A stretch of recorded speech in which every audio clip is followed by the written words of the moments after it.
Check, check, check, check. Yes. Okay, I think we're good. I think we are good.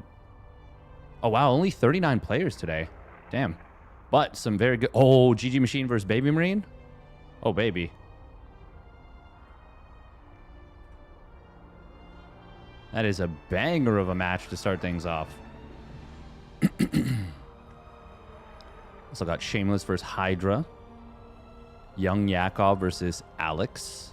Nikorak versus Fiant.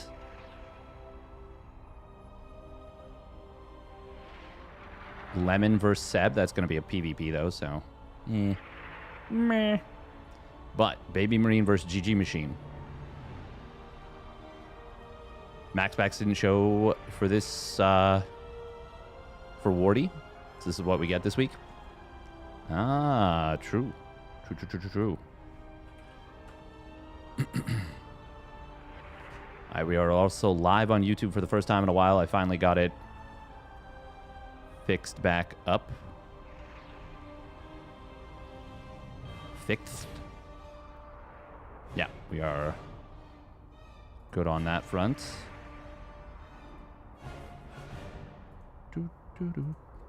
Got it.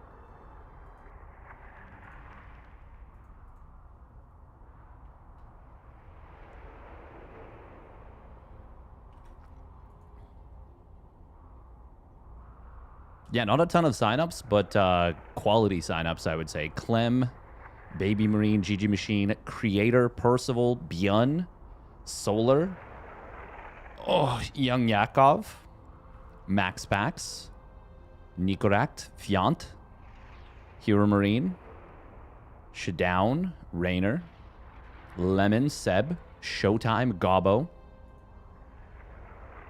Ayaya. Oh, Stream Elements really sent it with the old title. Huh.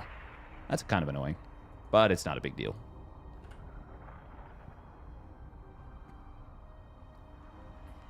We've actually got a couple of good Zergs playing today, which is really, really nice. And absolutely not a given. Welcome, Setsuna Mayu, by the way.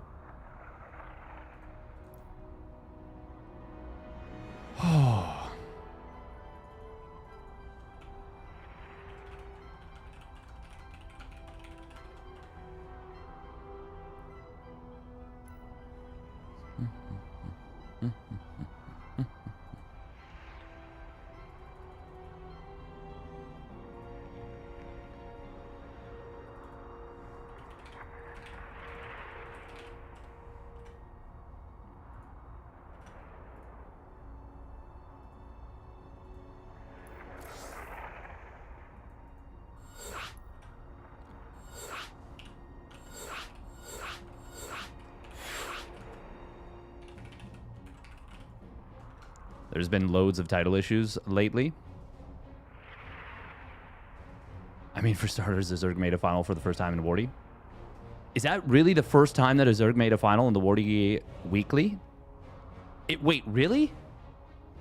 The first time? That's insane if true.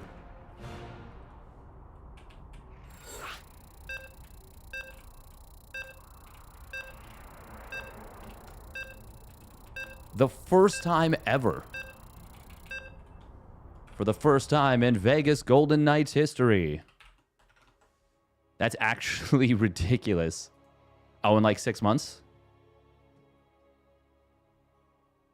I mean, that's still pretty nutty.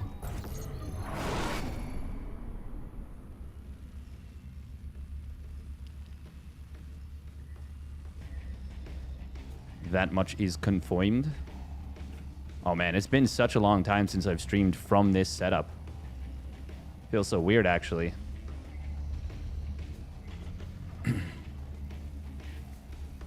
I mean, most of these weeklies have been pretty much Terran and Protoss Central.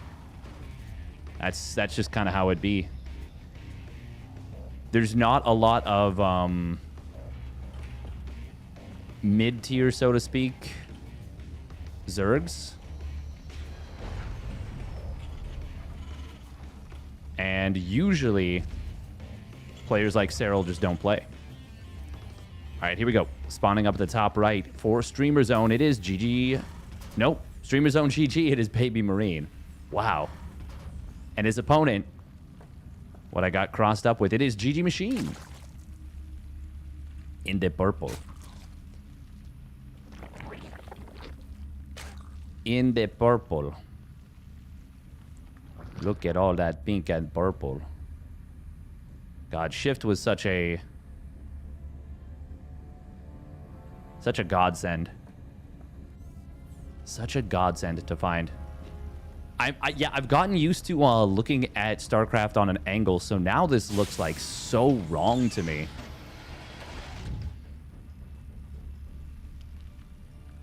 God, it actually looks so wrong, and the screen... this is like the monitor that I've played on for a very long time. But I haven't... Oh, man, this is actually crazy. It's actually super wild to watch. It's been a while. It's been a while. It feels wrong.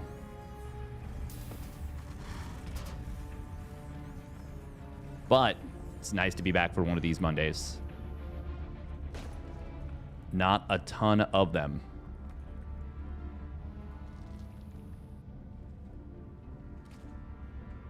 Oh, sneaky drone at the third. I am planning to do probably a GSL cast this week. GSL recast. Good micro so far from both players. Oh, almost gets that Ling in the back, but it is saved. Oh, man, trying to drop this tumor like this is very bold. Oh, and he can't get it down. Baby Marine with some great micro. That was really greedy out of GG Machine. These youngsters. Yeah, that was really greedy with how low his Lings were there and how far back they were. Losing that first creep tumor, I almost think it's worse than losing a drone. It's on a similar plane, I would say. Turbo third CC. You once said the Zealot was the stunt in the game. GG Ma. The stunt? I don't think that doesn't sound like anything I've ever said. Strongest unit in the game. Yeah, the Zealot is insanely strong. The Zealot is ludicrously strong. Did I say it was the strongest unit in the game? Or did I say it was one of the strongest units in the game?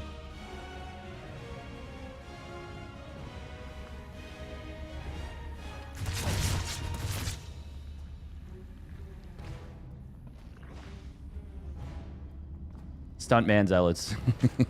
I was like, yeah, it's the stunt of the game. Like, oh, okay. I mean, the strongest unit in the game is probably the Marine. But, like, it also depends on what your definition of strongest is.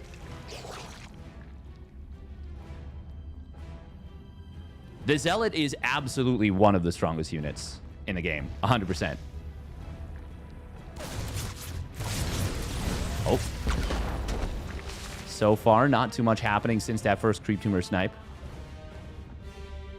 It is going to be a quick Baneling nest into lair. Hey, Andersor, thank you for the tier 1 resub at 68 months. My definition of strongest is someone who's secure enough to share their emotions. True.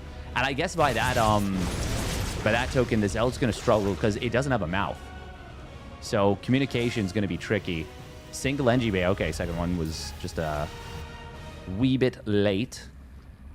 Or was it just staggered on purpose? Okay, we do have battle report. That's good to know. I have no mouth yet. I must emote. Only know angry and dead. I do think that the Zealot is like easily a top 5 unit in the game, though.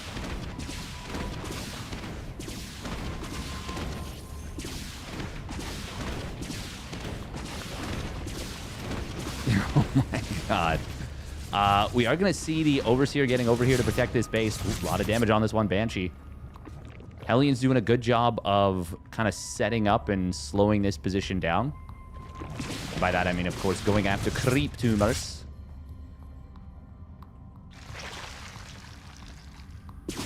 It can do sad and cute. Oh, man, that is a lot of creep tumor pickoffs for these Banshees. Oh, Hellions maybe thinking about a drive-by. Oh, he wants that tumor. He will get it. He actually finds both. Oh, my God.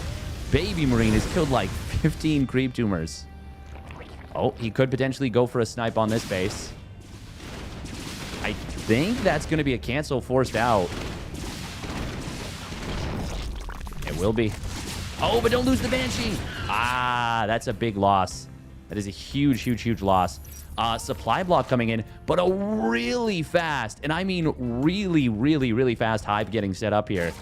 GG Machine did forget his +1 melee. This has been a lot of pressure coming out of Baby Marine. Siege tank production for the Terran. Not going to be going straight into mines, as is sometimes the preference. We do need to see some reactors come down. 79 drones. This is a ridiculously nice setup for GG Machine if he can survive. If he can kind of get things rolling. Oh, double medevac drop on the top side. It was spotted by the Changelings for just a moment. Is that enough to actually see it is the question. Ling's looking for a jump on the Hellions, but the Hellions are out of there. Hive cluster under direct assault. GG Machine is... Oh, he did see it, but he's not there in time. No combat shields just yet. Carapace will complete for the Zerg very shortly. Okay, Marines are forced back. Hellions on the bottom side are getting some great value. They will eventually get picked off, but not... Oh my God, they actually slip out of this round. They can actually win this fight. They don't quite win it. Banelings were able to get enough connections there, but that was a very, very good set of trades. 55 Zerglings for 6 Hellions. Oof. Still, GG Machine's economy is ridiculous. He starts up the adrenal glands, Ultra Cavern, Vipers. He's getting that hive tech going.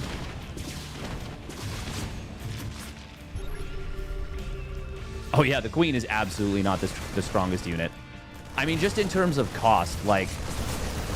Oh, we are going to see... And, like, how much you need to do to make Queens good. They're strong, don't get me wrong. Ooh, Marines are going to be able to get this base, and he will pick up and get out. Meanwhile... Oh, that was a misplaced hatch. He just drops back out with the original units. This push on the right side looks very strong. We got 3 really well-placed tanks. GG Machine not really feeling like he can fight. He's going to go for it now. Siege tanks on the high ground doing some great work. Finally, units getting forced to pick up, but not before some immense value. Good job, though, from GG Machine. He does stay on top of this drop in the main. Chitinous plating starts up. Spore Crawler not going to be able to prevent this drop from getting in. Finally, the second Banshee goes down. I gotta say, GG Machine is doing a really good job of not falling apart here, and he actually does get a couple of good Baneling connections on this drop. Finally, something going his way. Blinding Clouds coming in at the same time on the frontline army. Widow Mines. Oh, getting some good shots. Tanks do go down, but that was a lot of losses for the Zerg. Can he hold? I think he's gonna have to give up this base. And that is not something he wants to do. It's very clear. There's just not enough creep, not enough units over here. Baneling's trying to connect, not able to do so, or at least there's not enough of them to clear these Marines up. Ultralisks will hit the field, and even without chitinous plating, they'll do quite well here. But he already lost the base. He didn't lose that many drones, though, and that's the big deal. However, Baby Marine is on 4 bases now, securing that 4th base, getting the high-yield gases mined out. Oh, my God, the Vipers. Oh, one of the big lifelines for GG Machine in this game. So very important he doesn't lose those. We do have 2-3 coming in on the upgrades to the Zerg. Of course, he got that +1 melee. So his +2 melee is now equally delayed. But a little bit of an opportunity to stabilize here. Liberator is going to be the choice. No +3 armor just yet for the Terran. No Ghost Academy. He may feel like he's got enough momentum and he wants to keep it going. And it's hard to disagree if that's the thought process out of Baby Marine. Oh, those are some big mine shots. But Ultralisk will come in on this left side at a very opportune moment. Parasitic Bomb coming in on the Medis. That's going to be one dead medevac for sure with a full payload of Marines, too. Well, that's not so bad for GG Machine, but... Well, actually, no buts. Not a lot of Marauders on the field yet. They are starting up. Not a lot of great answers to Ultras. Still, you don't want to be pushing up this position, I don't think. He's got that chitinous plating done. Oof, that siege tank going to feast on the Lings. Somehow only getting 9 kills. But certainly better than nothing. That's a pretty fresh tank, so 9 kills ain't so bad. Liberators are going to show up here. And there's not really an answer for the Zerg to them just yet. Oh, they are going kind of far on to creep, which will allow the Queens to become an answer. Parasitic Bomb is going to get one of these libs. They will retreat out, but he will not save this. A blammo. Oh. Fungal growth to reveal the mines, but it's not enough to kill them both. That fungal does not last that long. I don't think he realizes he didn't get both. Man, Baby Marine is all over the place here. He is so difficult to keep tabs on. Big Widow Minefield abduct on one of the Liberators just to draw it out of its siege mode. We do have a Blinding Cloud coming in, another one as well. Fungal growth hitting medevacs, but not any of the bio itself. However, that's still a decent little cleanup from GG Machine. The main thing is he needs to clear that minefield. He needs detection. I think he just burrowed an Ultralisk. Yeah, he did. That was the animation from unburrowing. Oh, Ghost showing up. We are going to see the 4th base getting taken down. That's a big pick for GG Machine. Does lose 7 drones. All these mines are about to rearm. Most of them have already. And Baby Marine will, as a result, hold the position in the middle.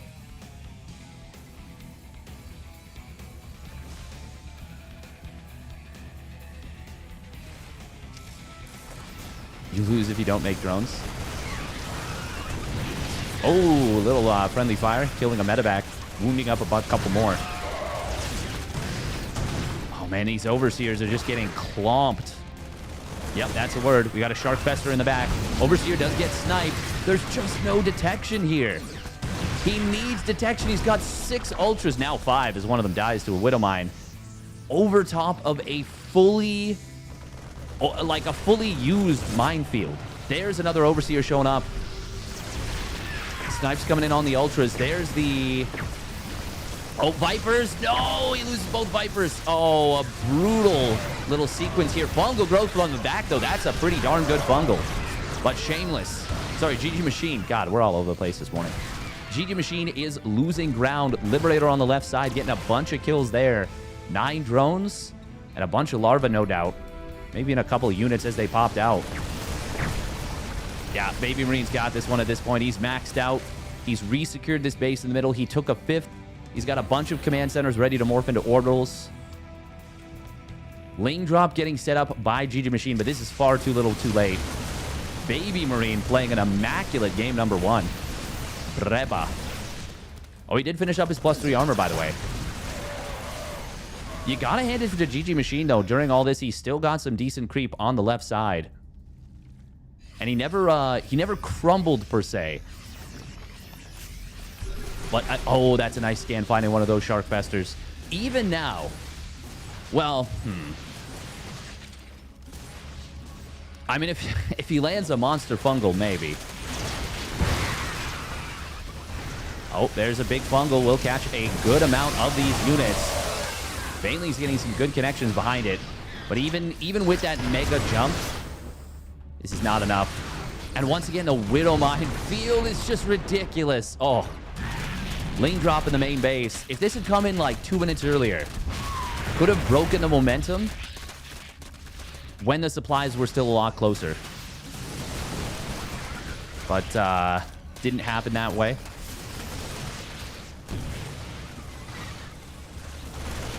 I do love the burrowed link play, though. That is a dark special.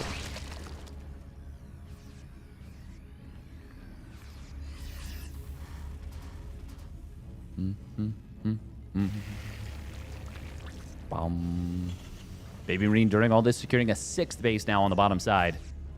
I mean, usually to see a Zerg player win a late game scenario like this, we're talking about the Zerg player having to take one of or two of the Terran bases.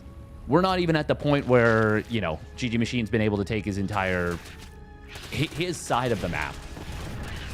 And that's, once again, not due to any fault of GG Machine. This is just Baby Marine putting unrelenting pressure on him. A little bit of the wall taken out here. Hey, thank you, Ragmuffin, for the Tier 1 resub at 49 months. Much love. Much love to you as well. Thank you, thank you. Oh, a couple of ghosts in the middle of nowhere. They don't have their cloaks. That's a little awkward. Oh, he starts up that cloak immediately. Says, I really want that upgrade. Ling Ultra Bane on the bottom side will take down this base. Might be able to cancel a couple of these burgeoning command centers, but unless he can get another follow-through base, which he actually can. There's even an Infestor in the middle. Hang on, this is not so bad. Meanwhile, Ling's dropping into the main again. There is a Liberator there. Fungal Growth did come through from the Shark Fester. Oh, he didn't finish the base. Oh, that's pain. That is pain. Even if he had gotten that base, I'm not, you know, I'm not convinced it's going to be enough here. Not yet. +3 melee, by the way, is on the way now. Baby Marine has played a really strong game. I was going to say he could target down these Ultras with the Marauders. If he's feeling adventurous, and he is, he will get them. And he lifts out with the majority of the Marauders as well. Extremely effective. Even though Marauders are not great against Lings, when there's this many of them, and they're being healed up this effectively with this many medevacs, they do just fine. It's once the surround comes through or a fungal lands, that's when they really start to struggle.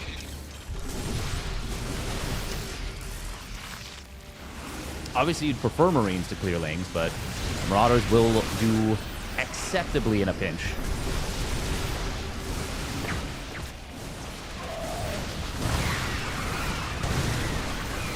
That is a lot of damage on this Zerg army. You know, honestly, looking at the resources lost, I would have expected even more than a 14,000 difference, but... Oh, that's a big friendly fire mine. Nice mine drags coming in here. Oh, but then one mine gets a big connection on the Zerg army. Biddly, biddly, bow.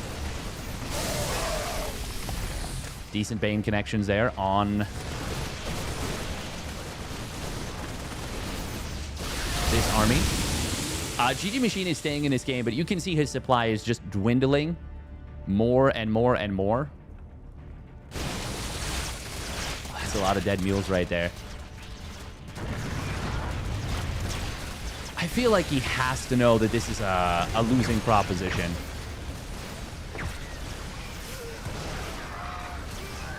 But I admire the warrior spirit. Oh, is that Fungal going to kill any medevacs? It gets one. Fungal, not a damage spell, so it's always nice when you actually get a kill with it. Even if it's, yeah, once again, at this point, like, far too little too late. These Widow Mines, whenever they're, like, scattered around the map like this, is such a nightmare to deal with. GG Machine is... He is not running on fumes. He is running on the idea of fumes. It's a nightmare for the Zerg. Yeah, that's the new, like, the new Luca D supply. That's the new casterism, I feel like. This situation is a nightmare for the Zerg. This situation is a nightmare for the Terran. GG.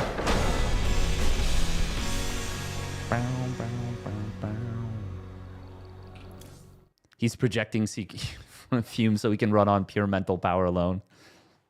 Precisely. It's true? Yeah, absolutely it's true. Memory of Fumes by Luca D. Luca D. Soup Bly.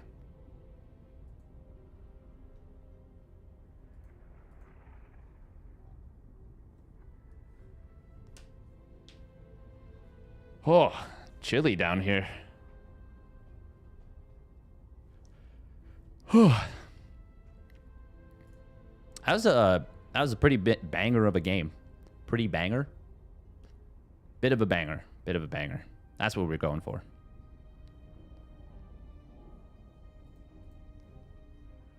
There's somebody in the bracket named Crimpus Perennium, and that just sounds so much like a Harry Potter spell. Crimpus Perennium!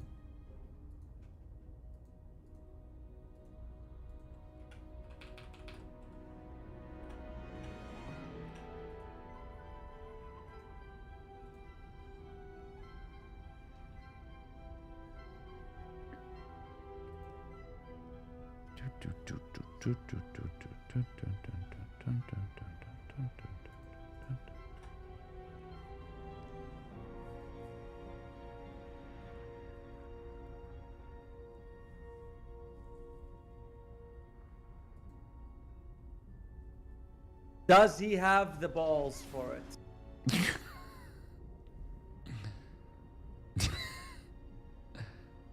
Wow.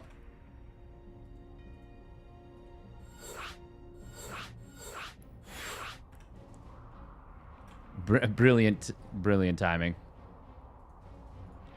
Just checking out a Twitch page.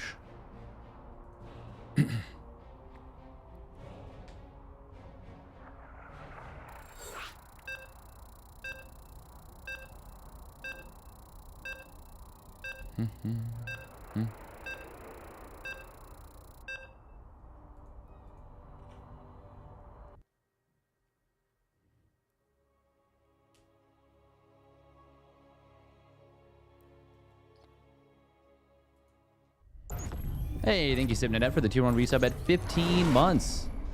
Crimp fast. That implies an ugly banger. Oh my god. No comment. Oh. Damn near killed her. Jesus. Anyway, spawning down on the bottom right, it is GG Machine. And his opponent spawning up at the top left for Streamer Zone, it is Baby Marine. In the red.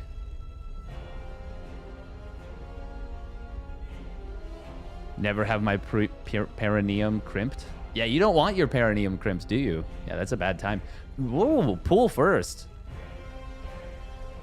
Also, for anyone wondering, this is live. I don't know why, but I just felt like someone was about to ask, is this live? Just had that, you know, had that instinct. Don't know how else. Oh, there we go. Yeah. Welcome special. Dorito. I wonder if GG Machine's got anything special planned or if this is just safety. I'm guessing this is just safety. But sometimes when your opponent doesn't SCV scout, you can circumvent the Reaper and make things a little bit uncomfy. Not a restream? Oh, okay, okay. Yeah. No. Oh, okay. Oh, we're seeing the dark. 5 Roach Rush. Hell yeah. It is an SCV scout, by the way. Now, he does see all 6 lings. Something Dark used to do that was very good when he would get SCV scouted is he would only show 2 of the lings. Oh, this SCV is going to see the Roach Warren. Nope, he doesn't. Yo, intercepted. Okay, that's really, really nice, actually. But do you continue forward with this? The answer is going to be no. Well, it should have been no, maybe, but sorry. What? Wow, he is absolutely doing it. What I mean to say is there will be a reaction. There is a bunker on the high ground. Completely wrong, what I just said. I, had trains of thought in my head, and I skipped multiple of them. Reaper already picking off multiple lings. What else got a kill there? Oh, Marine. Oh, he's going to get all the lings. By the way, it's not 5. He goes for 4. Interesting. Interesting. 3rd CC coming up behind this. Not really that delayed by the bunker. A little bit, but not that delayed. Oh, we're not going to morph the orbital just yet. We're saving for it. And it doesn't take that long to morph, so you can just let this complete. I'm a little bit surprised he didn't pull this SCV back into the main. If there was no bunker, this would have been a very uncomfortable scenario. With a bunker, well, the main thing is that this is going to keep him from mining from his natural for a while. GG Machine. Oh, this looked like Reactor Hellions, but it's actually going to be No, it's going to be Banshee. Oh. Okay. Yeah, I'm actually cool with that. Kind of like that, actually. Cyclone, a lot more difficult to get value with. Unless you're picking off Overlords. Banshee. Very good for getting value. I do think GG Machine comes out of this in a not bad position. I mean, this orbital being lifted for as long as it has, it means he hasn't been producing SCVs off of it. And that allows the Zerg player to really start to run away with this. Yeah, I feel like that's actually...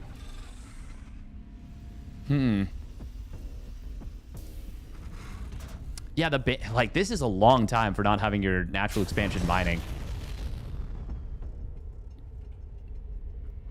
It feels like, based on how this has gone, this should have been a lot... Oh, wow, we're just going to stack the roaches. I don't like that one bit. He gets 4 Marines for it. Yeah, I'm not a big fan.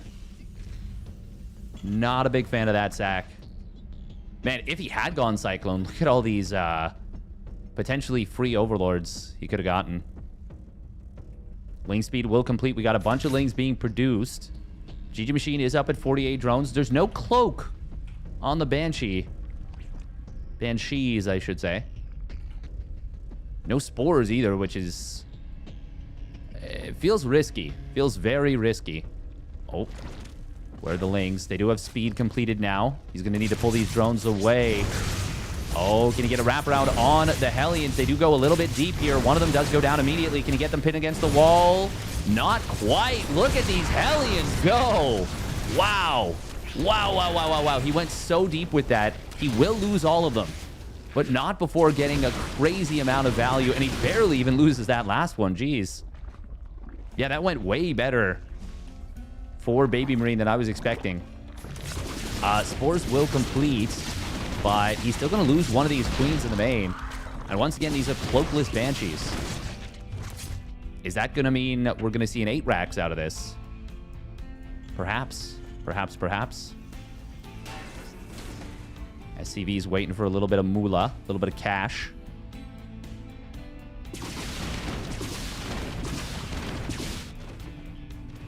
Has to be good for Zerg clearing up the Hellions. It's still good getting the kills on those Hellions, yeah. GG Machine is going to have to cancel this base. Ain't no way he can save it. Oh my god, cancel! Oh, wow. I legit cannot believe that didn't get killed. That had to have been like 1 HP. Hydra Den coming through. We're not going to be seeing the no Baneling style, as he does start up that Baneling speed. Baneling speed, Baneling steed. Yeehaw.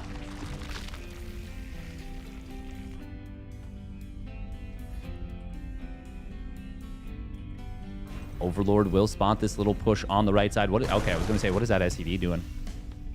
It's coming out of nowhere. The 4th and 5th racks are really late for the Terran. But this doesn't look super great for GG Machine to hold this 4th. I mean, I guess it's kind of turned into the 5th as he also took the base on the bottom left. At least he gets a cancel. Good stuff.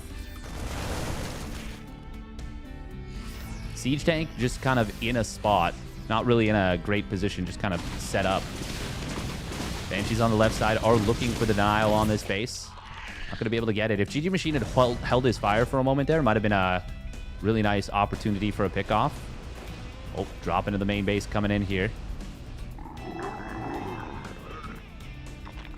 Oh, drones. I don't know where they're going. They're drunk.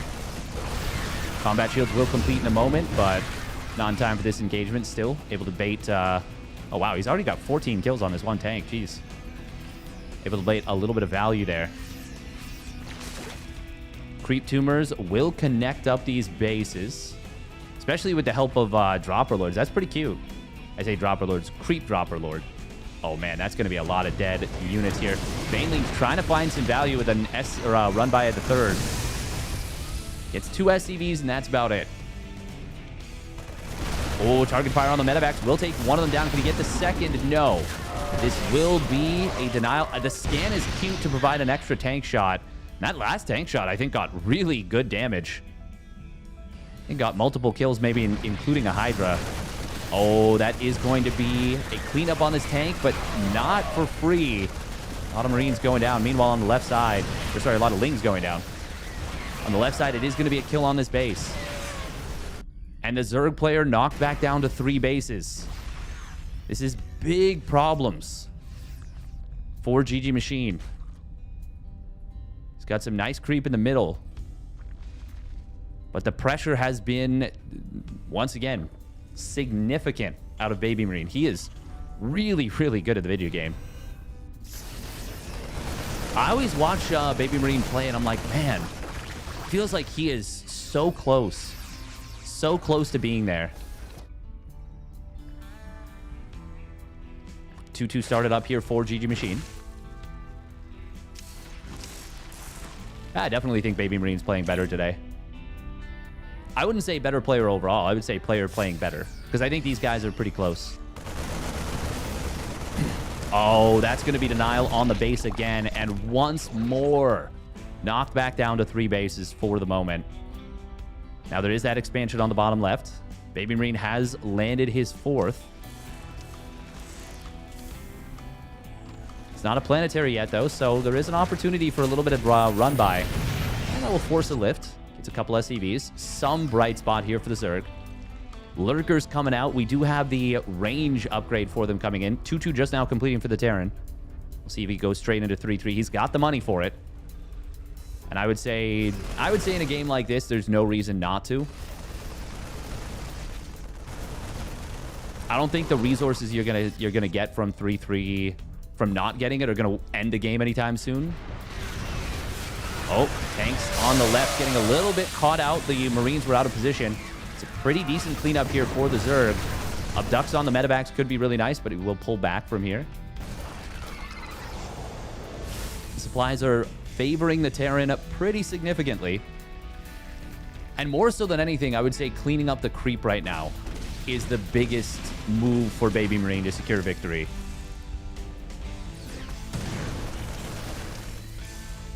Just shut down all the feeling of security of the Zerg.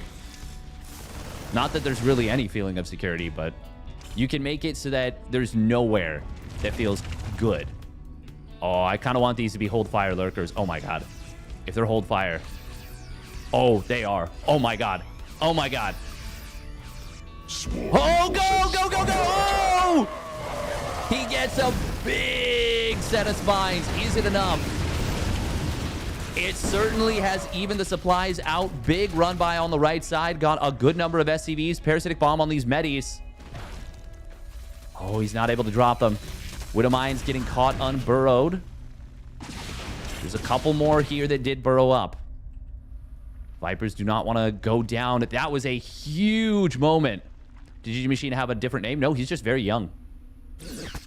He's just very, very young. Very good. He's been on an incredible improvement track. That was a huge moment for GG Machine. He needed something like that. I still think Baby Marine is in the lead, and a solid lead at that, but that's a lot of momentum broken. Massive amount of momentum broken. Oh, Banshees are going to go down finally. Vipers. Oh, one of them does get sniped here.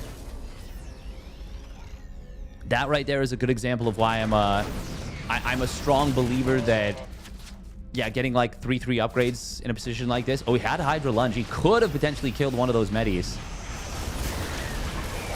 We're going to see an attempt to land. Widowmine does get taken out. That could have been a big shot on the Banelings if it hadn't been. Lurkers do have their adaptive talons. This is an opportunity right now. GG Machine, after that good fight, that good jump on the Marines, might feel like he can go and deny the 4th base. Oh, Lings and Banes looking for a run by on this base. Not going to be able to find it. 3-3 has now completed for the Terran. We do have Hydra Lurker moving through the middle. You can get that factory. That'd be really nice. Oh, he's going to surge forward with the lunge, getting 1-2. Can he get that 3rd ghost? No, it will make it back up to the high ground. Lurkers, though, there's not a lot of ghosts here, and they don't have their cloaks, so it's very difficult for them to approach these Lurkers.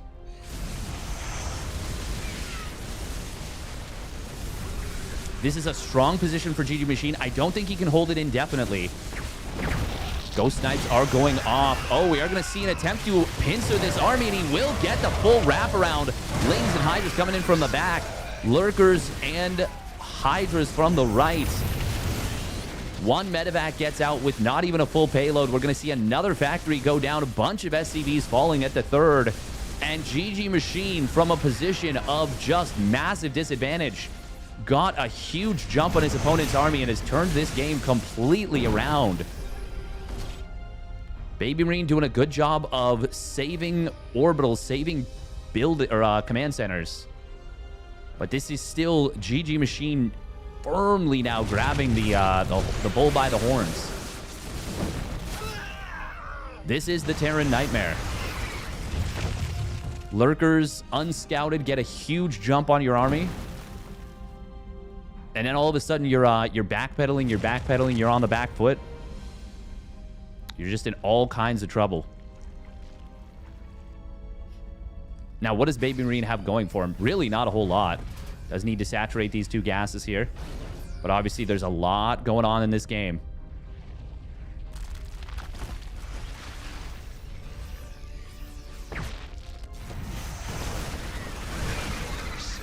Three going to complete here for GG Machine. He has no upgrades for the... Oh, that's a bad Viper move. Big loss. Oh, Burrow did complete. He also gets... oh, that's a nice find on the Infestor. These Lurkers, they're not free. Don't want to lose these for free, but it will kind of draw the army into a position where GG Machine thinks he can fight. With a high ground tank, though, that's enough discouragement for him to say, okay, maybe I can't. +1 missile on the way here. These Lurkers, they are going to go down eventually, but they're causing quite more of a ruckus than I would have expected they'd be able to. But not really an opportunity to capitalize on it. As I say that, Lings do get in on this base. They find a couple SCVs. It's not going to win you the game, but it's certainly going to keep Baby Marine on the back foot. An attempt to burrow on this base, just barely getting taken out. Now this one is nice. Let's get the burrow here. That will force out a scan. And we're not at that massive orbital count just yet. 4 orbitals is nice, but it's not like you have infinity scans. Infinite scans. Infinity? Infinity just sounds wrong, even if it might be correct. I'm not sure if it is. Oh, but as the natural expansion is completely open, we are going to see a bunch of Lings running by. It's going to turn into a base trade. I think the right call is to come back home for GG Machine, but he could have potentially gone straight into the main. Based on what you know, you never want to base trade a Terran, but Baby Marine now gets out with everything. He's killed a base. It's not the biggest base.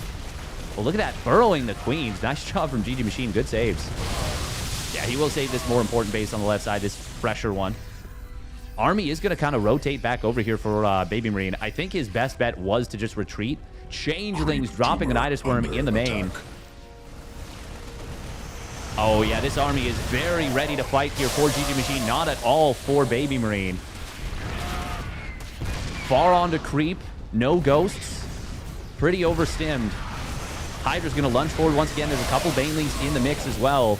But more than anything, he just has the numbers. Ultra chaotic game here. After those Lurkers got those hits. And that is what GG Machine needed. And now he is surging forward once again. There's a lot of ghosts in this army, but not enough to keep them safe.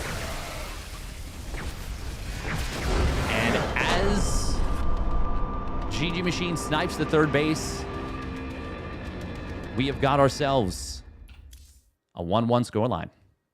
Damn. GG Machine. Finding ways to come back there. He was definitively behind.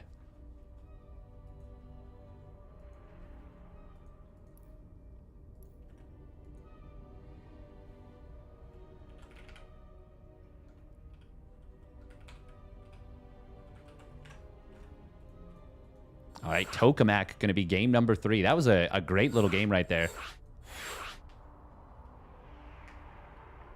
Great game from both players. GG Machine is a top-tier name. I would agree. Welcome, John Wicked, Deep Blue Ocean on YouTube. So, this is funny because... So, Roddy is casting this game. I'm also casting this game, obviously. Roddy, I had a clip where I was playing and I had some sick hold position lurkers. And it was really, really good. It turned around a lost game. And it was a super baller move. I felt so cool. And Roddy was like, you know, I think they could have been even better if you hadn't target fired them. If you just because there's a toggle. You can toggle hold fire. And you can just let them do their thing, or you can click on a unit and then it breaks the behavior, so then they go to fire at will, basically. But you can just basically turn on fire at will. That was actually a situation where I think if he had done that, turned on fire at will, because he definitely targeted one set of Marines. If he hadn't done that, I think he would have gotten even more value with those lurkers. But it was still enough to absolutely turn the game around. Very, very cool stuff. All right, here we go. Spawning up at the top right. It is GG Machine in the purple. And his opponent spawning down in the bottom left. It is Streamer Zone's Baby Marine in the red. Yeah, that was a really cool turnaround.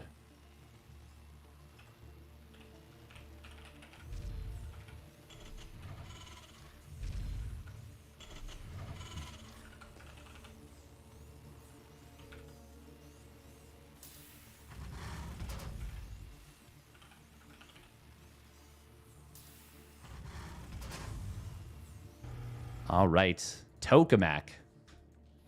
This is a pretty cool map. This is a pretty cool map. I think this has become the favorite map of the new pool. I think for me at least, Torches is my least favorite. To both, well, casting Torches has been interesting. Because there have been games where it's good and games where it's not.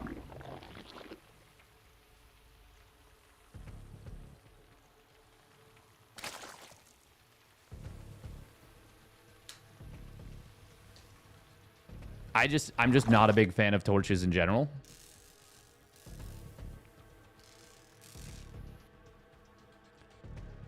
It will be a more standard opener. It's funny, because I was saying in the previous game that I felt like the start was good for GG Machine, like with the way the Roach pressure worked.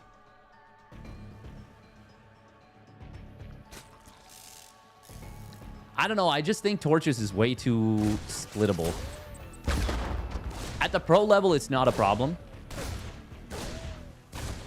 But it feels really bad when it turns into a split map scenario. And then I think there's just a lot of ways of abusing the healing shrine. I think at the pro level it's been pretty fine. But most of the TVZs I've seen on there where Zerg has let it through, the Zerg like all ins pretty aggressively off like 3 bases.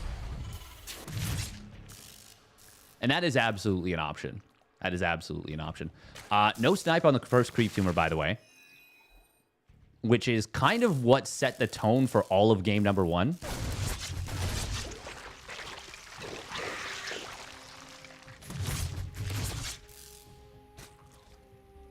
This time, no opportunity to go after that second tumor either.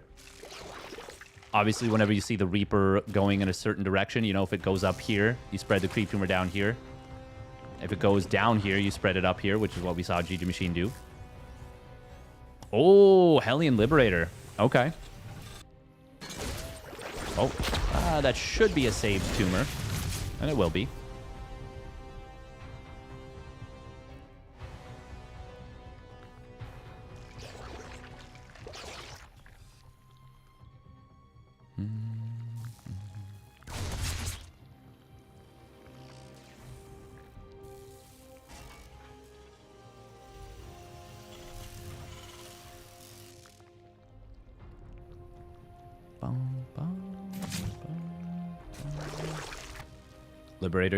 Liberator, what am I saying? Layer gonna start up immediately.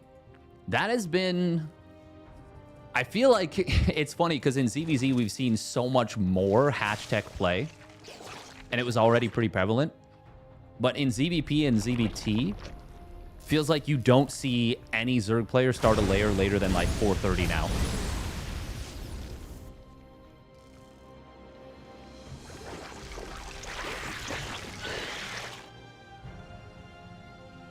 Is it double Liberator? It is. Oh, wow. Wow. Okay, Spore Crawlers starting up in each base, but they are anti-Banshee Liberators. Here comes the first one. Those Hellions are absolutely going to want to go in as these units are distracted. Well, not even the units, as, you know, his opponent's distracted. Queen. Oh, no, she's in the... Okay, she just gets out. Oh. Do we see a resiege? No, not yet. 5 drones go down. Could have been a lot worse. Still could get worse. Second Liberator going to show up. It does get spotted. Oh, good job from GG Machine. He's already ready with the Spore reburrow, and it will reburrow basically as this Liberator arrives. Now, it's possible that Baby Marine won't expect the Spore in the natural. Oh, he keeps going straight in. No, okay. He circles back around to the natural again. This should be a cleanup on this Liberator. Oh, it does get a queen. No, this Baneley Nest actually blocking the units. Hellions on the right side will get cleaned up. Not before they get some really good value again. But overall, that's good for GG Machine.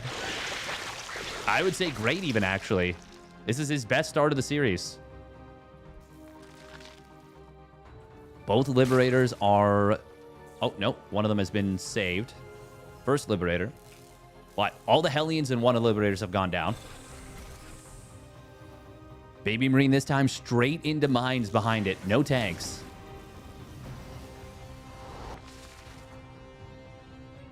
If this was a 1-1 Roach push, that'd be a little scary. But it's not.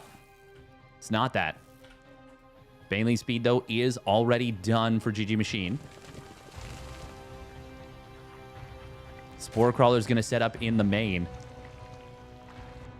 And I kind of like that after the first, after the harassment's been dealt with, especially on a map like Tokamak, where it is kind of nasty to deal with. Oh, Liberator going to siege up on this fourth base.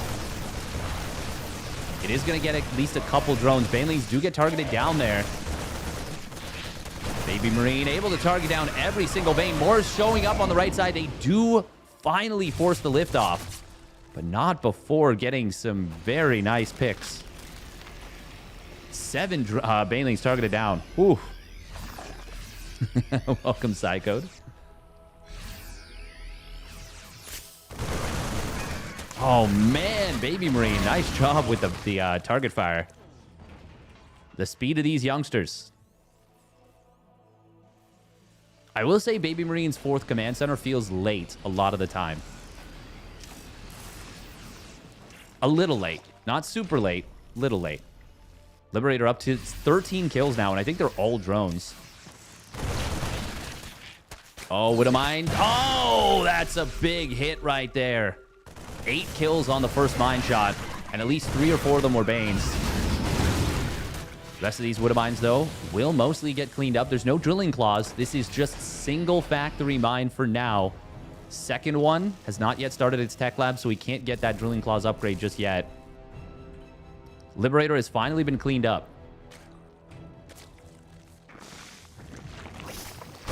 Oh, GG Machine, nice transfuse there on that one queen.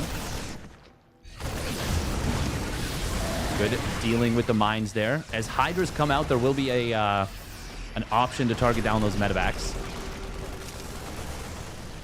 GG Machine really wants a good cleanup here, but Baby Marine is just not making it easy for him. Oh! The friendly or the targeting on the Widow Mine's getting punished there a little bit. As GG Machine was like, wait a minute, you're retargeting? My Banes are right on top of you. I can just kill this. Sometimes there is such a thing as trying to do too much. The Overseer has been sniped, though.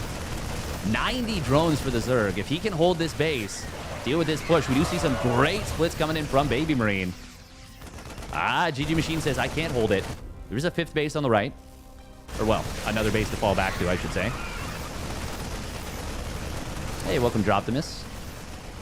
Yeah, I haven't gone anywhere. How are we doing today? We're doing all right. 2-2 getting close to completing for the Terran, as well as that Drilling Claws upgrade. Second double drop moving out on the right side. Widowmine's getting a couple of connections, but mostly cleaned up.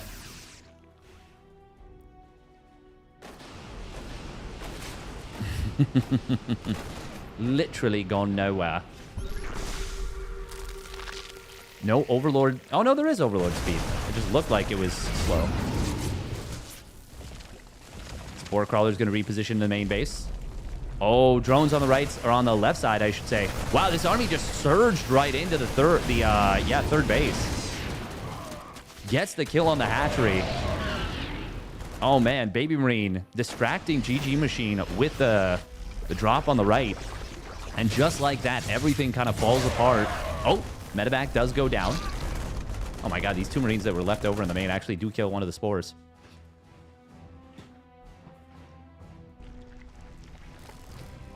Oh.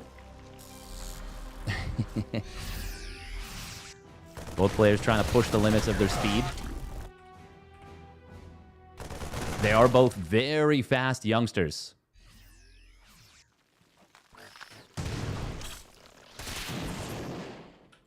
Does he have both Hydra upgrades? He does. He's got the Hive, so he'll definitely want to get that lunge very shortly. Starts up to +1 missile. Both players are well set up in terms of minerals. Not a whole lot of gas, though.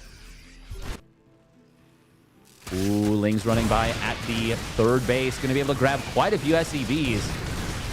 Siege Tank and Bio. Not enough to hold just yet. There we go. More Marauders showing up. But this is a lot of Lings. They don't have Adrenal. Oh, the SCV's actually behind the Marauders here. More and more units flooding in. This run by actually getting so much damage done. He's going to kill the 2nd factory. Damn, this was an immensely valuable run by. Even going to find some of these bio units that kind of came home on an awkward retreat angle. And now Lurkers have shown up once again. Oh my God, he's got to be careful. The hold position. Oh, he gets another one. Oh my God, it's even bigger than the first. Wow, wow, wow, wow, wow. Everything was looking so good for Baby Marine again. It happened twice. Before that, it was playable. Now, look at the supplies. They have absolutely flipped completely just before the Terran 3-3 completes. Oh my God, Baby Marine was in such a good position.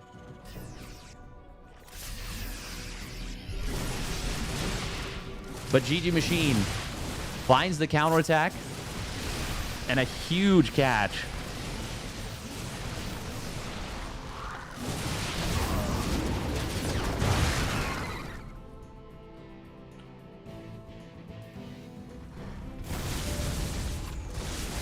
Lurkers on the right side going to be able to deny this 4th base.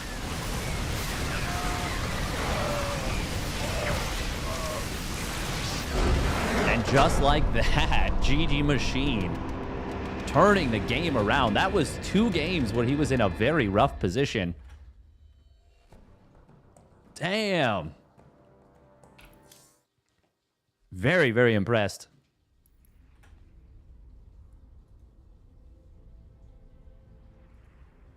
Very, very impressed.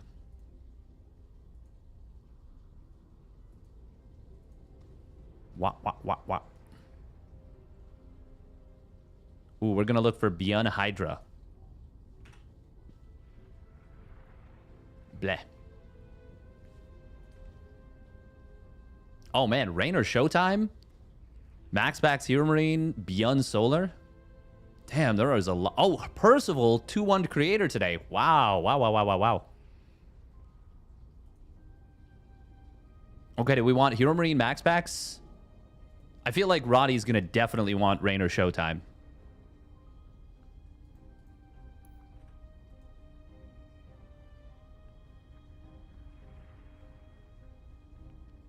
Now do the same against Clem.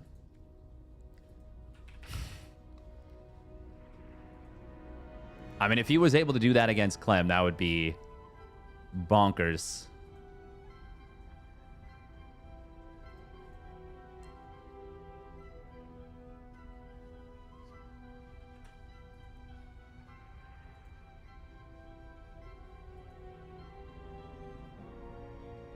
I don't think anyone can do that against Clem. Yeah, no, not really. Even when he's taken a couple of big lurker hits, what was the series?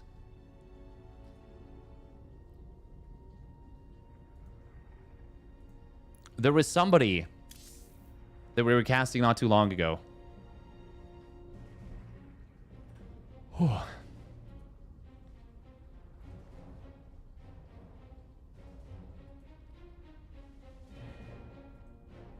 Oh, wow. Rushy playing some SC2 again.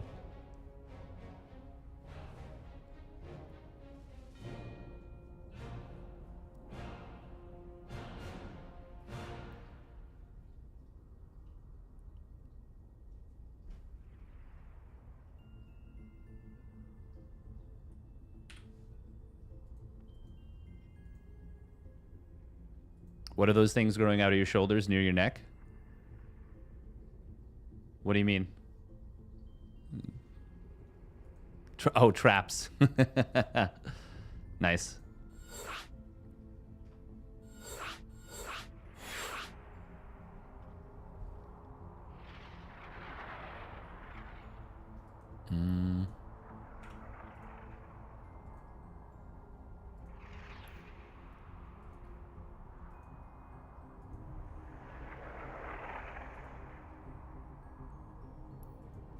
This one to Rotti.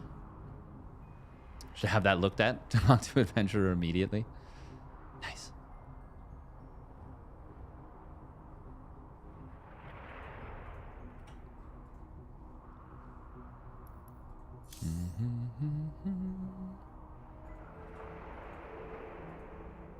You prefer Void Fast?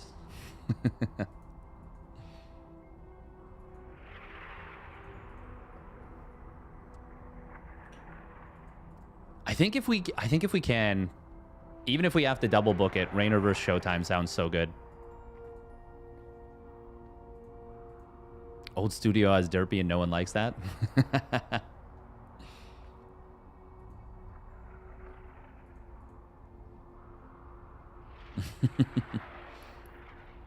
Progon chill. Progon. Like instead of rock on, prog on.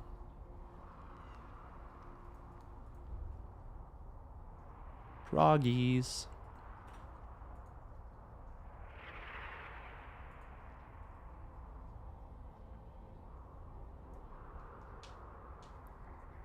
Listening to some older casts by Indy, and he was talking about some rumors Max Pax is retiring. I have heard similar rumors. I don't know. I hope not. But we have no idea. Oh, look at that. Max Pax Hero Marine. Okay.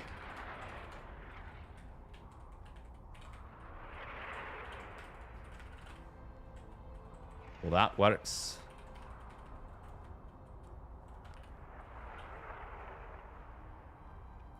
What does Max Pax say to the God of Retirement? No. He says it in the most, like, young way.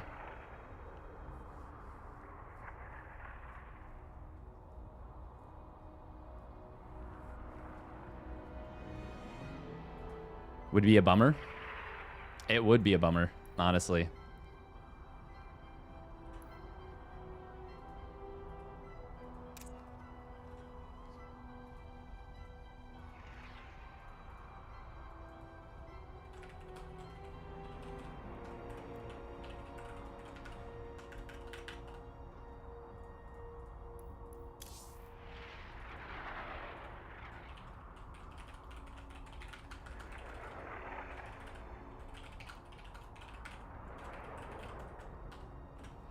Bum, bum, bum, bum, bum, bum. I'd really rather not. Whew.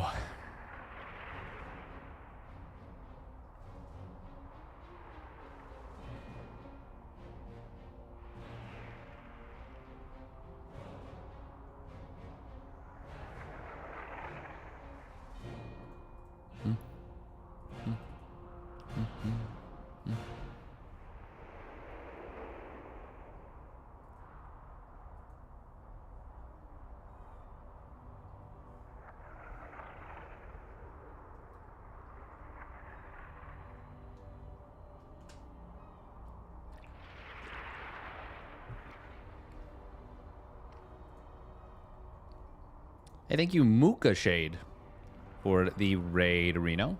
Appreciate it. Hey, you have a good stream as well. Thank you, thank you. There we go again. Oh. That's the VOD, I guess, kicking off. Somebody wants to do a cheeky... Oh.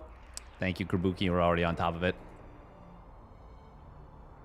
Have I seen Harstom's proposal of the balance changes? Yes. Yes, I have. I think they're interesting. I will say I do feel like Terran needs something like that in TVP. Yeah, the lack of the ability to kind of like secure map control or map presence even feels rough. Like it feels like right now Protoss can like secure once they've secured a third base, they secure a fourth base without too much problem behind it, and then they start to kind of run away with the eco. And like, yeah, 4 gas, Zealot Stalker, even Zealot Stalker Storm off 4 gases feels like they just take over the map. I like them all besides the Widowmine and Infestor. Yeah, the Infestor change seems... I don't know. Feels like if you take away that... I don't know, maybe the Baneling change will be enough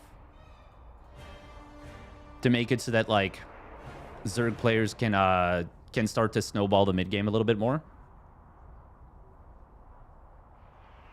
I would address the issue, which is fungal, not the burrowed move. Well, the thing is, though, like, you need a way to catch ghosts. And as it stands, there is not a way to catch ghosts. Like, there just really isn't.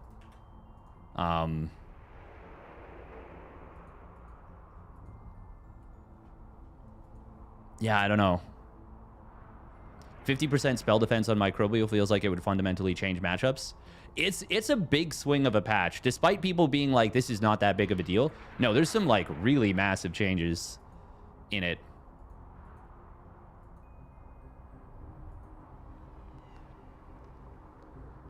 I really don't. The thing is, like, even when fungal lands on the ghosts, even if you chain a second one,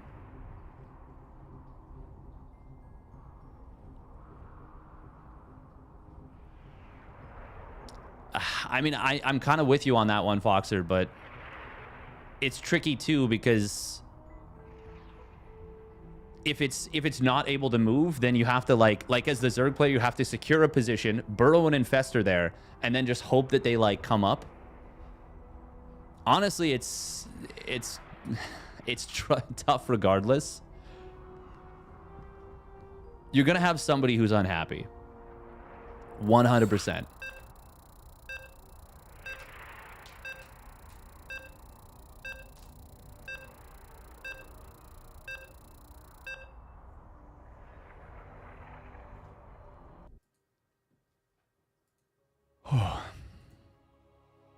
Why you have no cat cam?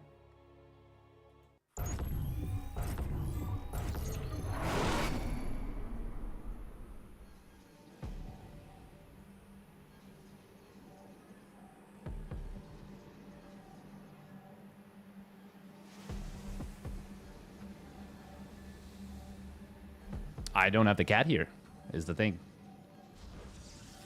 I would love to have a cat cam. Diminish the slow time, probably reintroduce a bit more damage to fungal.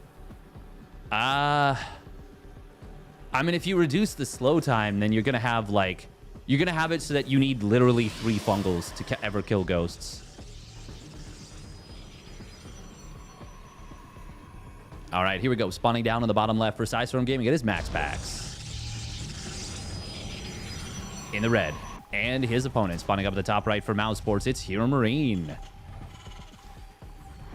In the blue. As it is, I already think there's just way too much defensive power for Terran.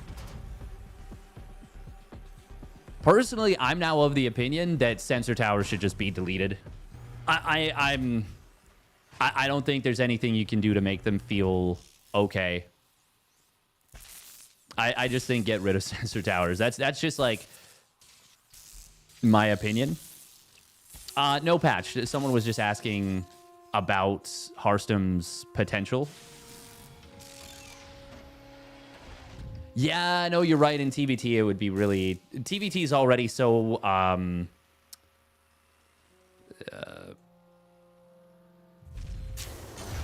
explosive. It's going to be a double gas opener here from Hero Marine, by the way. No, it's a good point about TBT.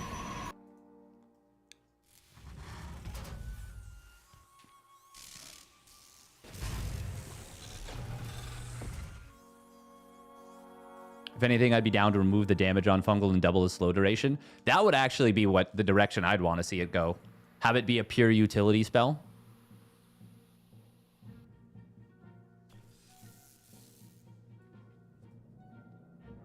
I wonder what the implication would be for ZVP.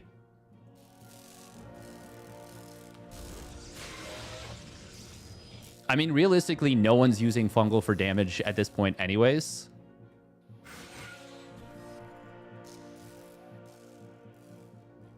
It already basically is pure utility.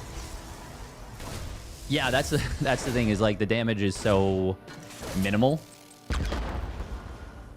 But it can make the difference between... Like, that would be a buff for Terran in the earlier stages. Until...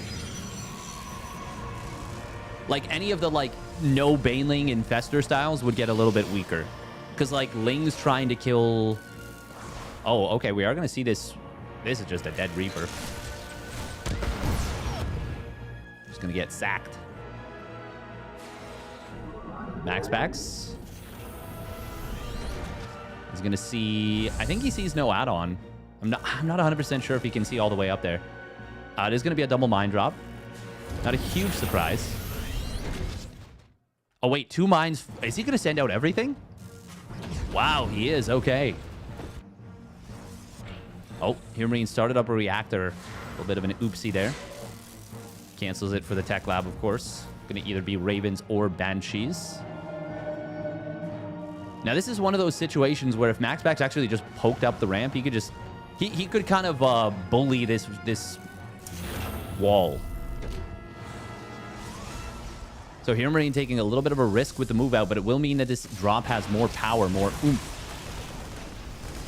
What am I? Oh, forced to unburrow. Max Pax controlling pretty nicely so far. Staying just at the range, but there we go. Now Hero Marine able to guard his mines. And that will lock down this middle line for a little bit of time. Blink, though, is going to complete momentarily. It's a very fast blink. Oh, it's done now. And oh, my God. Ho, ho, ho. Ho, ho, ho.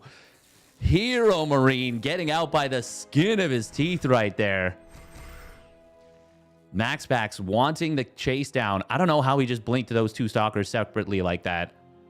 That must have been shift commands. Oh my God, Hero Marine. That was... Oh.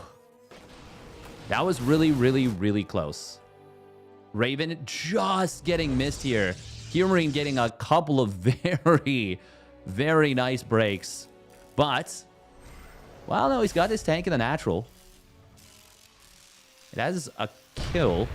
Oh, is Max Pax going to dive on this?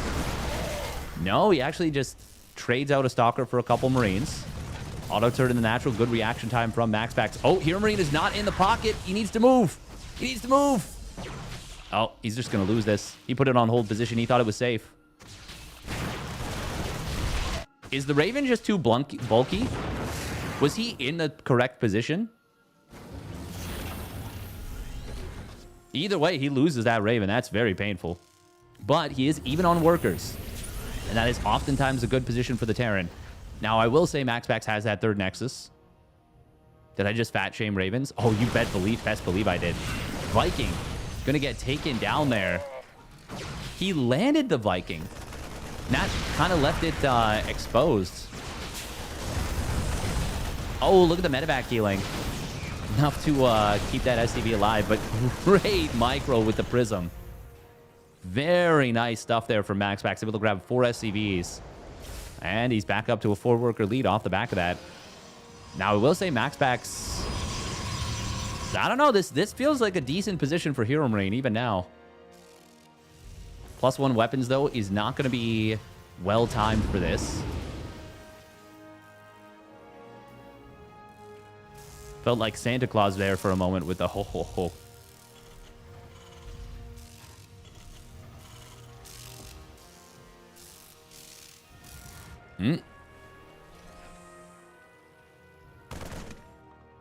Are we going to see an SCV pull with this? We do have a probe on the left side.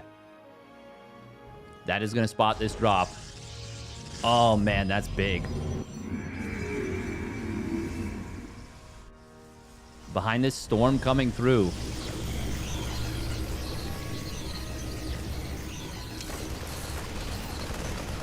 Max Pax evidently didn't see this, despite seeing it. 5 probes and a recall forced out, and he gets out with everything but the mine. That's pretty darn nice for Hero Marine. However, Storm is closing in. Oh, that's going to be a tough one. There's going to be energy available on these High Templar.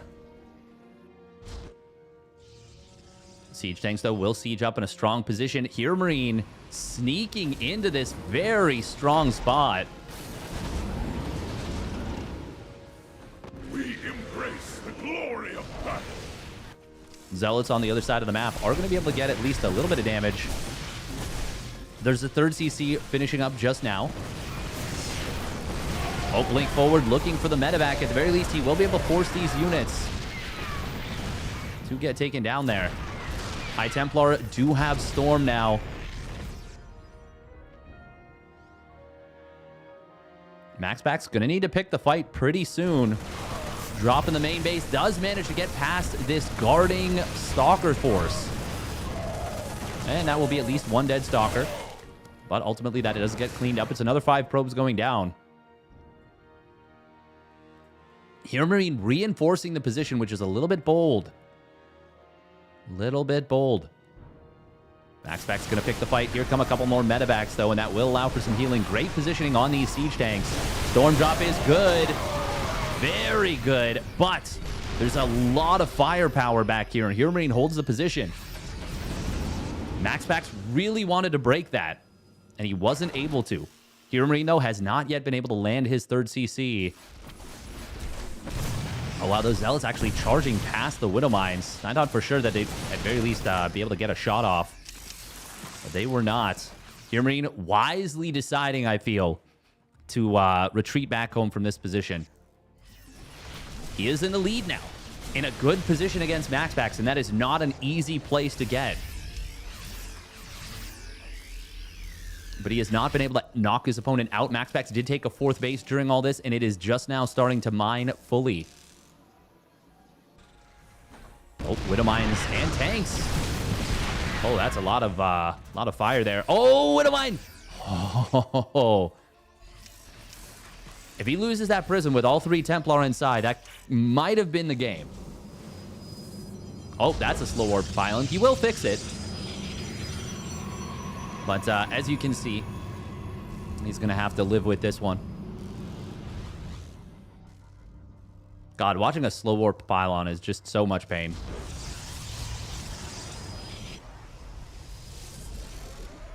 This is absolutely still a playable position for Max Pax. He's not even that far behind, honestly.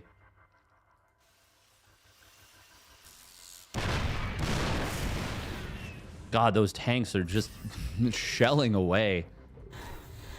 Ceaselessly. Unceasing? CC. We're going to see +2 weapons finishing up as the +1 armor finished in for the Terran.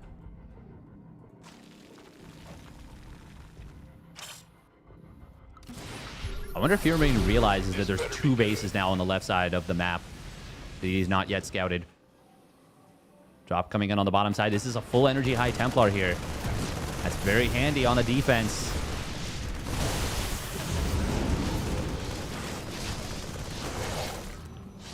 High Templar getting the kill with the water balloon. Meanwhile, Zealot warp in. Well, run by actually coming into the main. There is a ghost here. Oh, Viking's going to be able to take down this Prism. Nice job from Hero Marine. Doesn't lose track of it.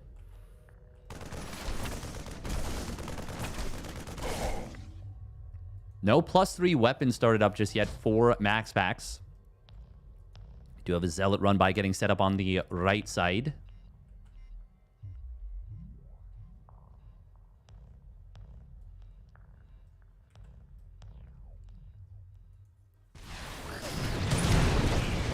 Yeah, the High Templar water balloon is such a weird thing. Oh, Storm does land on a little bit of this bio.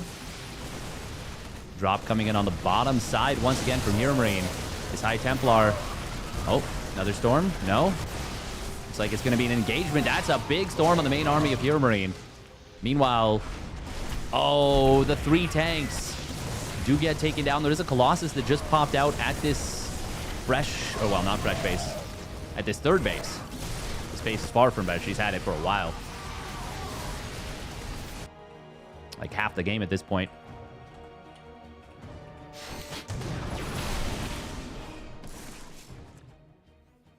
Max Pax now taking a supply lead.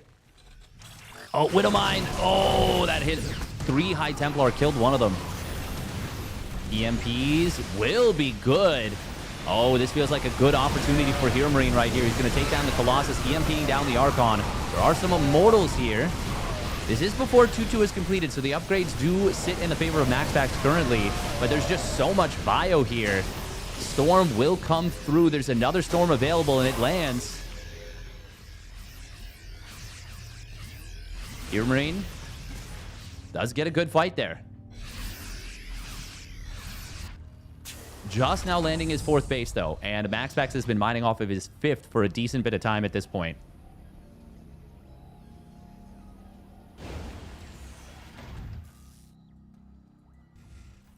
Hero Marine adding on 3 more tech labs onto his barracks.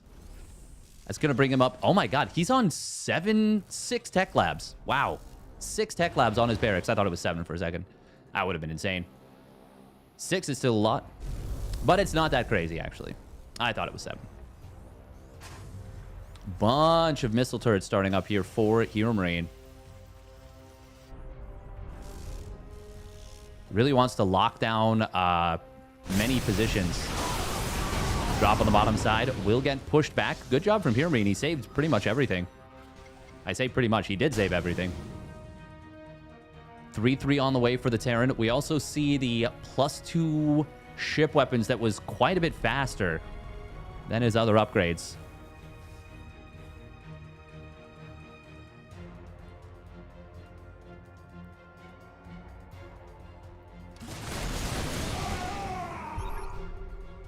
Scan in the middle, looking for an observer. God, that's a lot of ghosts. 9 ghosts. How many Vikings do we have? Only 2. There's no answer to the Colossus. Now, that's a good EMP on top of those Colossi. And getting a good amount of Zealots with that as well, but I don't think there's an opportunity to find much more. We really need to see more Vikings coming out. For now, he's pumping Marauders. Is Hero Marine. The EMPs have been strong, but he needs to hit those High Templar. Oh, wow, that snipe actually went off. It didn't get interrupted. There's a big EMP, and this feels like, once again, a great start to the engagement here for Hero Marine. That is not enough energy on this High Templar for a Storm Disruptor. Will connect on some of the Marauders, but Hero Marine's going to clean up just about everything. Max Pax in a big trouble. Army on the right side. Oh, that High Templar. Upgrade complete. You can see its little shimmer. Oh, that's a monster storm. It does get taken out before any additional storms go through, though, and there are still a lot of medevacs. These do have the energy upgrade. Ghost personal cloaking going to complete as well. Hero Marine playing a really nice game here. Max Pax is in a lot of trouble at this point. But it is worth noting that Hero Marine, I mean, his expansions, he is just now landing a 5th base. Just now starting to land a 5th base. Still, the efficiency for Hero Marine has been very good. Max Pax has taken a couple of bad fights, and it has been Max Pax taking bad fights. He has been the one initiating them. EMPs have been really good to start off. That's a nice storm right there, though. Second storm, not a great one. That one, he kind of cast it in a bit of a panic.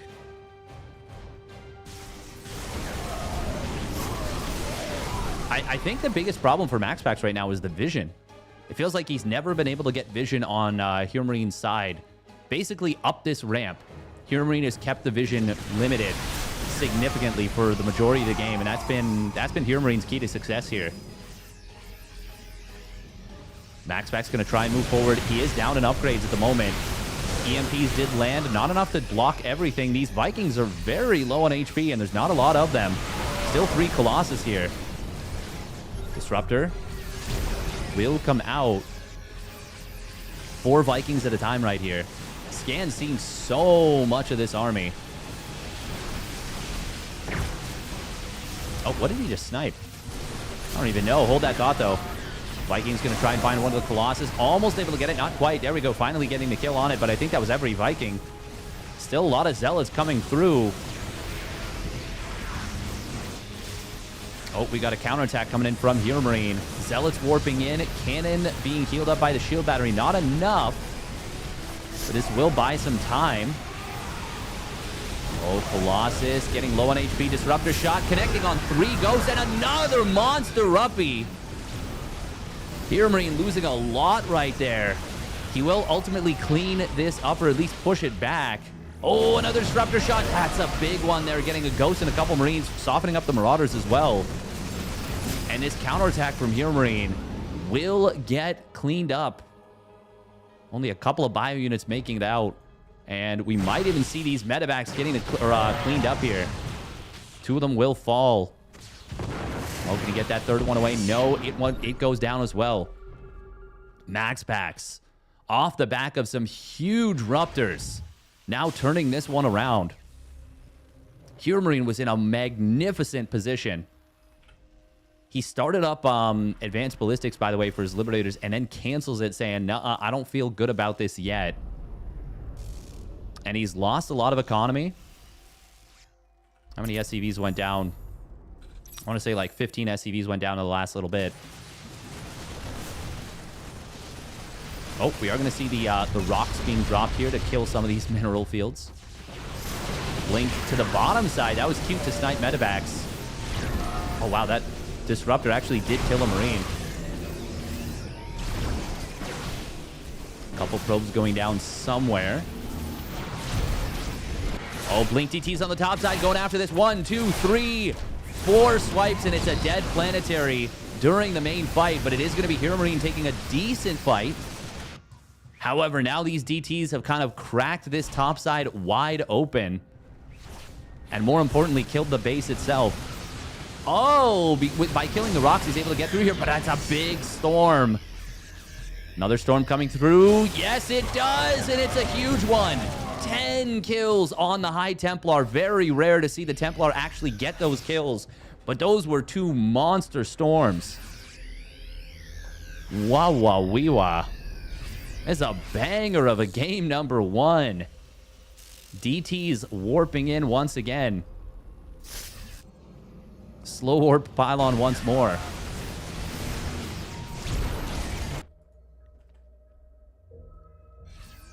That is the... Well, that's an orbital at the top side. Ready for dust off. Oh, nice blink away there. DT's trying to run amok here. Probes sitting outside, or rather, Bio sitting outside the gold base, looking for probes. Oh, he gets the DT, the concussive shells, slowing him down just enough there. Big army coming in on the top left. There's a High Templar here. This base is already getting quite low. Sneaky storm. Oh, it's a big storm. EMP does come through, and most of the bio units actually survive, so they will be able to get healed up here. Oh, that's another storm coming through, though. Oh, man, these are some big storms. And that is enough to push this army back. Meanwhile, on the bottom side, the Stalker Disruptor army starting to make some progress. He's got to be careful, but that is a lot of Ruptors. Trying to push up a ramp into your opponent's Disruptors is no fun at all. Zell is coming in from the backside. Ends up being a little bit of friendly fire, but still a very nice engagement from Max Pax. Firmino coming in from the backside as well. Storms getting monster connections. And just like that, Max Pax dissolving Hero Marine's army. Wow, wow, wow, wow, wow, wow, wow, wow, wee wah.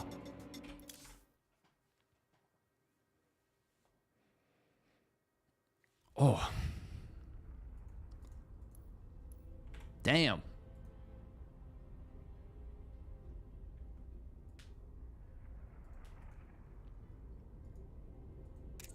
Welcome, Gelarius.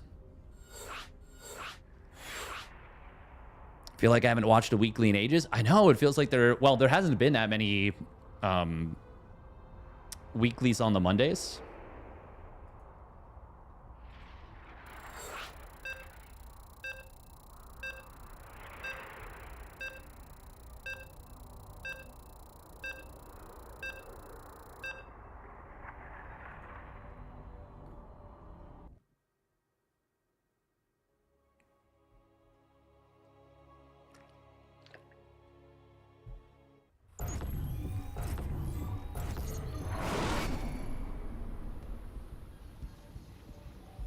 Oh, chilly.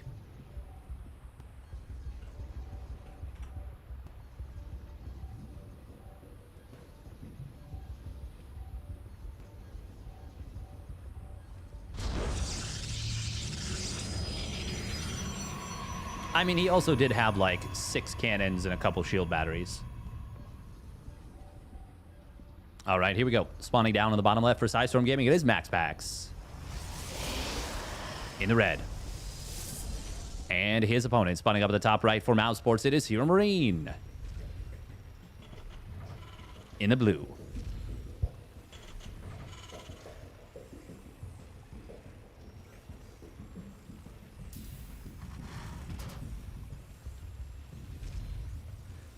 Burger Mondays to Burger Tuesdays. I will say that was for sure a frustrating game for Hero Marine because he was in a great position for a lot of that. He had one High Templar defensively positioned. I would have to check to see if he warped in the second one.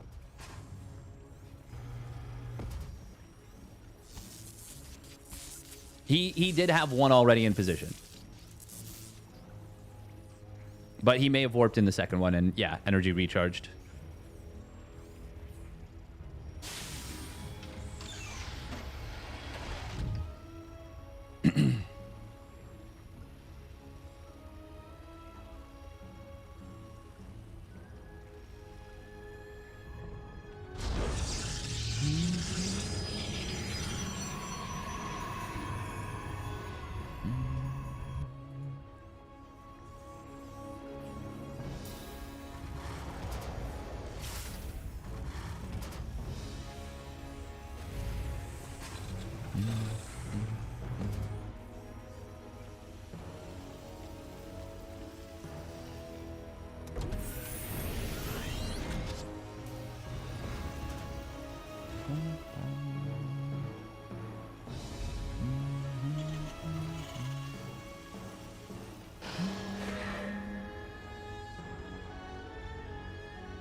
That was a very good game between the two of them. Very good game. Marine going Reaper Reactor straight into the Tech Lab factory. Probably going to be for a fast swap. Choosing, it seems, to forego potentially any harassment. Maybe. We'll see. We'll see. Could be wrong about that. Okay, no, he's going to start up a tank. Okay, wow. So wait, is this actually then going to be a very fast tank drop? Huh. Medevac, yes, no? Yeah, wow, okay. I mean, it doesn't have to be tank drop, but it kind of looks like it will be. This is a neat little looking build. I mean, it's good if your opponent walls the ramp, I think. Ready to roll out. I have a soft spot for the 4 Marine tank drop play. I really do.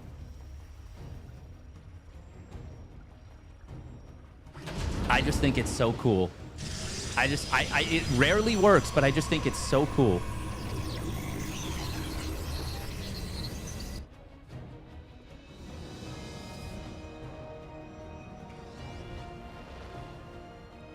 I think on Ultra Love, this is quite a good map for it.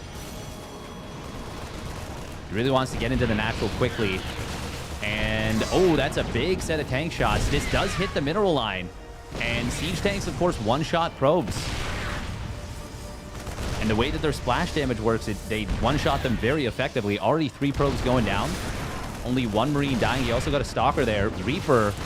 Oh, grenade is quite nice. Now, it did kind of knock the Stalkers closer.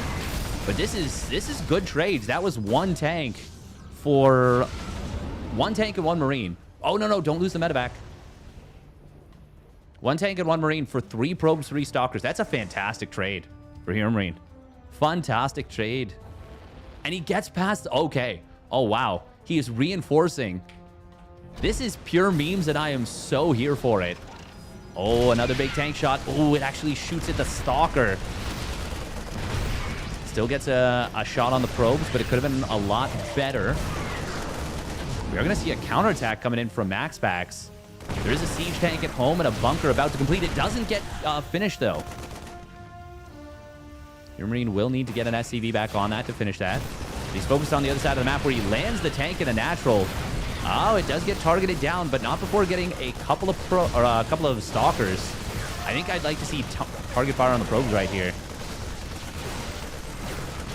Oh, blink forward. Not quite able to get that Medi.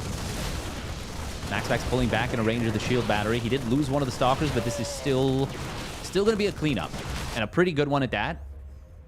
Meanwhile, other side of the map, a couple of SCVs actually did get picked off by the harassing Stalker hit squad. Now, this is a Max Pax. Unlike the previous game, he just started his 3rd Nexus. When this was happening, when the worker counts were even, there was already a 3rd Nexus very far along. So a lot more comeback potential in terms of the worker count for Max Pax. Not so much this game, and he's actually supply blocked here off of this very chaotic setup.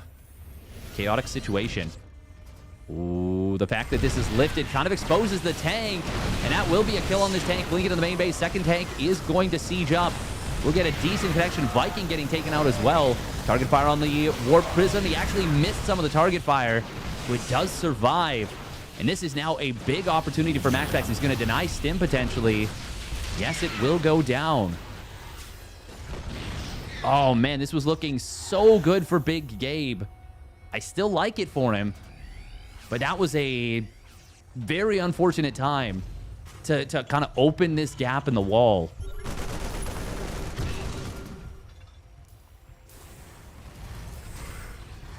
This will give Max Pax a lot more time to find damage with these Stalkers. That's exactly what he's doing here. 5 SCVs getting picked off. Oh, he wants that medevac too, and he gets it. Wow. That was some impressive Stalker target fire there. I cannot believe he got that. Hero Marine read the move, and he moved the medevac away, but the target fire, the accuracy for Max Pax was too on point. And behind this, Storm on the way. Bunch of gateways coming in. The third Nexus is now done, and we've now got a 5-worker lead. But the army supply is a huge advantage for Hero Marine. It is a 5 racks. Max Pax has scouted this, or at least, well, somehow he didn't see this 5th racks. He's seen a 4th racks. Double medevac drop on the left side. Oh, Max Pax warping in units, but it's a very late response, and it's a very small one at that. He will recall. It's going to be enough to push this back. But his recall now on cooldown. Now, Combat Shields is about to Stim is about to complete. Combat Shields is still a little bit of a ways away from completing. Can Hero Marine push through? How many High Templar do we have? We've got, just says unload High Templar. I can't tell you how much energy they've got. I'm going to guess there's at least a Storm or 2 available. Well, he's energy recharged, so maybe as many as 4. Hero Marine, if he can get a siege tank spot somewhere here, could still make this happen, but there's a lot of firepower for Max Pax in the form of those storms. Now, as a 4th tank shows up, man, this is a really strong army. Here comes the Zealot flank. Nice split against that first storm. All the Marines are in the back behind this, and the tanks cover them beautifully. Siege tanks. Even as one big storm comes through, this is still way too much firepower for Hero Marine and too good of a position. Max Pax. Oh, that's a full energy Templar. It gets a decent storm, but not good enough. Hero Marine absolutely cooking here in game number 2. Such a cool setup. Max Pax going to try and clean this up with storms, but it is not going to be enough here. GG gets called. Hero Marine will make it happen with that big old play. Big old 5 racks tank push.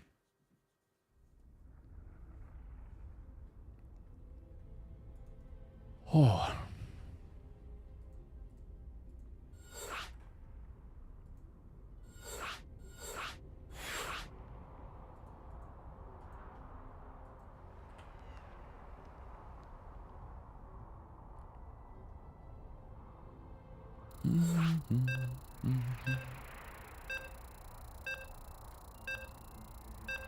Oh.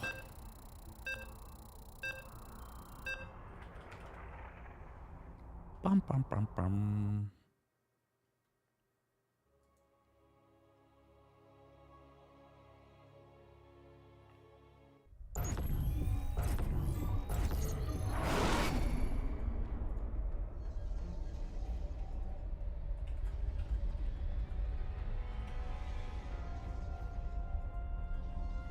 Well, not just the fact that it lost a lot of stalkers, but it was also the fact that he forced the recall. I think Max Pax was dead from the start. The start put Hero Marine in a fantastic position. Yes, it definitely set the table for that push. All right, here we go. Spawning down on the bottom right for Sidestorm Gaming. It's Max Pax. I have to go to the bathroom, so I am going to run away very, very quickly. We'll enter the players. We'll follow a probe. We'll be right back. Nyum.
All right, we're back. Just in time. Perfect. Perfect.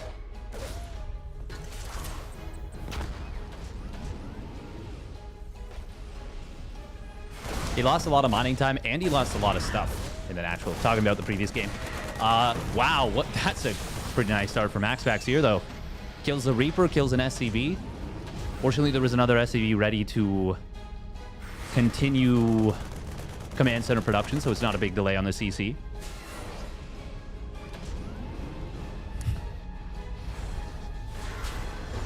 How did you know, Montian? Oh. Oh.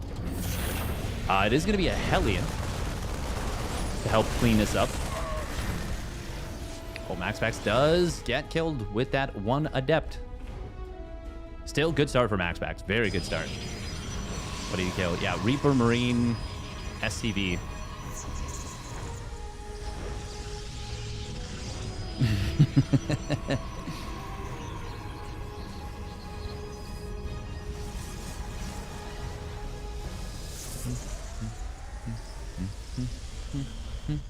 I feel like it's been a long time, Guitar King.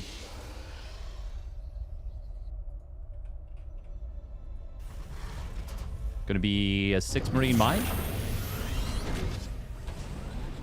No, just single mine drop straight up. Okay.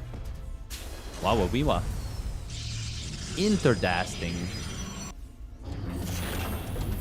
Oh, look at this double layered wall.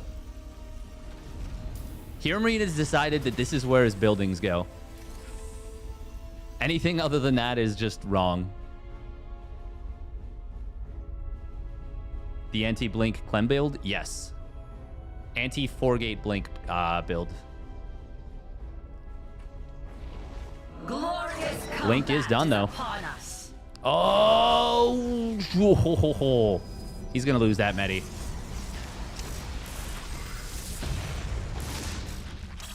Oh, I was going to say, I think you should have just let that fire. Max Pax, very well handled. Loses nothing. Just a little bit of mining time. Now, here's the good thing about the single mine drop.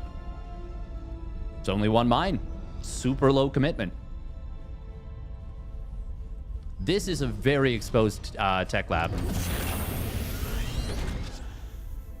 Oh, this is also a super awkward SimCity for moving his tanks around this.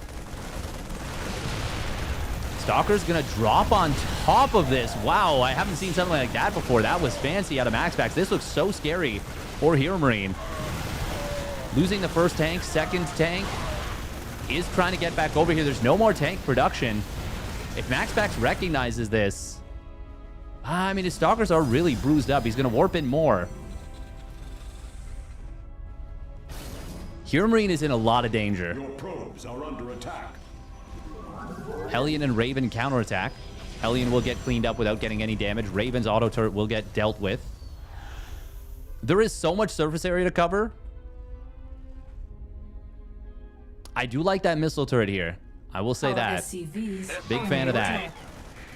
Oh, Max Pax, a little bit of an oopsie. Tried to target that down. Wait, 7 probes? Did the auto turret... Where's the Raven? Raven got another 4 probe kills.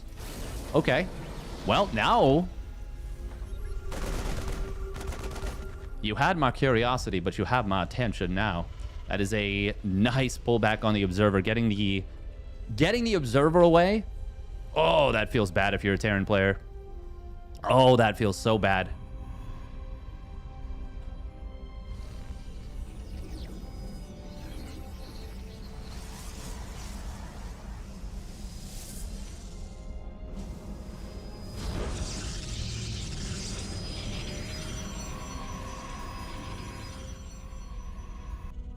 Isn't even that good versus 4-gate blink. I mean, it allows you to put some kind of pressure on the other side of the map.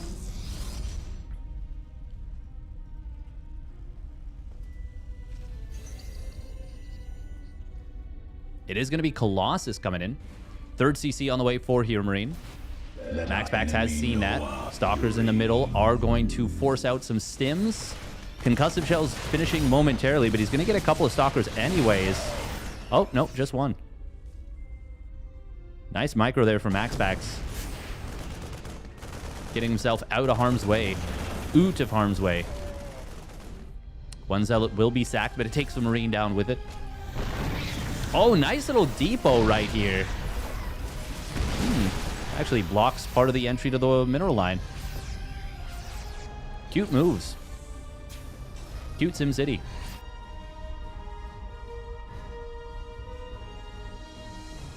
Please lower that depot. I mean, you want that closed if you're Marine. Oh, here comes an engagement. Guardian Shield popped. Zealots coming in from multiple angles. This is a really good jump here for Max Pax. That will force a move away from this position. Force Field's going to trap a couple Marauders. Colossus targeting down the Marines behind the Force Fields. Very nice stuff for Max Pax. And Hero Marine is just going to tap out. Supplies were pretty close, but he did not like how that was going, and I can't blame him. GG. I think maybe it was a little early, but not as early as it maybe seemed. Max Pax is taking a 4th Nexus. Hero Marine's going to probably have to lift his. Might even lose it right there. It's very close to going down, honestly. Showtime up 1-0 versus Raynor.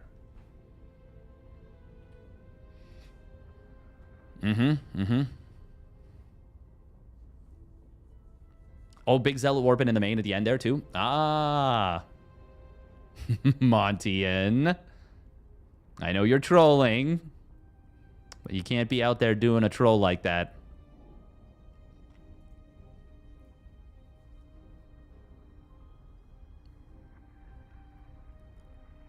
Oh.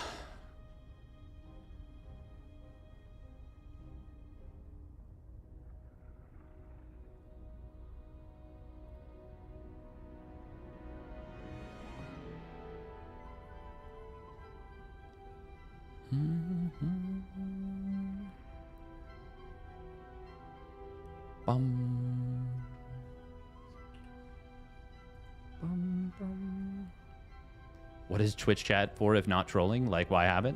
Good point. Good point. That was a very close series. Hero Marine battled hard.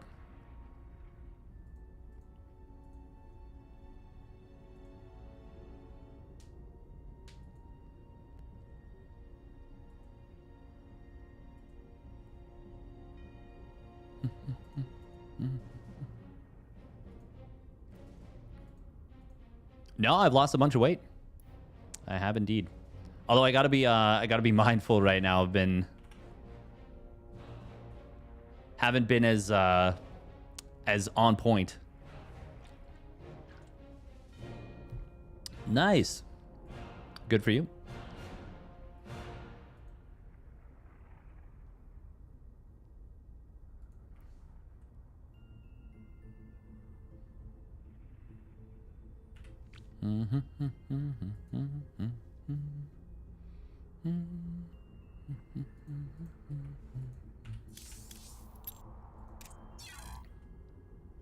Now, do we want to go for the top side of the bracket with winner Beyond Solar going up against Clem? Or do we want to wait for Game 3 of Raynor Showtime?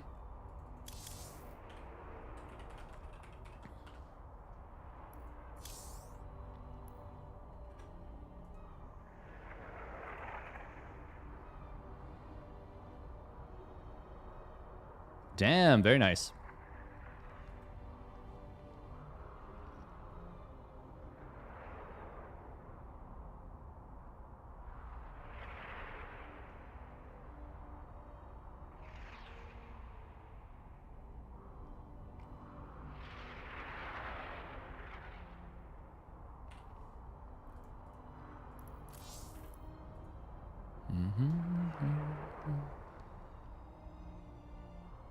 Had crazy burnout for SC2.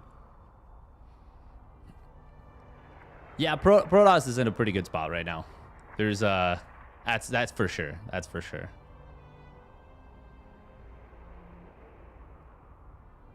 Does energy recharge buff them so much? It does buff them quite a bit, but I would say it's not just that. It's more like that has kind of opened the door. And then also ghosts have been nerfed in terms of supply a little bit.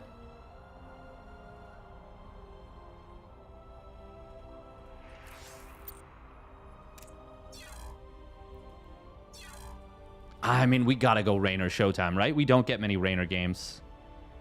Yeah, we've gotta. We've gotta.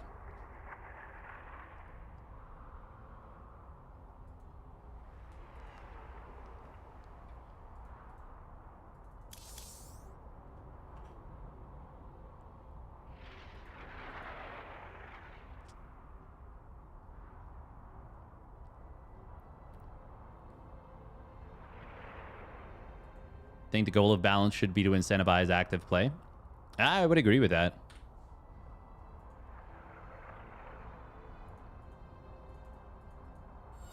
For that reason, I'm not currently a big fan of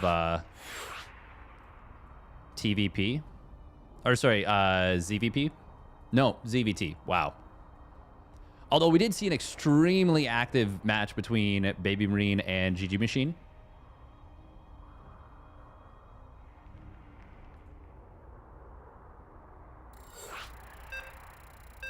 Rainer Showtime 1-1. Yes, yes. We are joining that one in progress. Too good of a matchup to miss out on. Too good.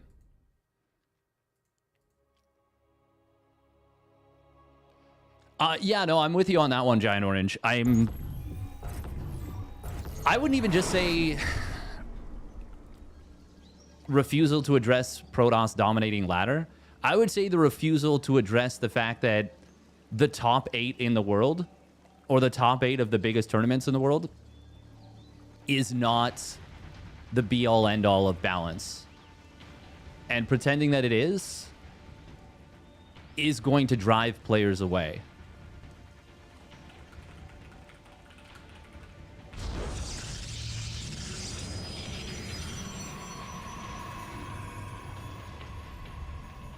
All right, we're putting a 5-minute prediction. All right, here we go. Spawning up at the top left, it is Showtime with a gas first. And his opponent spawning down in the bottom left for Basilisk. It is Rainer in the blue. By the way, Rogue did qualify for EWC. So even though Cham was extremely close and way closer than I was expecting to qualify for EWC, Rogue did end up being the one who qualified.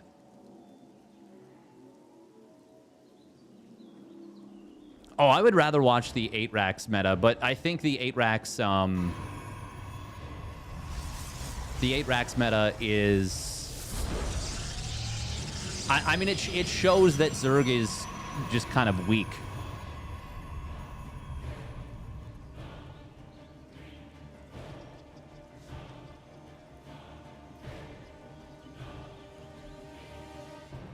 Like, it's...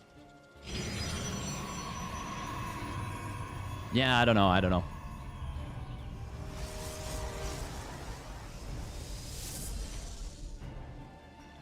know about unnerf. Unnerf the mine is a tricky one.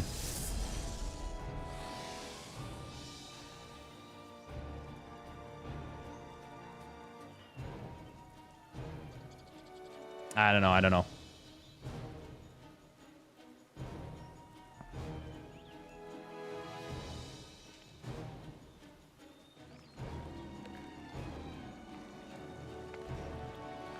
Bum, bum.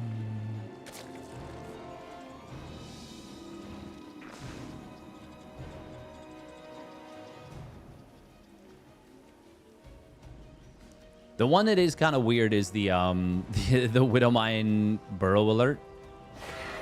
Showtime, by the way. Hiding this one Adept kind of on the map. Looking for Rainer to maybe sneak some Lings across. I didn't see the first 2 games, of course, so I don't know exactly what happened. Showtime did not go for a hatch block here, of course, because he did go for that gas first, which does enable an incredibly fast Oracle pop. Oracle, pop, pop. Here comes the double Adepts. Lings are going to try and intercept. A lot of damage on this first Adept. Adepts will shade forward. Oh, he actually... I think he shot an egg first. Oh, man. Great defense so far from Raynor. Wow! Okay, that did get one drone. But still, wow, wow, wow, wow, wow, wow, wow, wow, wow. One drone, one Ling for 2 Adepts. And now he gets to even use the Spore. Oh, man. The fact that he morphed this a little early means that this very fast Oracle actually runs into the Spore. Oh, don't lose the Oracle. Oh, we got to be so careful here. Showtime, I think it's going to get intercepted. It does. This is a straight up disaster for Showtime. Raynor getting an insanely good early game here. Both Adepts going down for just a drone and a Ling.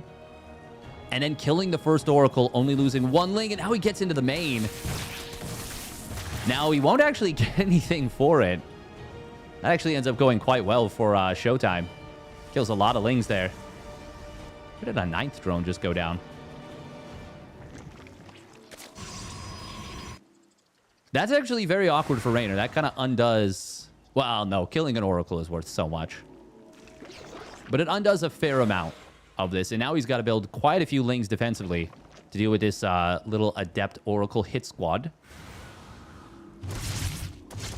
+1 melee going to be the weapon of choice here for Raynor. He's going to try and keep these Lings hidden. Showtime, will he shade forward? Yes. And he shades into a good position. Adepts are going to recall out. Very smart little recall. He doesn't lose anything there. He kills 3 drones and a good number of Lings. Maybe 2 or 3 Lings. 1 Ling. Oh, wow. Okay, less than I thought. Still, 3 drones. Not bad. Oh, wow. Armor? Armor first. Armor first. New development in the meta. Glaved Adepts with armor first. And it's a lot of gates coming in here. Showtime going up to 8 gates with armored glaive Adepts. Wow, wow, wow, wow, wow.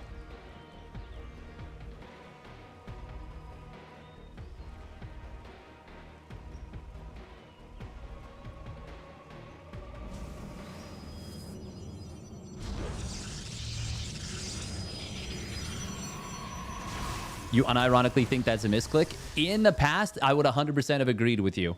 100% I would have agreed with you. But as a way of dealing with +1 melee, Protoss players, there's been discussion that the wave is to go for armor instead of attack upgrade. Now, usually, apparently, at least this is from State, apparently this is after getting +1 attack. So this might just be a new build straight up. But it's not done yet. And Raynor's got enough units out to deal with this. The small number of Banes are going to make it that Showtime cannot shade forward.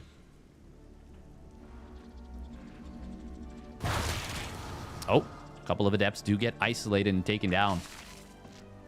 He warps in more Adepts. He's going into Blink behind this. But Showtime needs to find a lot of value with these Adepts for this to be a playable game. He's still warping in more Adepts. 6 more just warped in. 26 Adepts on the field. He has made 32 Adepts in this game. So far. So far. Now +1 weapons starting up here for Showtime. Glaives. Oh, man. That armor did not help at all. Meanwhile, the rest of the Adepts on the left side will get in on... Well, into a good position. No hold position micro here to get some drones. Good splits against the Banes. Hydras have been popped out. This is theoretically good against Ling Bane Hydra. But Raynor got a really good start. We are going to see these Adepts starting to get some okay-ish trades. Lings on the other side of the map are going to battle their way through just in time for the warp in, but the Lings are past. They managed to slip past the Adepts. However, oh man, he needs to close this wall. He needs to close it now. He needs to warp in like 6 more units. Oh, the Lings are through. It's the Flood. Adepts are causing quite a kerfuffle, but they are starting to get cleaned up en masse. And on the other side of the map, Probes pulling in against +1 melee Lings. Not what you want. Not what you want in the slightest, and the Lings are going to win this fight here. Oh, he has to warp in more Adepts even. And Raynor now going to be able to target down 3 more Probes with the 2 remaining Lings. That honestly started to go well for Showtime until the Lings got across the map, and now Showtime says, nuh-uh, can't do it. GG is called. They were +1 armor probes.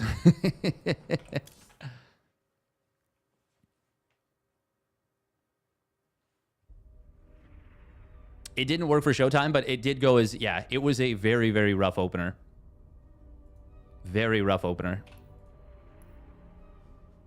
But now it's going to be Raynor versus Max Pax. Oh, I'm amped for this one. This is the first time where I feel like between these two players, usually I feel like it's either, when they play, it's either Max Pax in really good form and Raynor in not the best form, or they're both in really great form. This feels like it might be the first time where Raynor's in really great form and Max Pax is not quite in the best form we've ever seen. We'll see, though.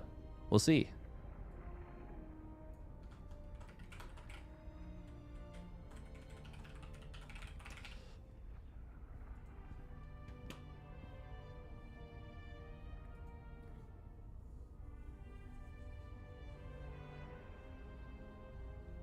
For Danish Dynamite? Dynamite. Oh.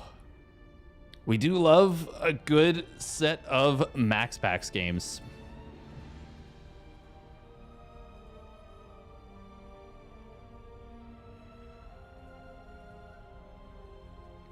I'm gonna put on a sweater. It's chilly down here. Down into basement. All right, we're gonna run 3 minutes of ads.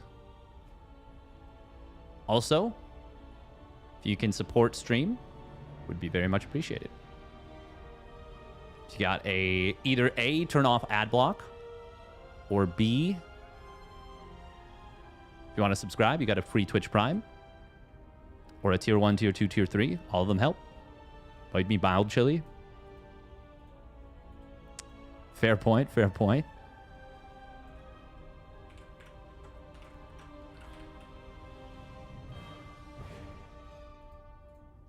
All right.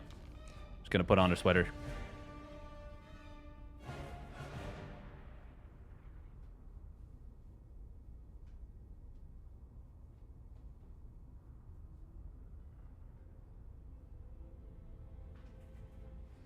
Cozy Team Liquid Star Wars sweater.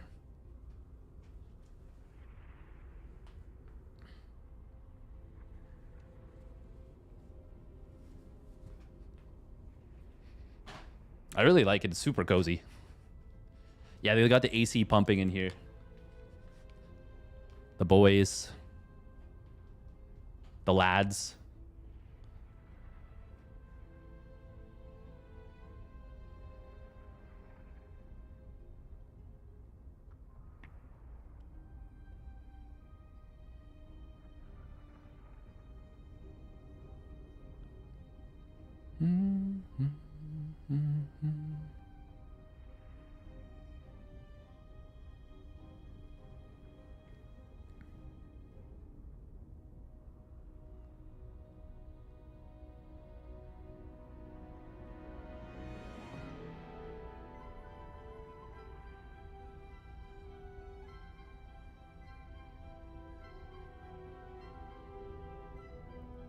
Bum, bum, bum, bum, bum, bum, bum, bum.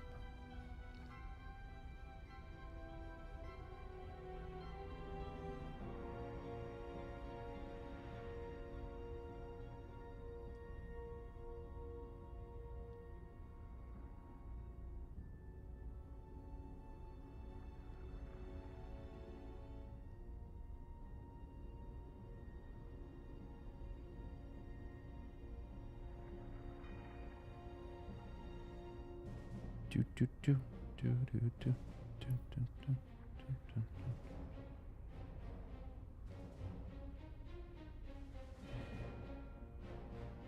got a super busy week today. This week. It's nice though. It's nice. Let's take a look at the rest of the bracket. Bum.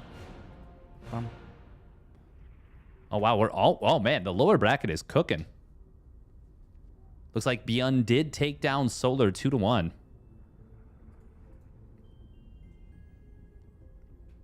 The Google Foo is strong with this one.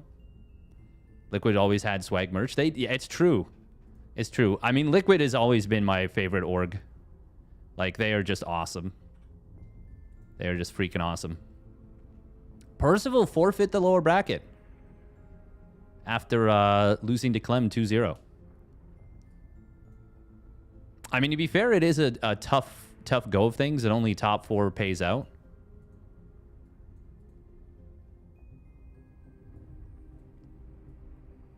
I feel like the Korean players in general usually aren't as big of fans of the lower bracket.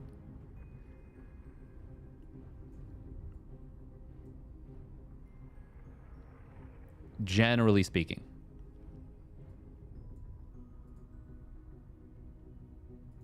Just got 0-3 to the Austin Major. In what game? This tournament is super stacked. It is super stacked.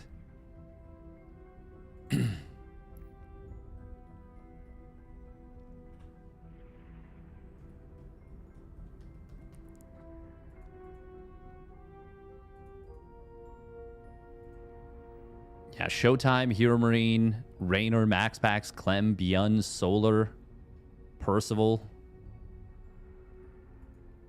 Yeah. Clem is still with Liquid. CS2? Ah, fair enough. Yeah, I mean, there's so many big events going on, like, always, basically, for every game.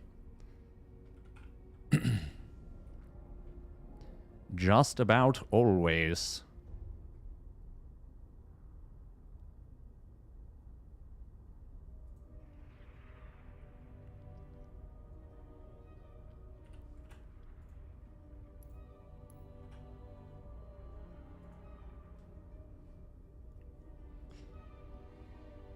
Just about.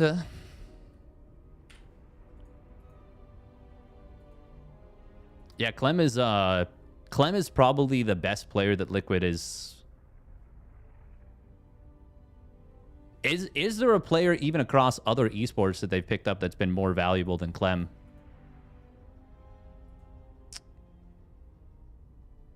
I'm sure there is. Well, I wouldn't say I'm sure there is.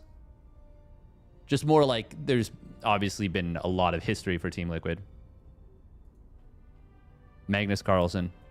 Well, I mean, for this, you can consider Magnus Carlsen to be playing an esport. I mean, it's at EWC, as ridiculous as it is to call it an esport.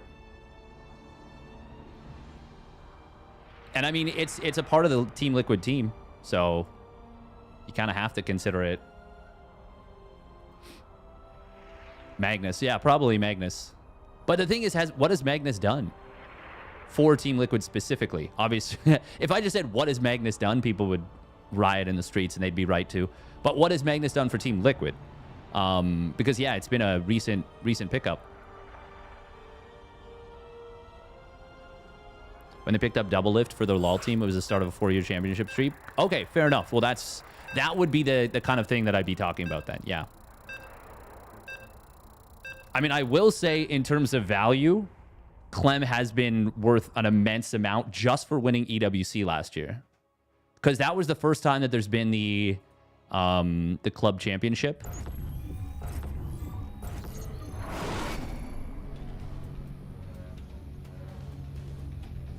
Team Liquid is really poised to do well, though, at EWC Club Championship this year. With Clem having a pretty good chance of running it back at EWC. The interesting thing will be if Maru actually shows up the way he did at Dallas.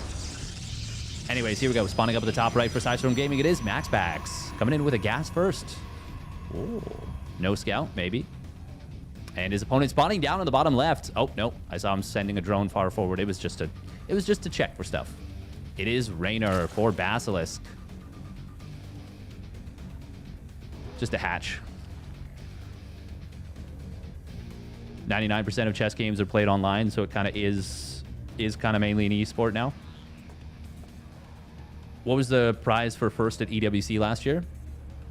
If you're talking about StarCraft 2, it was 450,000, I think. Or 400,000? 450? It was a lot. But if you're talking for the esports club, it was like 7 million. $7 million to the team that had the most points. That went to Falcons. But Team Liquid, because Clem won, it jumped up to, I think they would have gotten 4th or 5th, and they jumped up to 2nd, which was, I think, 4.5 million.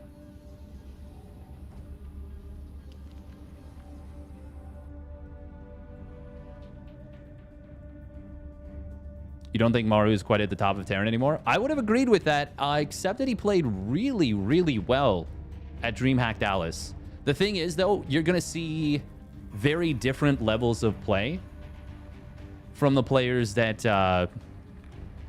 from the players at EWC. We're starting to see Raynor return to form. Cyril is going to be practicing crazy, crazy hard. We saw it at Star Zagora that he played really well.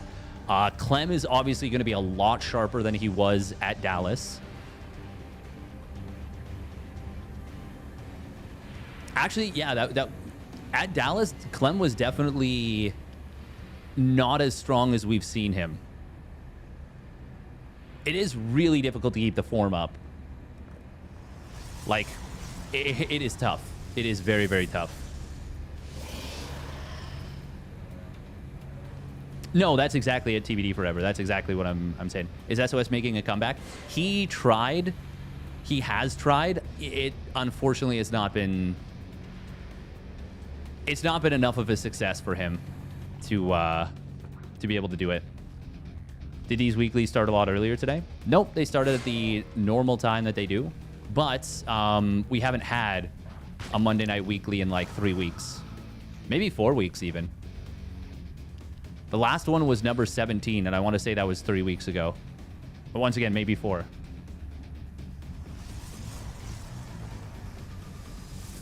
Well, that's the thing. That's the thing is, like, yeah, he did have a poor showing at GSL, but he didn't need to do very well. And he won Dallas. That was the first time he has ever won an offline tournament in the West. Ever.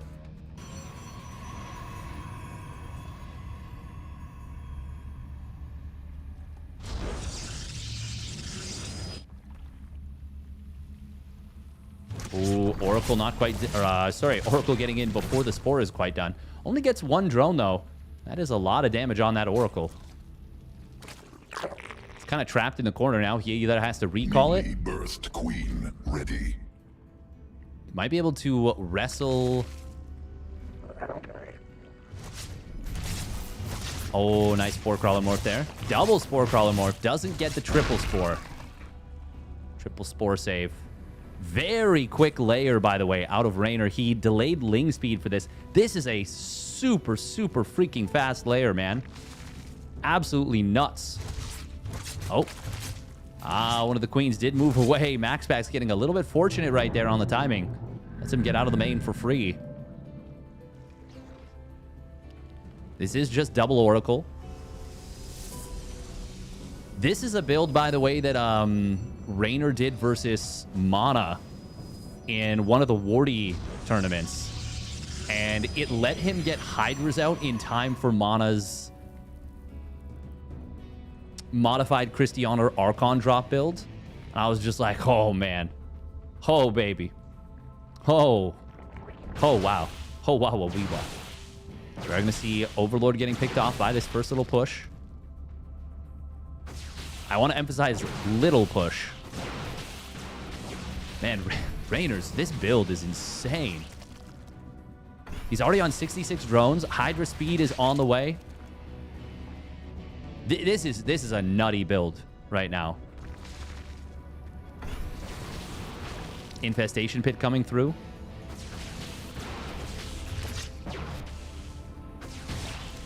This is what greed dreams are made of.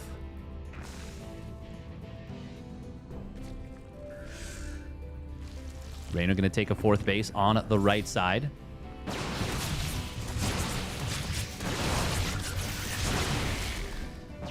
We're going to see the Stasis Ward getting triggered here. I wonder if this is a response to the gas burst play. Oh, second Stasis Ward getting triggered as well.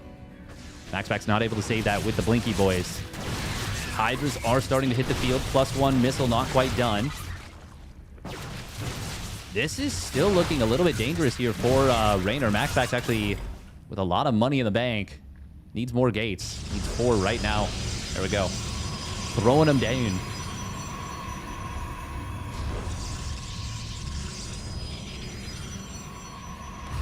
These probes going to take a very long route back. I love this ripping of the screen. It only happens on ley lines. Max Pax, how many Stalkers has he lost? 2 Stalkers. Honestly, good trades, but not as good as I would have... well, as we could have seen. Oh, target fire on the Hydras, trying to ignore the Lings as much as possible. And it's a couple of pickoffs on those Hydras. That's nice. It's nice value. Hey, welcome, Gary Arganis. We chillin'. We chillin'. That is a super fast hive. This is such a ridiculous opener from Raynor. Like, it gets you into such a good position going into the mid game and early stages of that late game. And even with some good micro, some good trades from Max Pax and good Oracle control, and a good build order, I still think Raynor comes out ahead. Now, we do have the Robo facility coming through. We embrace the glory of battle. Oh, Storm getting baited out. Nice job. This is a strong push, but Lurkers are out.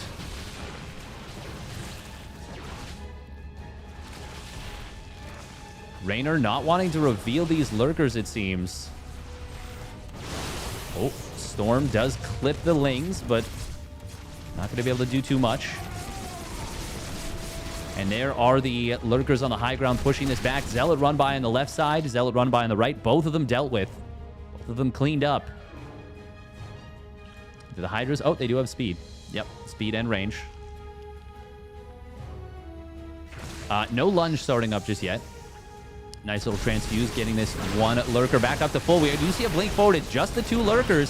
So he's able to grab one of them. Second one will get pulled back. Will eventually die to the Storm, though, and it's a decent Storm at that. Able to get some good damage on those Hydras. Oh, counterattack on the other side of the map. Storm will be able to protect these, but it's actually Max Pax who ends up killing his own High Templar. Not that that was a bad Storm, just the way that it worked out. It was a good Storm, if anything. Oh, I do believe there's more Storms available, and those are some good ones. Interception on a few of the units in the middle, but there are Lurkers here. Max Pax needs to get this army out of harm's way. Zealots on the bottom side are going to warp in. Going to be a bit of a problem to deal with. Storm on the right, pushing back the Ling Hydra. Chaotic situation. Max Pax will be able to successfully retreat out of this, and he's transitioning into those Tempests. As one Benjamin de Muslim Baker would say. Oh, he's got the 10 pests. Jolly good. I don't think I've ever heard him say jolly good. Oh, little flank attempted here. Lurker Morph does get spotted and taken care of. But that's actually good for Raynor because he knows that the flank is in play.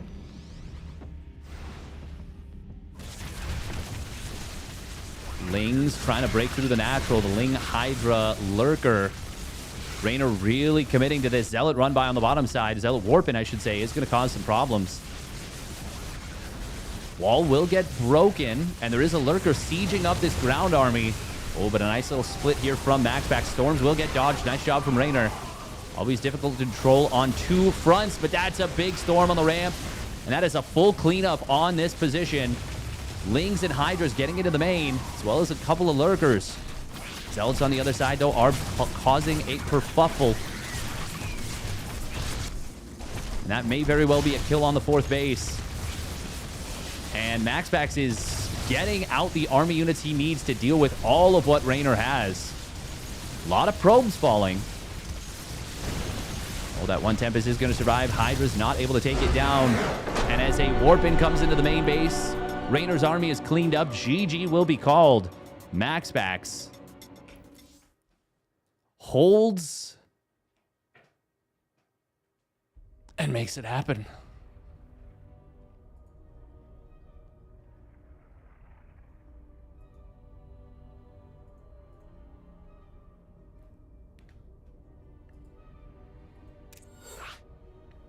Oh, it's going to be Pylon for game number 2.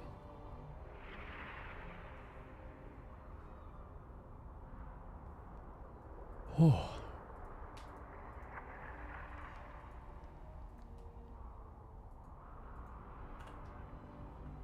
Yeah, once you get up to 4 bases, it's hard to prevent the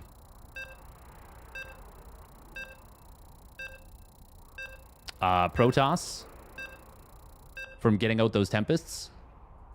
And that really does deal with those kind of pushes very, very well. But well done from Max Pax for sure.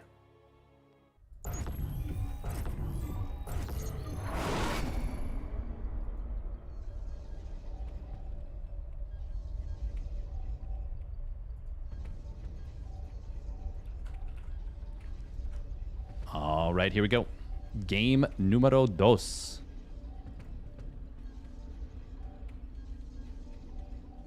Spawning down in the bottom right for Storm Gaming, it is Max Pax in the red.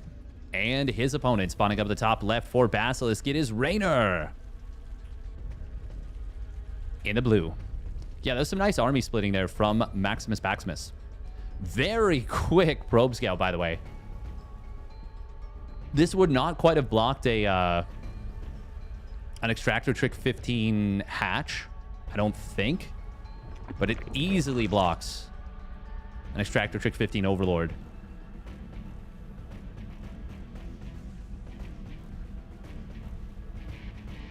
Wonder what the tell was that Max Pax could take a safe 3rd base so easily.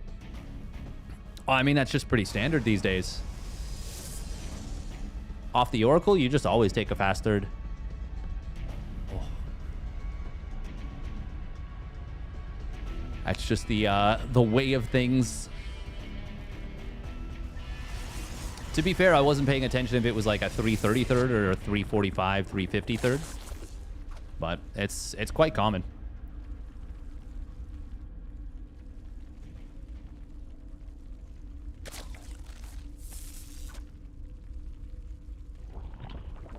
It was 330? Oh, okay. Well, that's still safe, actually. That is still safe. It is pretty fast, though. That's very fast. But you can absolutely get away with it. I actually don't think there's any punish. Yeah. Not unless the Protoss player makes a mistake on the defense. Which is not to say that it's easy to avoid that. Players are just finding more and more ways to cut corners, though, and get greedy. And that's why that kind of thing doesn't even faze me anymore. Like, it used to be like, oh my god, like a 345 Nexus, you know, wow, that's fast. Then it was like, oh my god, a 330 Nexus. Now I'm like, damn, a 320 Nexus is happening sometimes. Oh, Creep Tumor from the main. Now here, of course, is one of the big strengths of this setup. Nice pullback on that Ling. Oh, but Max Pax going to confirm the kill with the Shade. Nice job.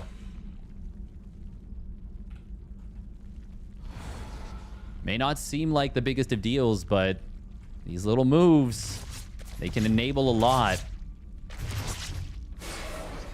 Max Pax is extremely good with these adepts. One of the best in the business. Oh, he's going to shade forward, but this is not a Geralt spot. And he actually gets kind of caught here a little bit. Oh, he thought he could shoot the drones from the high ground. He was not able to. And that will enable Raynor to clean this up, I think. One more hit. Yeah, gets it. Now, Spore Crawler started up at the third. It is done. Oh, this one drone. Nice save there with the Spore. Spore Crawler Morph, I should say. That was a lot of damage on that Oracle, too. Very quick 3 additional gates and a Twilight Council. This should be Glaives. I mean, it like has to be, honestly. He hasn't taken a 3rd Nexus yet. This is a very, very late 3rd Nexus. Now, Raynor has been skipping Roachwarren. A lot of Zerg players are trying to skip Roachwarren to enable some Hydra timings.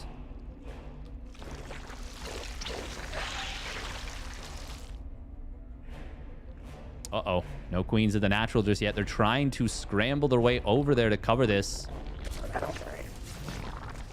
One drone finally getting picked off here.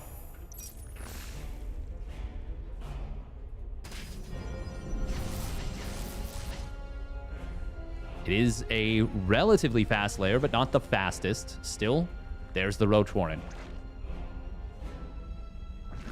Oracle could go after some creep tumors here and would love to see him do that. Yeah, there we go. Gonna get one and the other. Is he? Oh. Oh, he turned it off and on again. A little bit of an oopsie. I mean, this creep is looking quite nice for Raynor. This does feel to me like he might want to go for a potential... Well, actually, he just fired up 8 more drones, 10 more drones even. May still want to go for a very aggressive move with an Overlord speed play. But doesn't seem like it at the moment. There we go. He sees the Glaive Adepts. He's going to need to build some Roaches immediately, but he just started. And there, the Glaives is now done. Raynor is in some trouble. He's going to full wall the Natural for now. But this is going to hurt. This is going to hurt a lot. Adepts will cancel the Shade. Actually, not the worst engagement for Raynor to start things off, and Roaches do pop out at this base. Or Crawler is going to try and get transfused up. We'll keep it alive for the moment. Roach getting transfused as well. A lot of damage on that one Oracle. Honestly, great defense out of Raynor. In the clutch. Oh, did he get the wall? No, it's not a perfect wall. He missed it. Oh, Protoss needs a door. Zerg needs a door. And this keeps the Roaches out. It's actually blocking his own Roaches. Oh, that's so much pain. Ouch, owie, my bones. And now the Adept Shade into the main base. There's Adepts in the Natural. There's Adepts in the third. Drones are falling every which way. And this is looking mighty tough here for Raynor. If he can clean up this last set of Adepts without taking any more damage, this is playable. And he's only going to lose 2 more drones. Oh, there's another couple Adepts at the third. He's going to be able to grab another 3 drones, though. Oh, this is so painful for Raynor. So painful. He's got a 4th base done. He is going to be able to potentially recover from this. But he is not in a pretty situation. Absolutely not. Now, there's no Templar Archives done yet for Max Pax, and it hasn't started either. He's actually thinking that Raynor must be going for a counter all-in. He's actually building quite a bit of static defense here. But there is a Templar Archive started. It's 3 base, 6 gas, full saturation. And even though that static defense won't actually be needed right now, it could still be helpful in the future. I definitely do still prefer Max Pax's position. Absolutely. And now his blink is done, so he can continue this aggression, continue this pressure.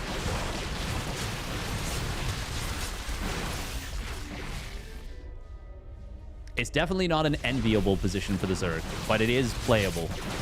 Now, the problem is Max Pax is one of those players that is very difficult to play against from behind. It is double attack upgrade style, you can see from Raynor here. Good blink might go so far from Max Pax. There are a couple stasis trappies behind this. Oracles do have a lot of juice. Oh, double adept getting into the natural, getting 4 drones there. Very nice little run by.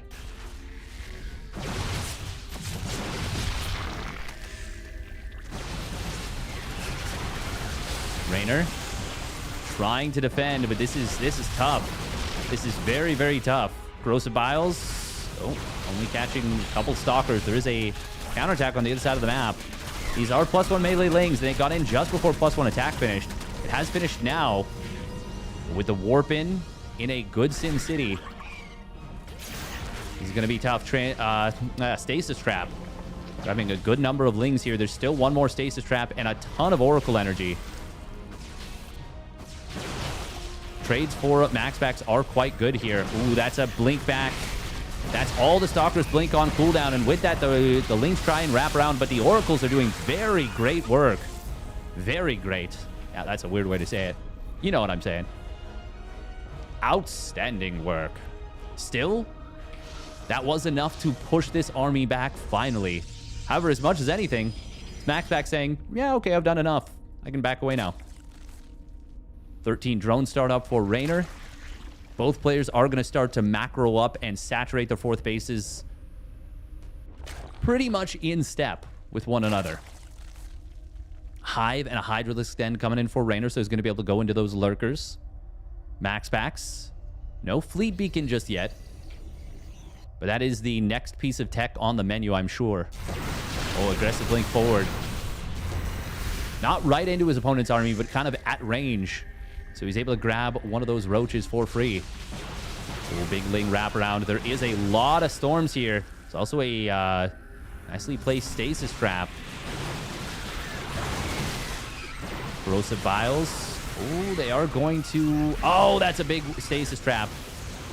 Oh my god, this army is getting melted on the front line. There's a Zealot run by that's actually getting some really good work done. And Raynor...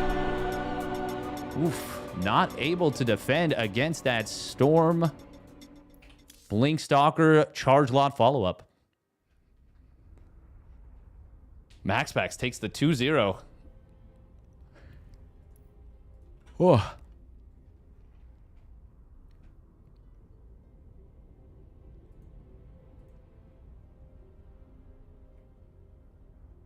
Clem did 2-0 Beyond, by the way.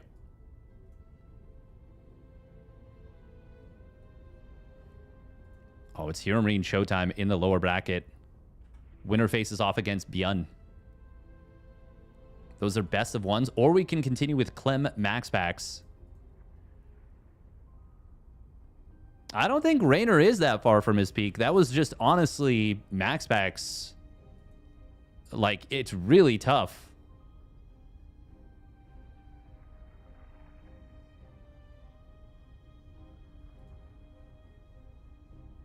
It's really tough to go up against Max Pax's Protoss.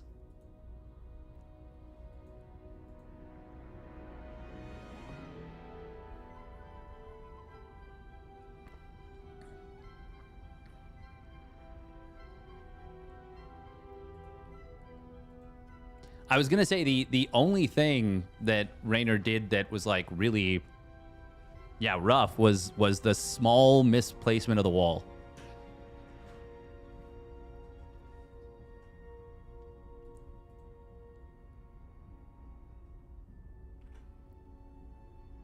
I don't think he's as far from his peak as you think he is. I don't think he's even close to as far from his peak.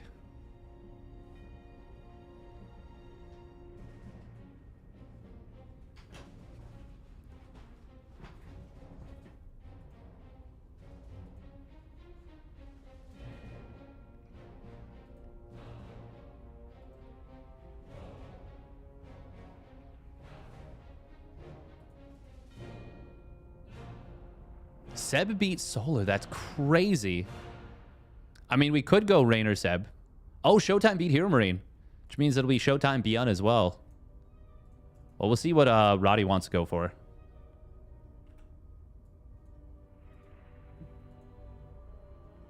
Seb did beat a laser a few weeks ago, too. Yeah, he did.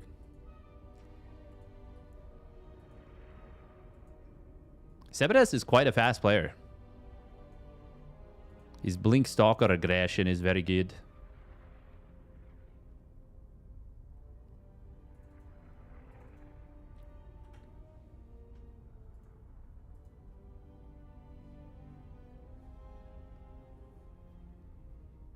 I mean, a laser has not been playing a lot of StarCraft. We gotta say that, Mango Mosh. Laser's very good, but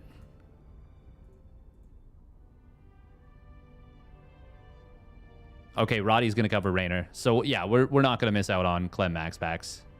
I know this is like the common one, but like we gotta cover this.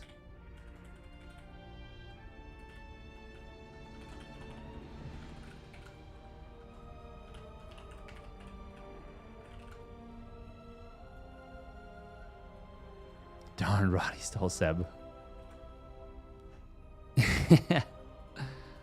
It's hard to say Roddy steals anything. He's like the most amiable in terms of this kind of thing. If anything, he's probably thinking like, oh, you know, I'll go down to the lower bracket. Yeah, and he does that often too. Also, he obviously loves casting his boy.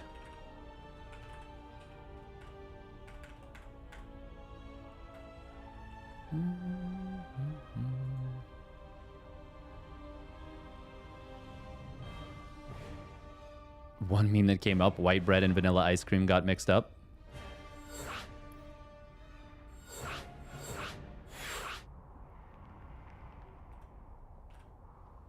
So now it's vanilla bread. Nice. Nice. Nice.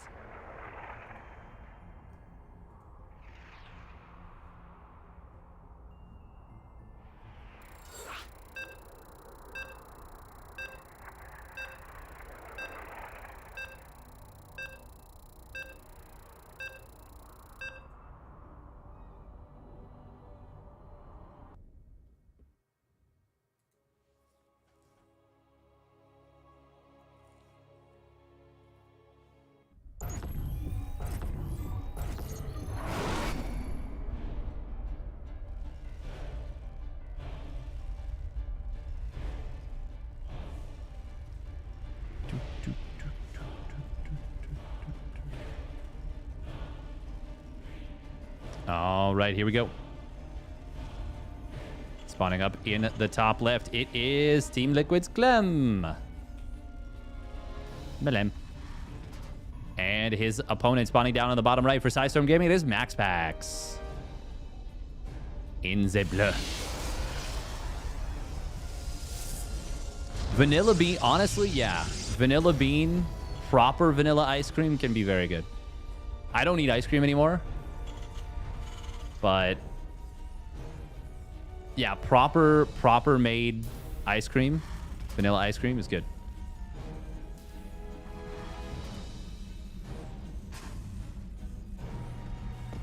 Oh my God, look at, he just did like four at once.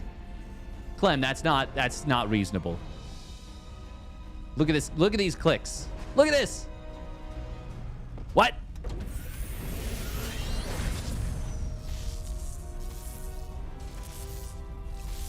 It's true, I don't eat ice cream or pizza.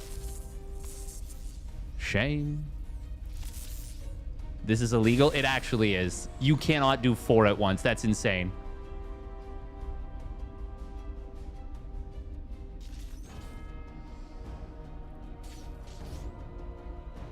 And Max Pax is going to delay the command center anyways. It's still... Oh my God. That is... I'm actually tilted from watching that. That should have been a 137 command center. It gets down at 143. That's actually... I'm mad. I'm mad about that. Because that was like... That was like, what? 22 or 25 boosts? Like, he boosted so many times. And Max Pax just invalidates it with a probe. That's so frustrating.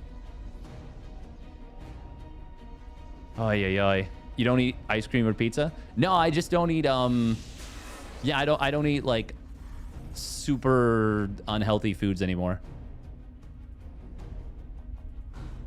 I still will have, you know, like tortilla chips and stuff and dip. But like, yeah, like no like flavored chips. Yeah. Thank you, Zerg, to kill, by the way, for the tier 1 resub at 23 months. My man. Oh, Adept. Not going to be able to get this SCV. Nice save right there from Max Pax. But it's going to cost him an Adept getting one of those Marines. Wow. Good defense here from Clem.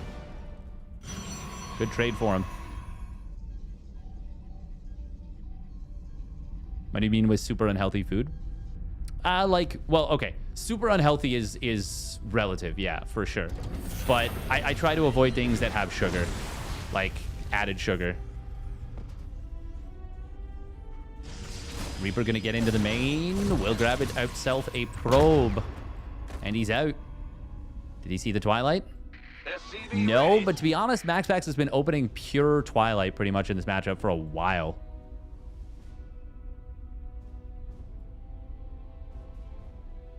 Full of calcium and protein copium.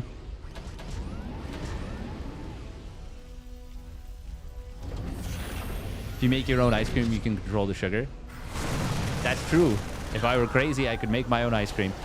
Shade forward to get 1 SCV. Sacking the Adept there. Is definitely a better start for Clem right now.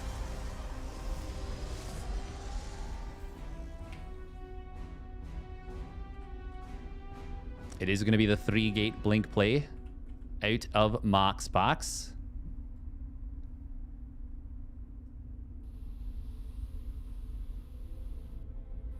Sugared soda? Oh, definitely. Definitely the worst in terms of like health. Blink is done, and we'll get the Reaper. Nice job. Max Pax makes it look easy. And for him, it is.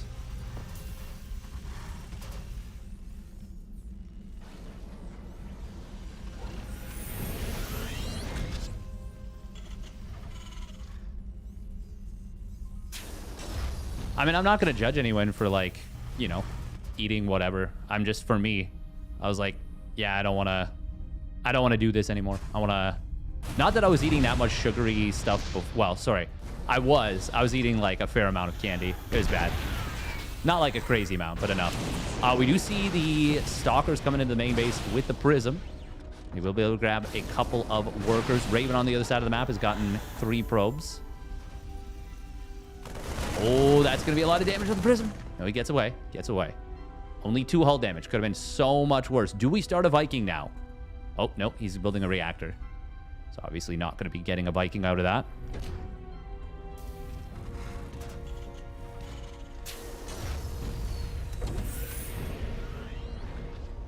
Yeah, it's super easy to drink sugar for sure.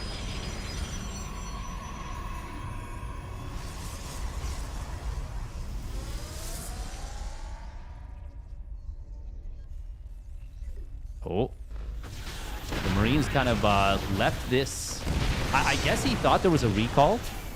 So another 2 SCVs go down. That's a lot of damage on this Raven, by the way. So just 1 shot would kill it.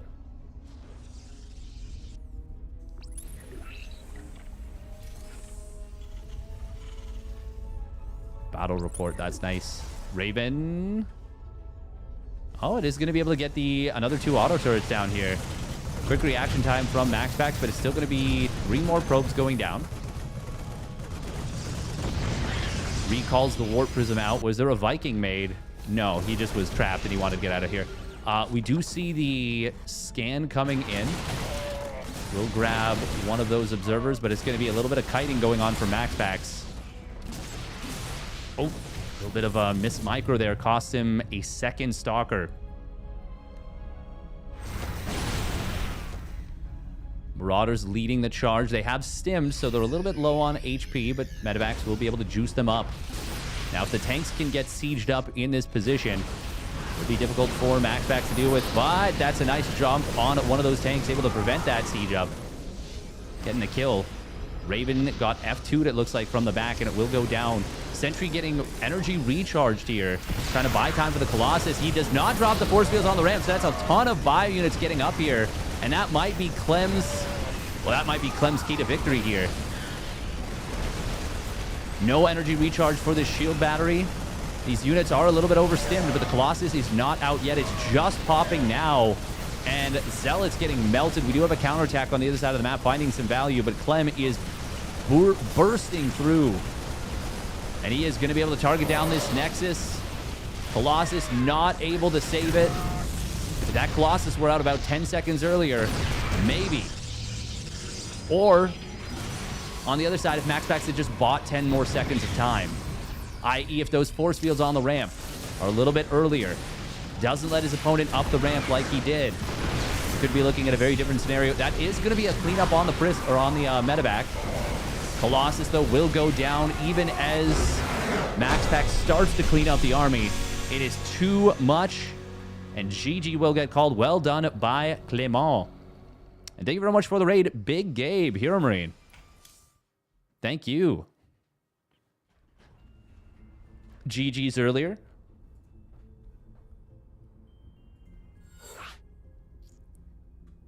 O7's in the chat for the biggest of Gabes.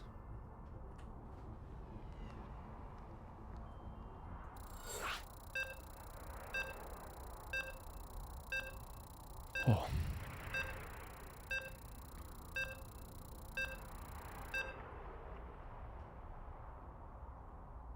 Wait, is white meat healthier than dark meat in terms of like the, I guess, caloric? I don't even know. Like just healthier overall. I mean, I prefer white meat myself. Lower fat content. Ah, fair. All right, here we go. Spawning down on the bottom left for Psystorm Gaming. It is Max Pax. And his opponent spawning up the top right for the team Liquid. It is Clem. Melem. Absolutely decisive push. I mean, Clem's pushes are just ridiculously strong. Even as Max Pax was kind of buying time, Clem is just... He just doesn't hesitate at all.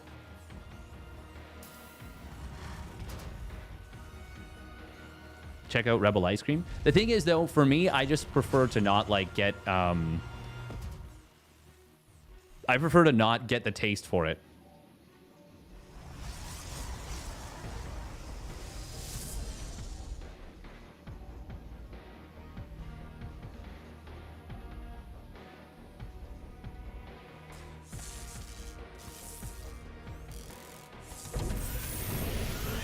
Oh, wall getting blocked there.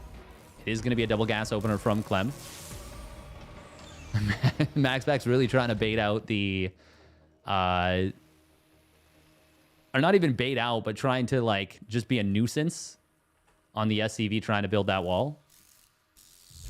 Clem now going to say, okay, fine. We'll pop down the factory first.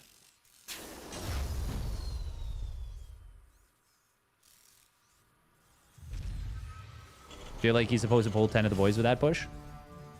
Honestly, like, you can... Every game, basically, you can kind of play it by ear. There are certain pushes that you have to do with SCV pull. But with something like that, you don't necessarily have to pull the boys. And I would say it's more common to not. But there are certain situations where you might pull, like, 3 or 4 SCVs and... Yeah, I don't really feel like that's the kind of situation, though. We're going to see a double Reaper opening. 2 Reaper Hellion, or is it going to be 3 Reaper, 2 Hellion? Clem, of course, one of the better, if not best, Reaper players on the planet.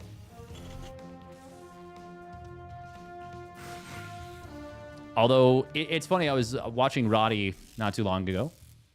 And I like to take a lot of cues from how Roddy casts. And it used to be that, you know, players had certain strengths and certain weaknesses. Man, really good control with this Reaper so far. But these days, we're now at a point where, like, it's like, yeah, well, now the best players in the world do everything, right? Like, just everything. Oh, nice job right there from Clement. Max Pax trying to bait him up to the high ground so he could get that shot. If Max Pax had moved to here, he might have been able to get the intercept and might have been able to fire the shot and at least trade out his Adept for the Reaper. But not going to be able to do so. Clem will go home. I like that he repairs up.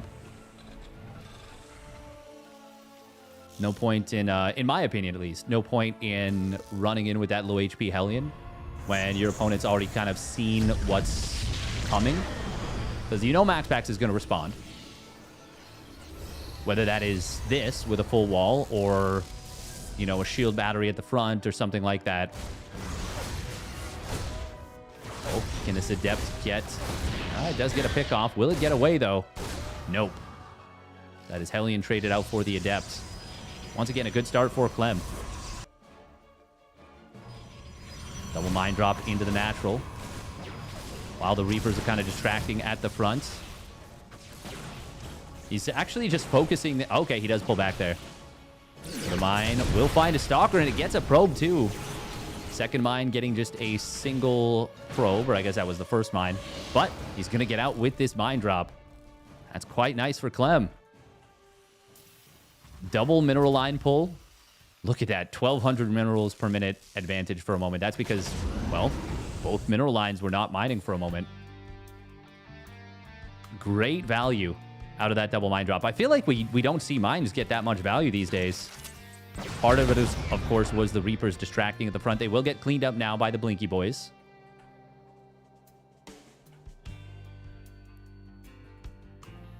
Oh, Raven going to get intercepted here. Wonder if Clem turns around. Okay, yeah. Yeah, when you're that early to get on the map. Oh, engineering bay. That was meant to be a barracks. That was 100% meant to be a barracks. Oops. Surely, right? There's no way. With just the positioning, I mean, that's... Misclick? I think so. I can't imagine it's not. I mean, it's going to work out in terms of timing, not too poorly. Raven, by the way, just kind of chilling on the top side. The interception on that Raven was really, really nice for Max Pax. Getting to force your opponent to keep that at home.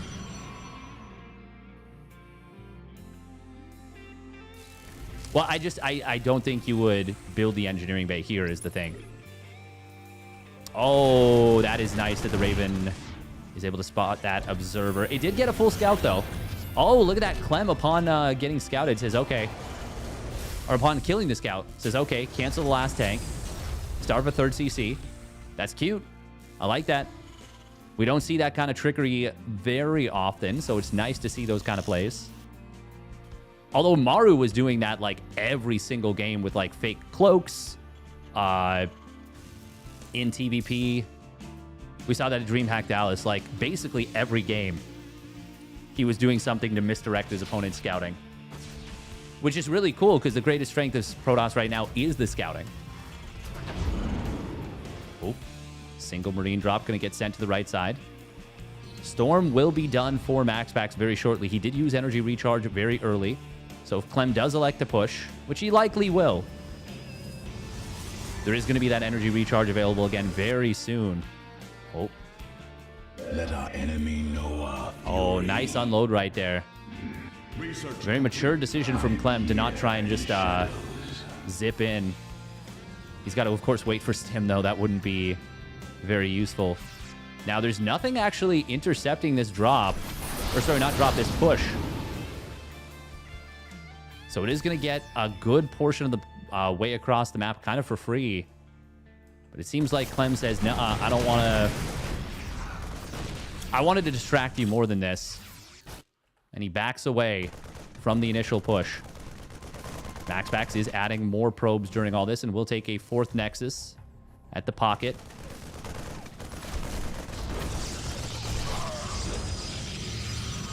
Now, of course, with this big rush into Storm, he delayed his forges, or forge in this case. I think a double forge might be the play here. I mean, I'm always ranting about double forge and saying that more Protoss players should do it. And then it's just Estrella. And Terrans aren't used to playing against it, and he absolutely wrecks face with it. That is a really nice little Widowmine right here. There are a bunch of Templar in this drop. That's a big blink forward. I don't know about this one. Storms are going to try and cover it. They are very good Storms, but this feels like a suicidal attack at best. That did not go according to plan. Oh, that was an oopsie for me. Oh, there's no battle report. Oh, man.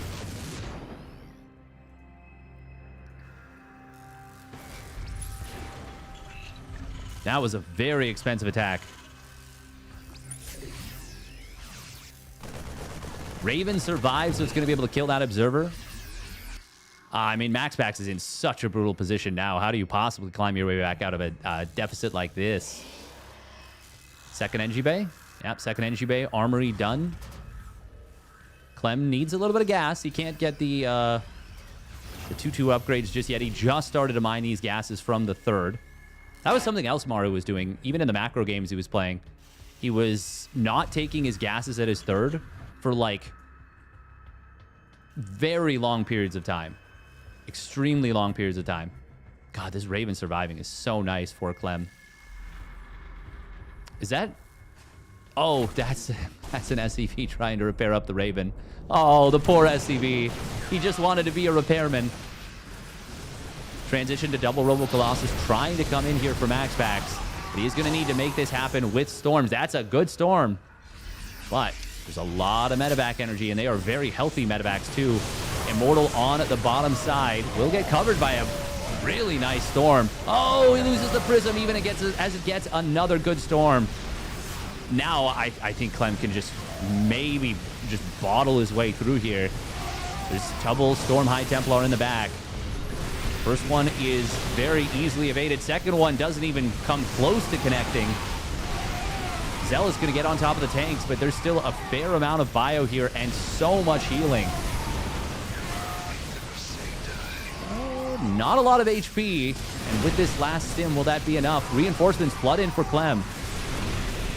Is energy recharge available? No, not for another 10 seconds or so. And there is just so much sustain in this army. Feels like the units just aren't dying for Clem. There is the energy recharge energy recharge double Storm, but it is just not going to be enough. It's too little too late. Colossus arriving, also too little too late. And Clem will be able to take this game.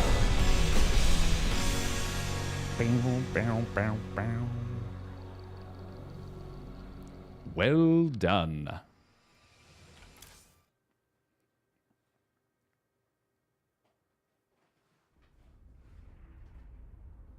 To be honest, that was as good of an engagement as Max Pax could hope for. I mean, he was in such a tough position.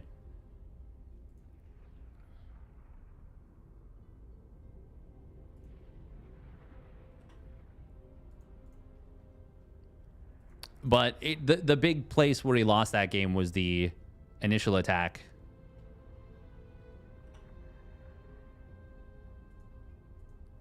Like the one into a massive defensive line. I think Max Pax needs to watch Zaun. He needs some updates. I mean, Zaun is... I actually don't think Max Pax's problem is solved by adapting Zaun's setup. Yeah, I don't really... Because I feel like Zaun is like, okay, I am going to get into the mid game without taking too much damage. That is it. I'm going to get into the mid game, and then I'm going to go and try and out-execute you in the mid and late game.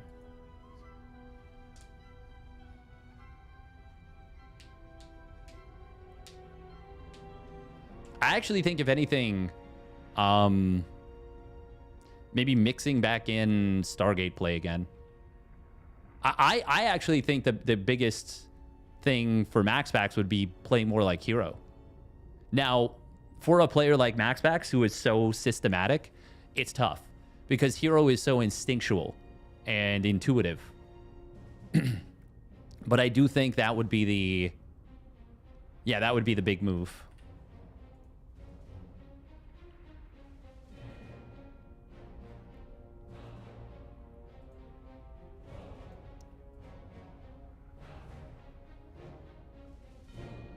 Clem was having ping internet issues in Wardy tourney earlier as well, so he's probably pissed.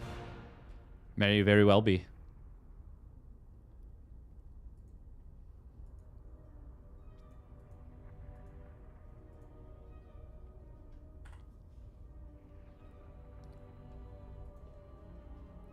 Hero is impossible to copy.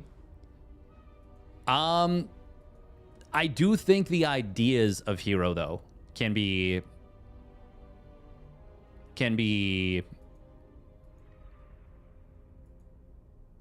imitated. And I think they can be successfully imitated, too. I would love a session where Yapperman coaches Max Pax versus Malem. Can Clem be copied? Yes, you just have to execute perfectly. Perfectly. All the time.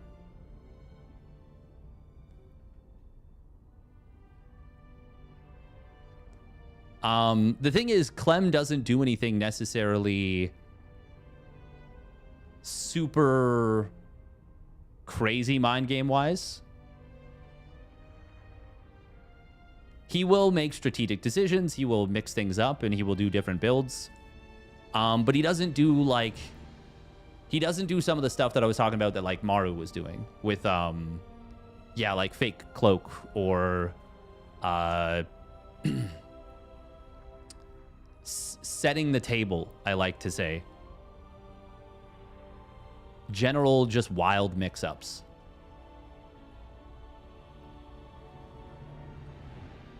And I think a lot of that is that he doesn't really need to.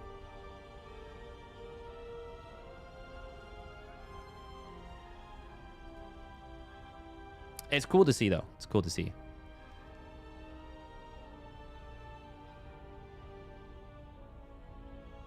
Clem is mechanically bonkers, yeah. Someone had a really interesting thing of like, if you could choose of all these superpowers, what would you choose to go up against Clem? And one of them, like some of them were like, I don't even remember. There was just one that stuck out to me, and it was the ability to process so every time 4 seconds happen, your brain has effectively processed 5 seconds worth of data. So for every 4 things that occur in real life, or every 4 things that an average person could process and do, you can do that a 5th thing. Which I was like, that's really cool. It wouldn't be enough for the average person to beat Clem, for sure. But I was like, I feel like that's how the top players work, is they are able to process like, I don't know, like 2 or 3 times faster just mentally.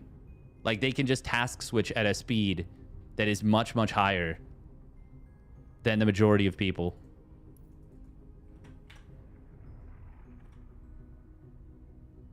All right, we're going to run Zmads.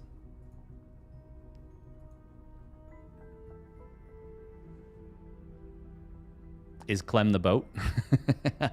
Sure.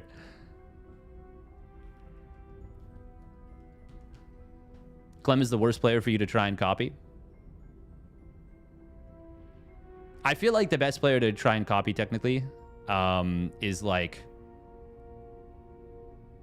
Cure. If you're looking for a Terran.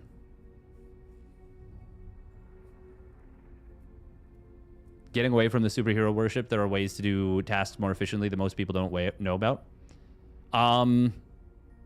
Why Cure? Because he doesn't have that like flashy speed necessarily, but he is still extremely, extremely good. Like that flashy speed of a Clem is what I mean. Damn, Raynor just took the sickest engagement. The sickest engagement.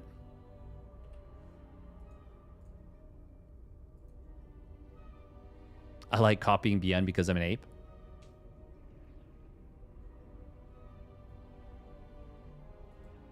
I will take an ape over a goat any day. Nice.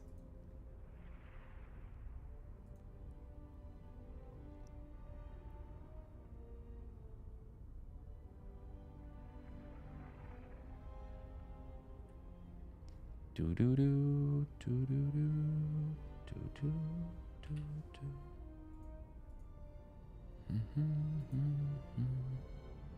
What's an ape gonna do? You can eat the goat. Oh, it's gonna be a rematch of Max Pax Rainer. This is still a best of one. Or this, yeah, this is a best of one.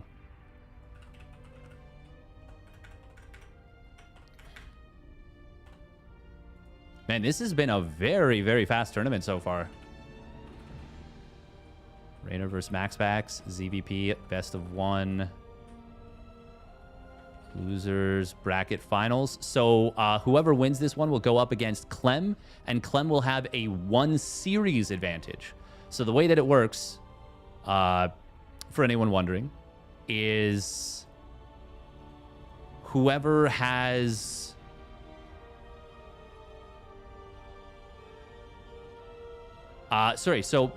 whoever ends up coming through, whoever wins this one, will face off against Clem. And if Clem wins, the tournament is over. Clem has won.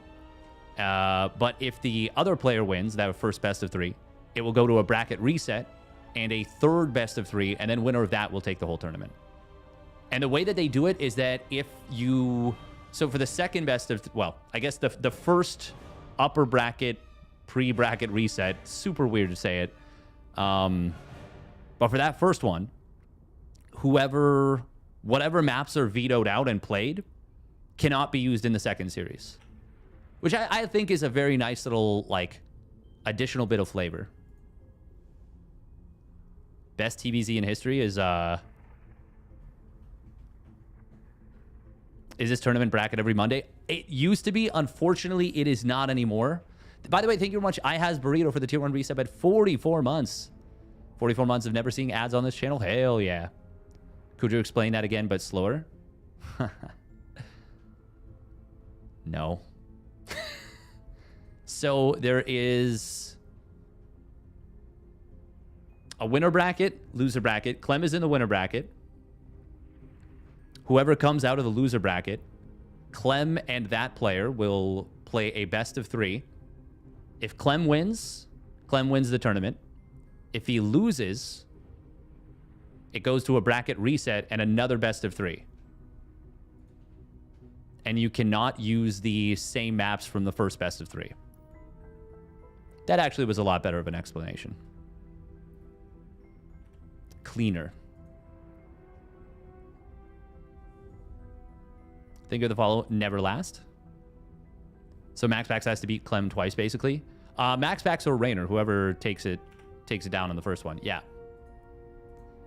I actually really liked how Bellum Gens did it, Star Zagora, with the lower bracket, because I think a bracket reset and I think a 1 map advantage are too much. I think that they're silly. What they did for Clem was he got to decide what both vetoes were for the map, which is still a big advantage. It's a really big advantage, especially in a map pool of 9. And then he got to decide first map, I believe.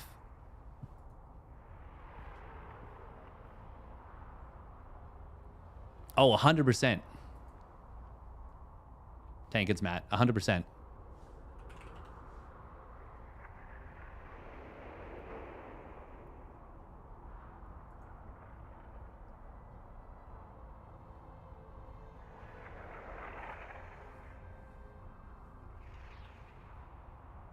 Wait, there's an emerald rank in League of Legends now? Her?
Also, bunch of stuff happened. Bunch of stuff happened in the last, like, 48 hours. Haven't even gotten a chance to yap about it. When are we getting a Wildgate stream again? Oh, is the playtest still going until today? I meant to play it, but I just kind of got, like, sidetracked this week.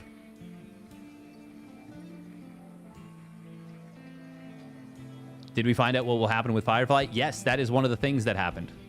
That is one of the things that happened. He has been removed. Oh, my goodness. Okay, here we go. Spawning down on the bottom right for Sidestorm Gaming. It is Max Pax. In the red. And his opponent spawning up at the top left for Basilisk. It's Raynor. In the blue, and it is a 12 pool. It is a 12 pool and a best of one. Raynor sending the drone to the right side, but he's sending it across the map in reality. Now, will it be a hatchery here? A hatchery here? I mean, based on where this drone is currently rallied, it's going to be into the natural. When does Max Pax check the main? He just did. Okay. He knows the drone is coming across. Where does the hatchery come down? Right here.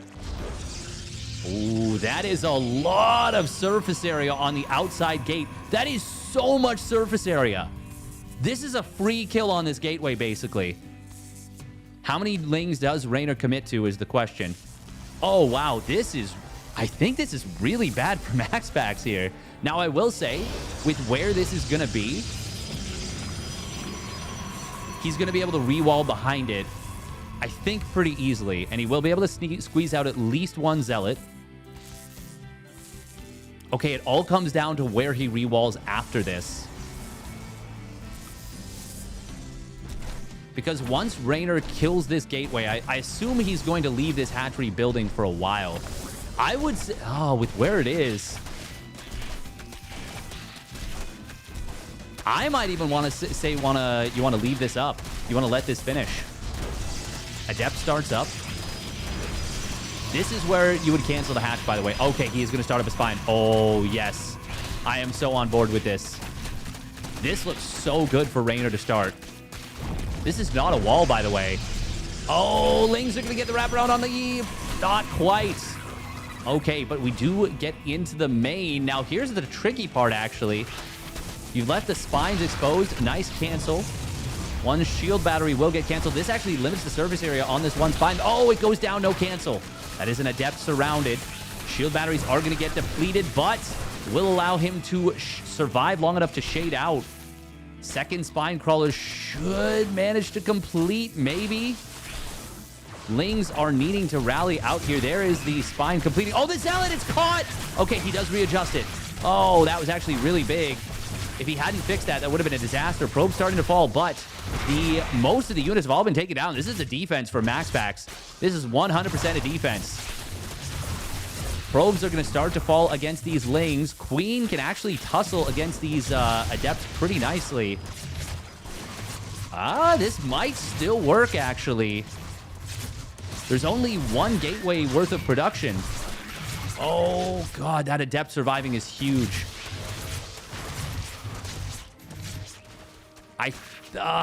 Okay, this is super weird. Because Max Pax... well, is he going to try and defend his position? Does this pylon power this gateway? I think so. It's a really important thing if it does. Spinecrawler?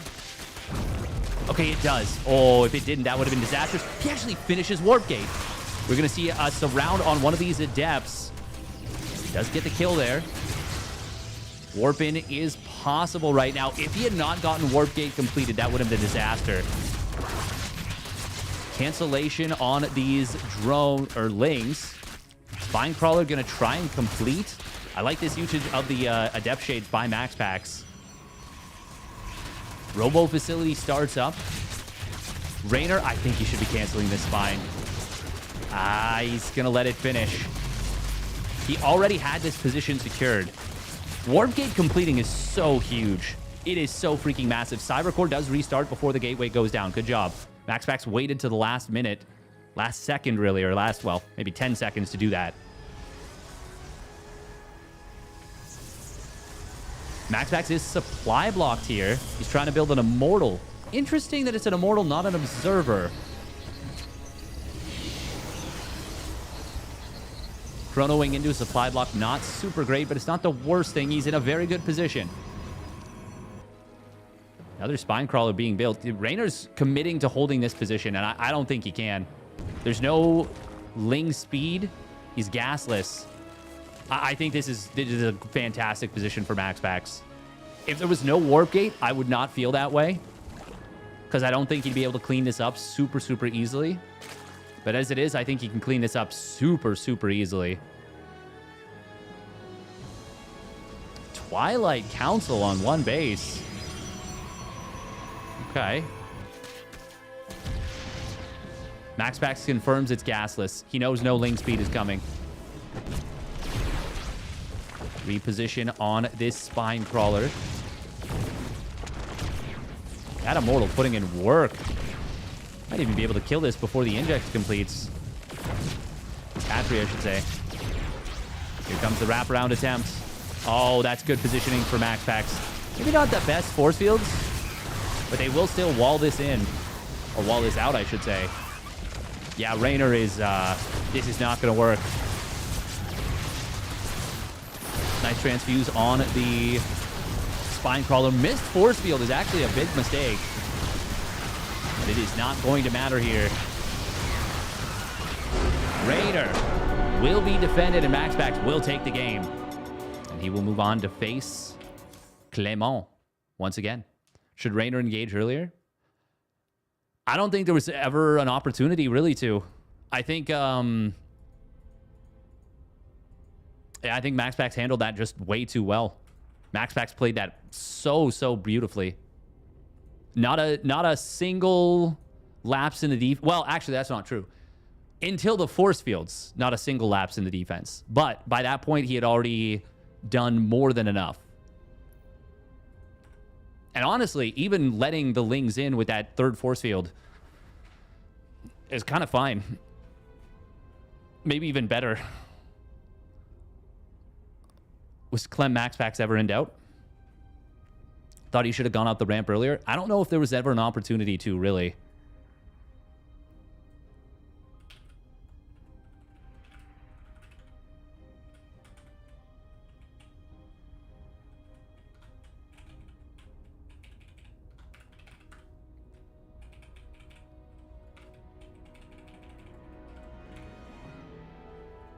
Oh, it's not a best of one. It is a best of three.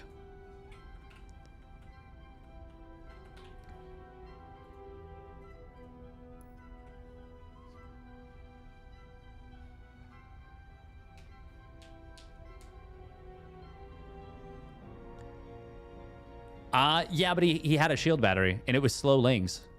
And there was still quite a few adepts.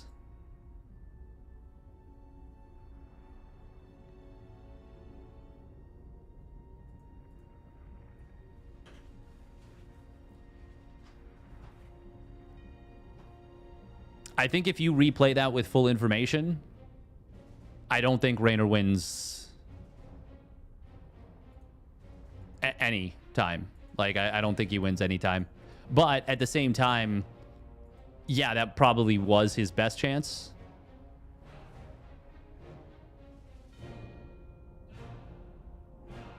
If he'd killed the left pylon instead of the right, would that have denied Warp Gate? I think the right pylon might have also powered Warp Gate. No Warp Gate, I think, means he can drone out of it. Probably.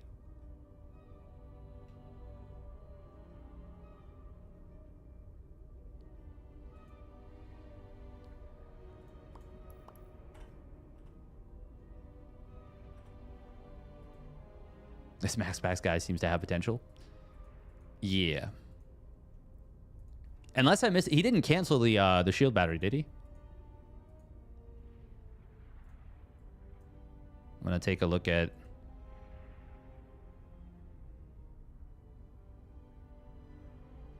No. He let the shield battery finish in the main.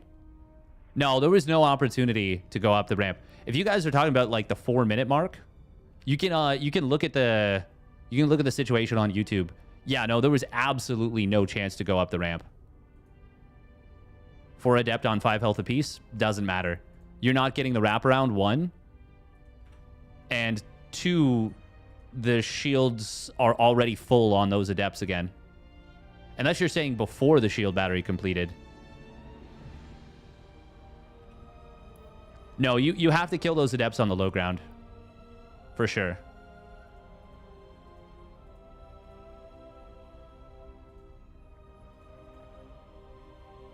All right, Clem, Max Pax once again.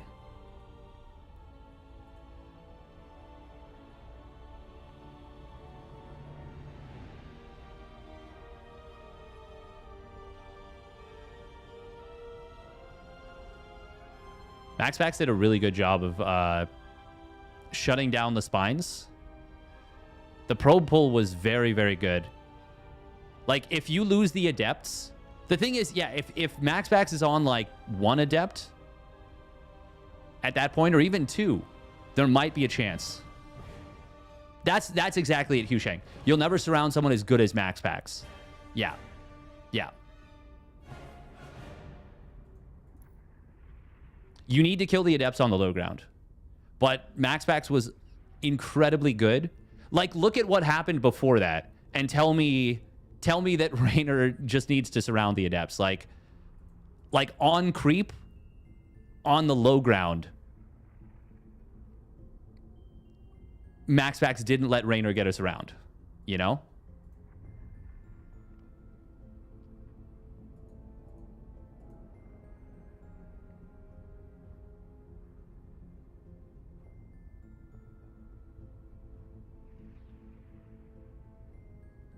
Never is a big word.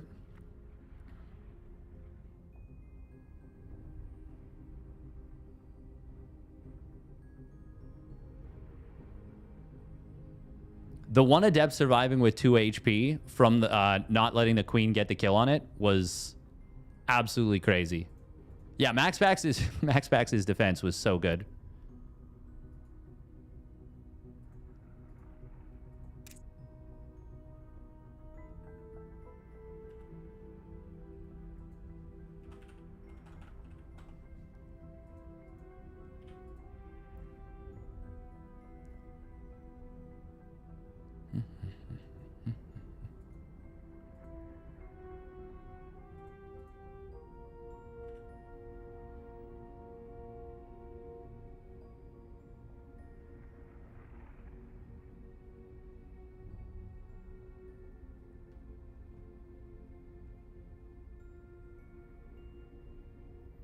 %, win rate with Forge at, no Forge at your MMR.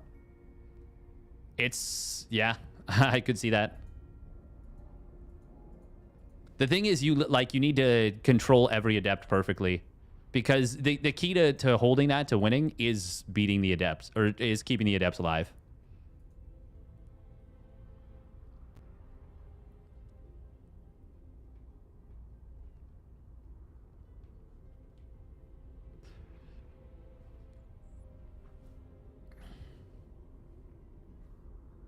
Clem is really good. He is really good. He is very, very, very good. I do think that Pylon did power the Cyber Core, though. The one on the right.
Cyril number 5. Wow. That is, Artosis, is that you?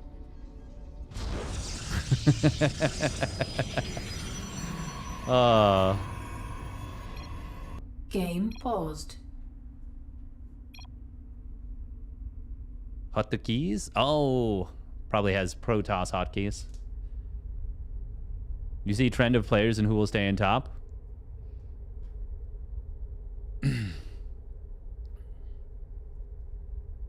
I don't know that there is anyone in the world besides yourself that would put Cyril outside of top 2.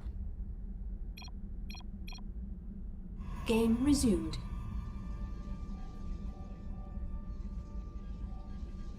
All right, here we go. Spawning down on the bottom right, it is Max Pax for Storm Gaming. And his opponent spawning up at the top left for Team Liquid, it's Clem. Belem.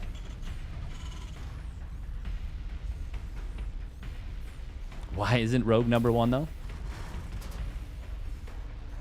I know, I mean, why isn't he? He sees the trends, though. Oh, true. True. I mean, who would you put as better than Cyril? Besides Clem. Cyril is good, but he's no Cyril. If we're talking all time, you definitely can't put Cyril anywhere lower than 2. I think he's number 1 in my opinion. No, Cyril is definitely above Max Pax and Hero for sure.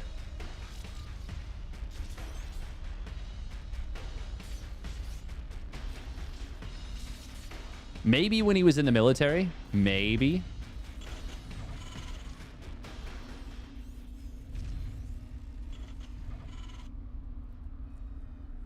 Current trend? I mean, it was 4-3 between Clem and Cyril at Star Zagora.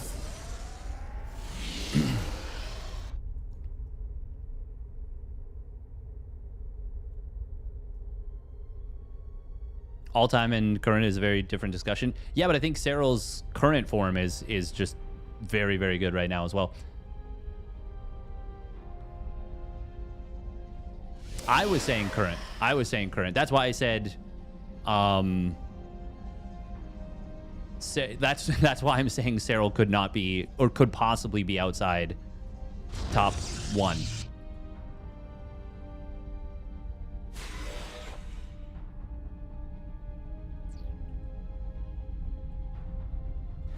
If there could be an upset nobody thinks about? Absolutely. This is a nice jump right here for Clement. Clay. Oh, cancel on the shade. That is a lot of damage already on this Adept. He might be able to kill this. Reaper is in one-shot range for this Adept, and he gets it. Oh, one more hit, and it dies. One more hit. Max Pax able to get just barely getting the bait in.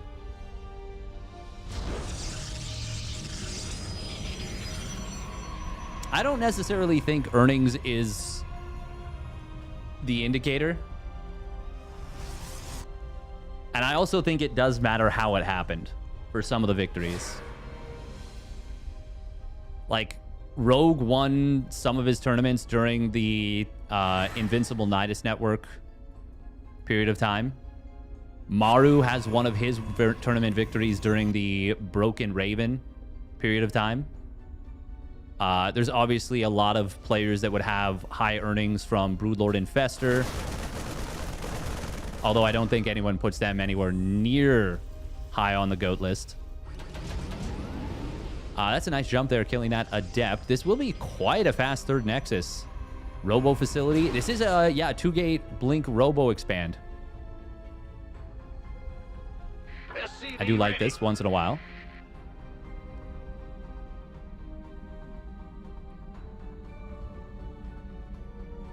Won while Protoss sucked. If you think MC won while Protoss sucked, oh my god.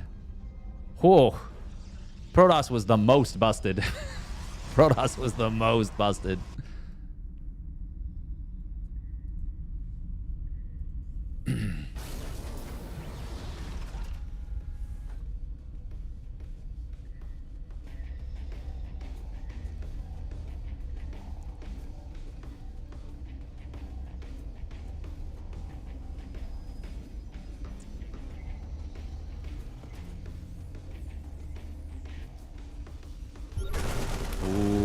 nice find on the Observer.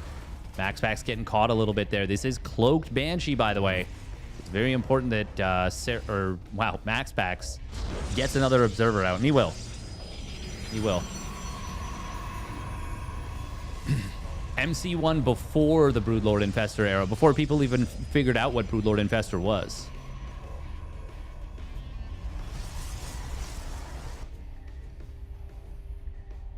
Also, Mothership Vortex was actually equivalently strong.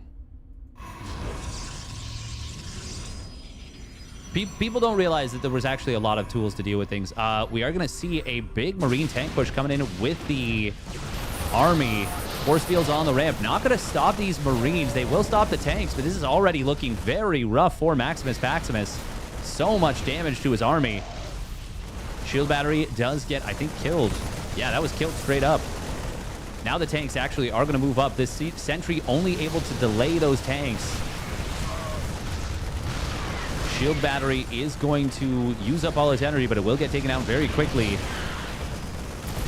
Okay, it's going to be a big probe pull to try and clean this up, but a third tank shows up. These Stalkers, they're not even going to get a single tank. Charge is completed, which is great.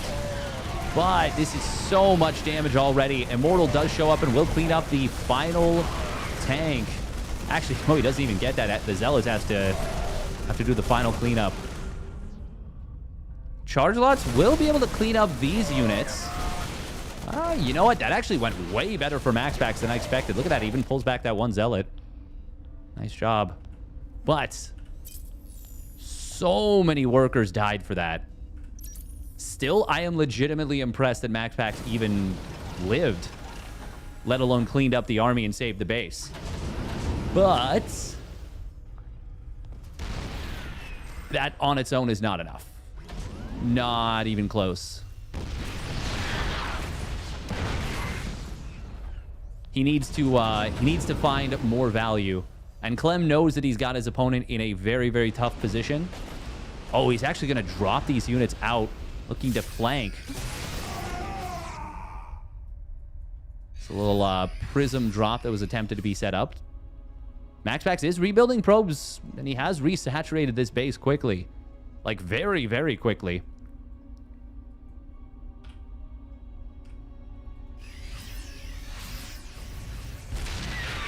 What happened to the Banshees? They must have died pretty early. I mean, the third is done. It's a lot more playable than I was expecting, that is for sure. And there is Colossus tech started up. Honestly, I am surprised. I am genuinely very surprised. Oh, losing that sentry is painful. 4 SCVs did go down. Zealot drop in the natural. It's literally a Zealot drop. Not even plural. And as the War Prism goes down and this army gets mostly cleaned up, we might just see Clem march across the map once more. He certainly could. No extended thermal lance started up for Max Pax, but he does have his second Colossus on the way.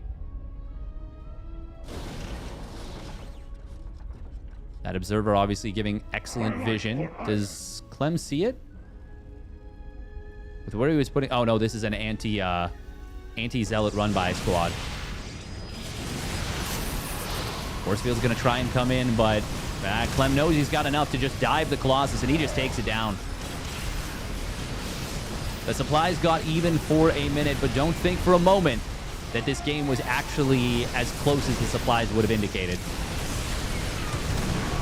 Big Zealot flank coming in, but there's a huge minefield, and that is going to clear up a lot of these charge lots. Even now, Max Pax, though, somehow manages to kind of shove this army back. But Clem, as he drops into the main base, is there a recall available? Yes? Can he clean this up? Maybe. And he gets a handle on the drop. A little bit of a misstep here from Clement with that drop.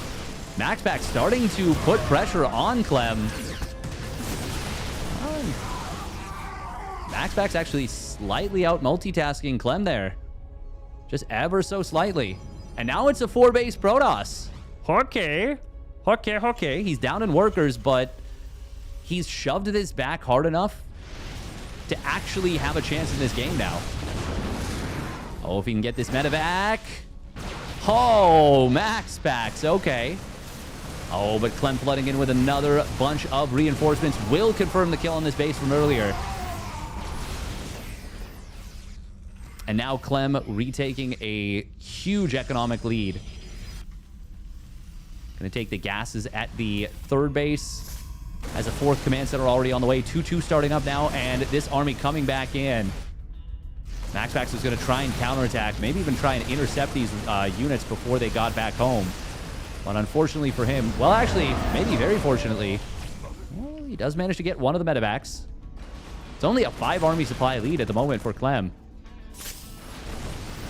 Oh, and a blink forward will find one of these medis. He's going to get another one. It's going to cost him a good number of stalkers, but it's a full cleanup. Okay, now we're cooking, actually, as Max Pax. Oh, my God. He should have been dead. He should have been. There's no way. This is insanity. What? I still think Clem is in the driver's seat, but nowhere near as comfy as he was. And there's 3 Colossus already on the field. Now, Viking count is up to 5, and there's not a lot of Blink Stalkers to keep those Colossus safe. Oh, Widow Minefields. Well, could have actually been a lot worse.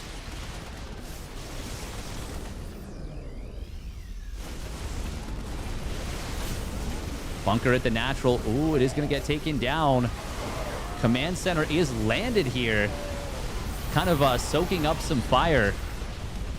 Colossus number 1 will go down. Second one as well. And the third one going to get chased and killed. Man, Max Pax was really getting me to believe there. He was really making me believe. But Clem ultimately will clean up this push. Will save the CC. Oh. Oh, hot pickup on the mines. Or on the ghosts, I should say. Nice job. Max Pax. He now realizes, yeah, it's too much. But oh my God, that was... I cannot believe how close Max Pax was to actually making that a real game. Oh. Damn.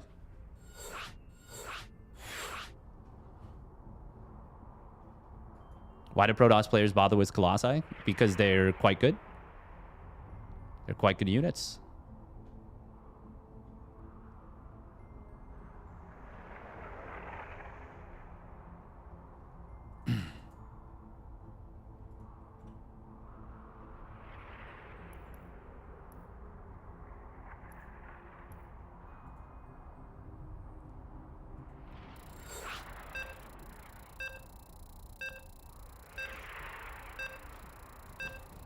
If Clem wasn't so good, I think Max Pax would have had a shot in the last fight. Yeah. They are squishy. Relative... I don't even think they're that squishy, honestly. I think... I don't think they're that squishy, honestly.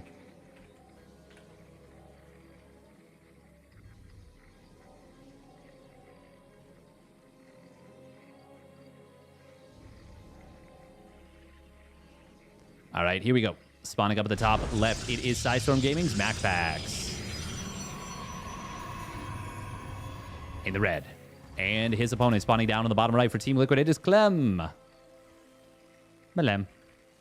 In the blue. The thing about Colossus is you have to keep them protected, is the main thing.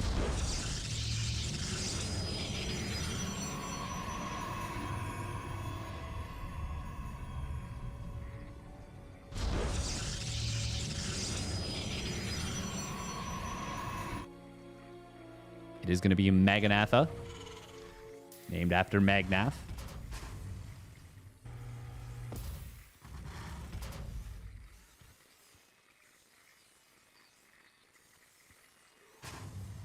That's true. Bio does have a lot of DPS. I actually think, like, of all the things, I think that that's, like, the most balanced interaction in, like, all of StarCraft. Is the, like, Colossus, Blinkstalker, Charge Lot, Sentry versus Viking, Biomine, Medevac.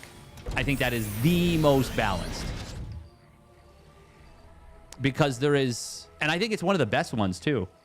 Because it is... Oh, that was so cute. Oh, my God. He dropped the depot so that he could wall in the probe. Oh, that is what we call footsies. And that is what we call ankles broken. Oh, my God. That was so cool. Max Pax will recall out, but that's a loss for him. I don't care. That's him taking the L. It's a good move to recall the probe, by the way.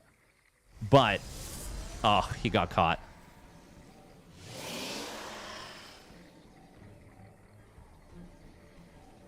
The thing about both sides is there is an insane amount of micro and positioning to be done for everything. There's Prism Micro to pick up the Colossus, to dodge the shots. There's Blink Micro and Target Fire on Vikings. Oh, Max Pax with a little bit of an oopsie right there. Probe's pulling.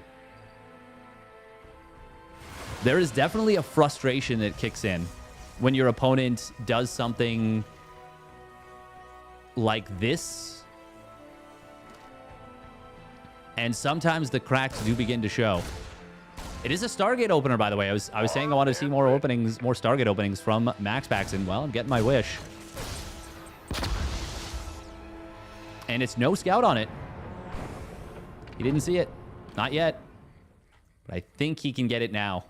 Although this is a double ramp jump. Gangway, coming through. This ramp, by the way, this little ledge, we're going to call it Shin's Nightmare.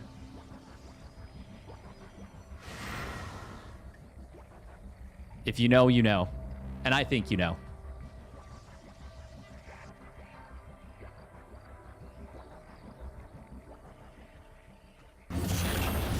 God, Shin had such a bad time with that.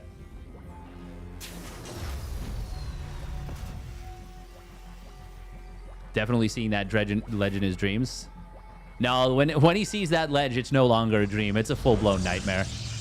It's a night terror at that point. It's the one where they're like... It's clinical.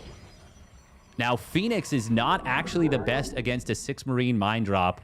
Especially if it gets a full unload, which it will. And this is a nasty pylon to get the jump on. Phoenixes are out of position. Oh! He got a 9! Oh, my God. We looked away. We looked away at the worst possible time. 9 kills. We're going to take a look back at that one. Oh, my God.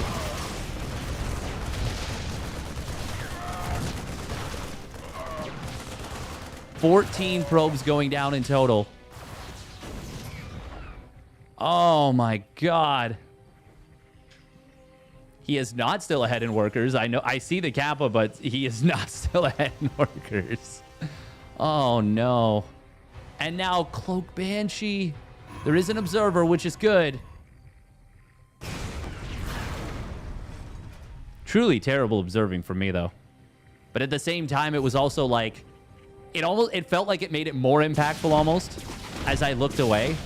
And I just look on the left side and suddenly the number says 10. So many more probes going down. And this is with a shield battery being produced. Oi, oi, oi. Oh, this is bad news bears for Max Pax. He attack moved the mines. Oof. Oof.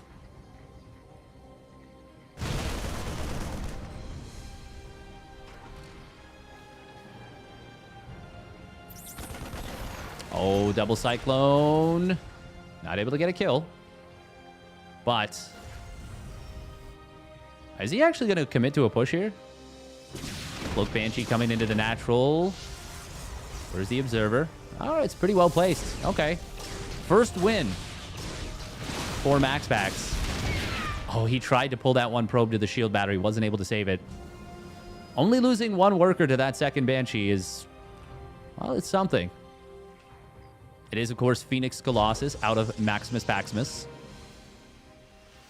You know what? This many Phoenix, going to make it difficult to move out. Phoenix Colossus... oh, got to be careful, though. Phoenix Colossus is a... it's a somewhat oppressive composition to play against. Oh, wow. Max Pax is moving out.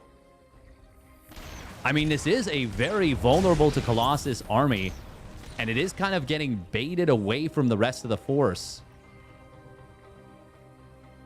Oh, man, if he can draw him over to the right side again. Oh, force fields. Oh, he grabs one Cyclone lift. Look at that. Does lose one Phoenix. But that is a really good jump for Max Pax, I would say, overall. Got to be careful, though. Do not want to push into tanks. Stim is now done. That was good for Max Pax. Oh, Widow Mines! Oh, that was very nice for Clem. 2 dead Phoenixes. Up until this point, he'd only lost an Observer and Probes, which is kind of funny. That kind of explains why it's not as bad of a situation for Max Pax as it could be.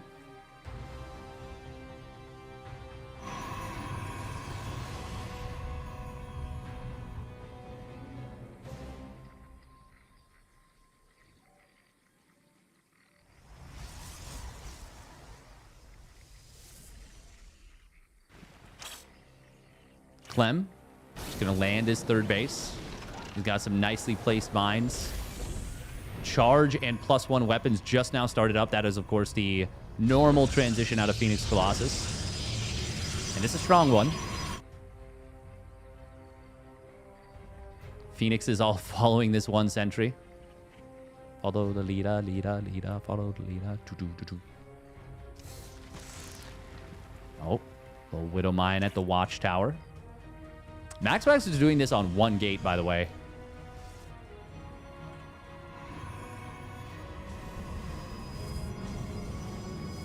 I mean, if he can get up to charge in +1 before Clem moves out, there's a chance. Problem is, Clem is moving out pretty much now. And how many Vikings do we have? Only 4. About to be a 5th and 6th, but...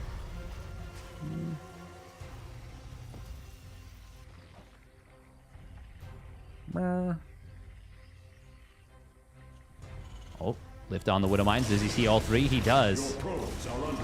Okay. Hey, thank you, Skatu, for the tier 1 resub at 42 months. Oh, that's Vikings getting back, and that is another dead Phoenix. No, that's 2 more dead Phoenix. Oh, he's going to lose another one, maybe? Oh, just barely survives on 2 HP. Max Pax did manage to split some of the Phoenixes. The thing is, with Charge just now finishing, he can only just now get in towards Blink. And that means the Vikings, they're just not answered at this point. Clem, though, not panicking. He's chilling, he's vibing. Max Pax, on the other hand, gets supply blocked and floats up to almost 1,500 minerals. Oof. Oof, oof, oof. It's going to be Storm as the next setup here. Well, yeah, you need a big swing.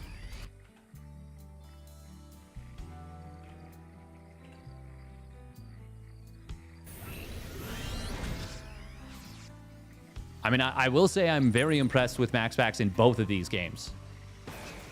Because both of these games in this series, he's been in a pretty rough position, an extremely rough position even, and has made it playable. Well, I still don't think it was ever truly super playable in game 1, but he battled really, really hard.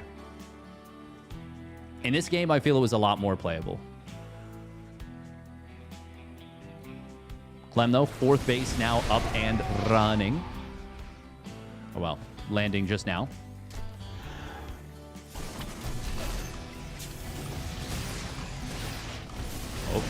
Attempt to move in here. Missile turret actually getting a fair bit of damage on this Colossus, but a good storm right there. EMPs.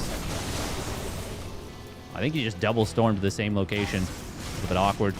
Zell's trying to run by into the natural. Warp in the main. If he can kill that +2 weapons, that would be amazing. Oh, I would have loved to click on the Engie Bay.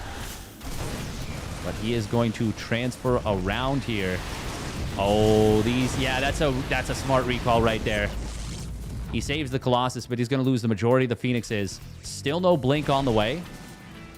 Zealots actually are kind of running amok here. 19 SCVs have gone down. They're still causing a problem. Storm trying to land on this army. Oh, that's some big EMPs, but doesn't hit all the High Templar. However, Vikings are gunning down the Colossus. And with those Colossus going down, oh, it's all up to the Storms. They get denied. There's one more available right now. Just came up, and it is lackluster to say the least. At this point, Clem doesn't even need to micro, and he knows it. Max Pax taps out. GG. Let's take a look at that one Widowmine shot at the very beginning. When was it? No, it's later than that. Like 4 minutes?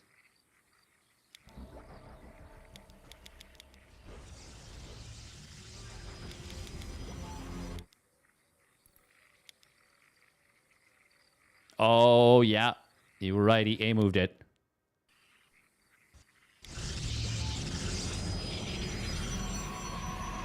You wanted Claynor? I did too, kind of. After we got the first Max Pax, Clem. First Clem packs. Oh.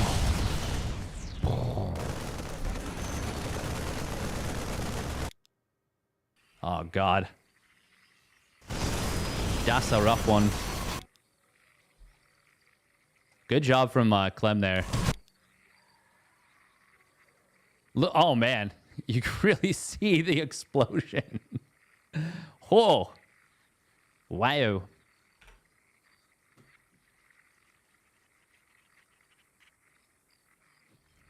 Damn. Didn't see the mine? Yeah. GG. Clem takes the Monday Night Weekly. He's mopped up in these ones. Something you don't see every day. No, it is not. It is definitely not. Very nice bait. Yeah.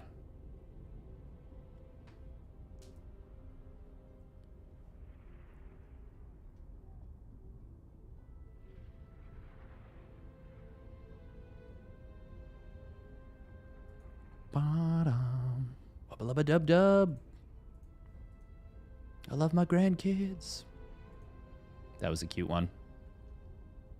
Oh, wow. That was a pretty quick weekly. Only 4 hours. Quite fast. Quite fast. I'm probably done for the day, but we'll see. I'm gonna stretch my legs. And we'll be maybe back in a little bit. Gonna run some ads as well. Lower bracket being best of one helps. Time for one cheeky ladder game. We'll see. Probably not, but maybe. Oi, Yui, gonna stretch me legs.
All right, we're back. He's sweatery. Clem probably did a marine drop without a mine before. I think it was more so just he's like, oh, let me go in there. And try and like get on top of it with the probes. And then realized, you know, a second later, like, oops. My opponent has something that can end my day.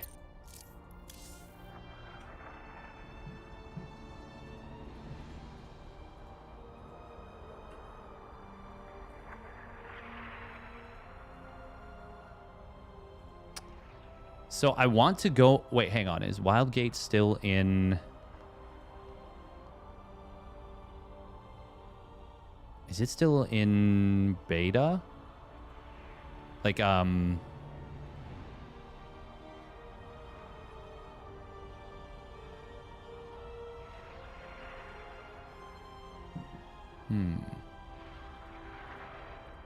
How much longer is it active for?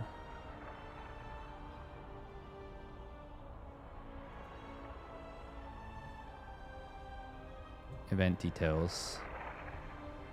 Oh, it ends in like 3.5 hours. Today at 5. Oh, today. Oh, so 5 p.m. PDT. Okay. Disgusting. He's a Protoss lover and a Terran hater. And he's a Zerg neutralist.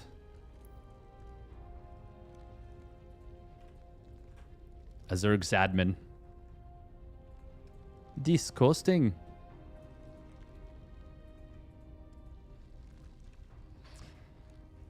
Oh.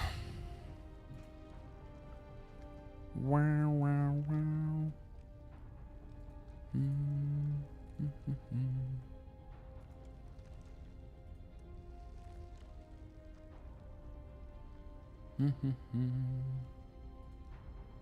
Wow, wow, wow, wow, wow.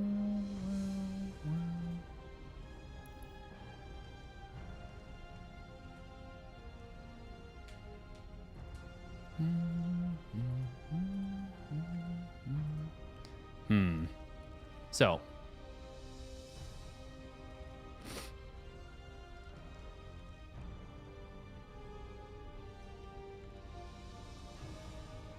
there are a few things that I want to go over. Might be an unpopular opinion. The most unpopular.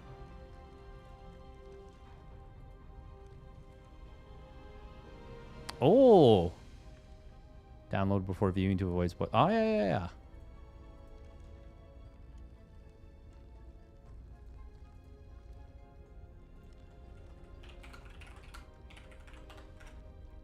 Do I want to cover that whole thing? So I wanted to go over Cyril's matches. Okay, we'll do this another time. We'll do this one another time. There is an SC Evo show match between the STC and... No, sorry, between Shin and Beyond. The STC organized it. That would be actually a great match to potentially... Oh, we could cover it right now.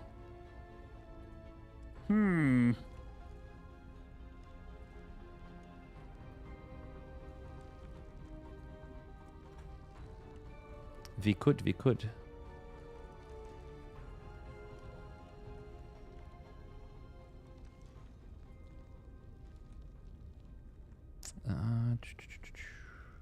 Documents. StarCraft 2. Counts. That one.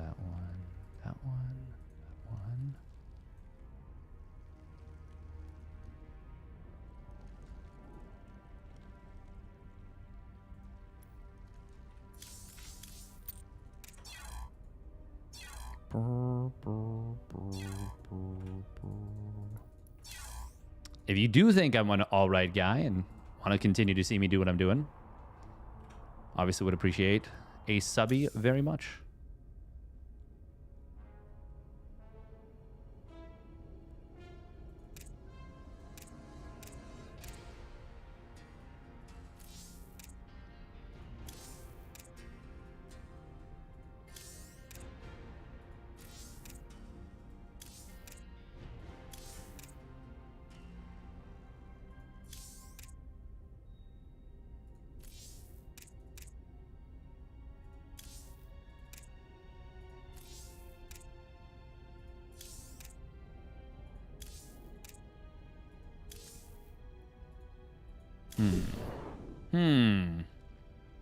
Are you an alright guy? Nah. Yeah. Nah. Nah.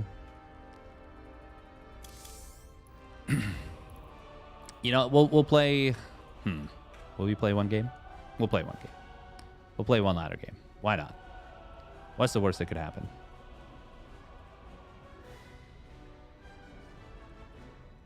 That's not the answer I wanted. No sub for you. Ah, damn. Fair enough. Fair enough. All right. This actually does help me a lot, by the way.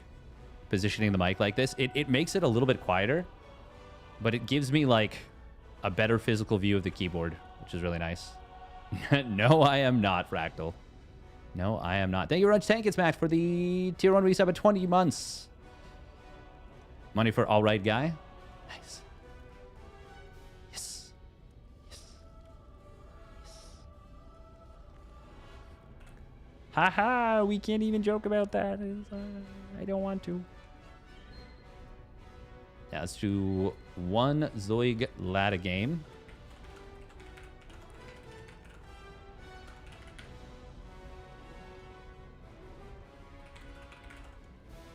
Stars agora.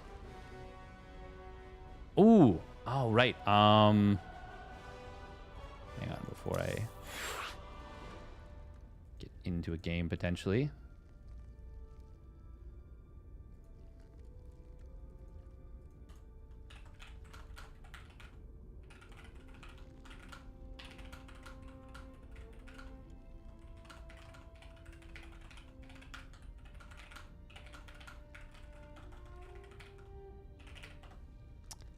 Bum, bum, bum.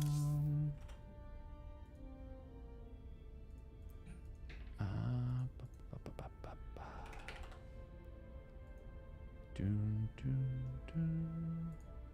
What was the tournaments?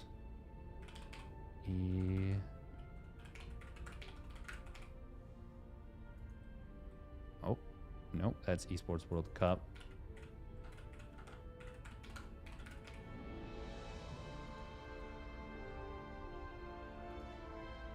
Korea qualifier. June 1st, okay.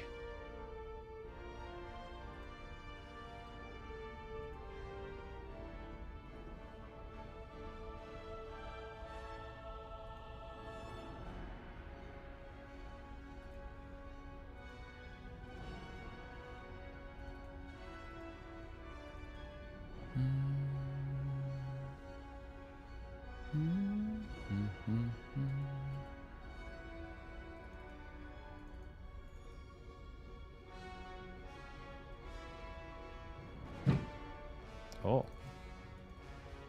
What was that upstairs? That didn't sound super good.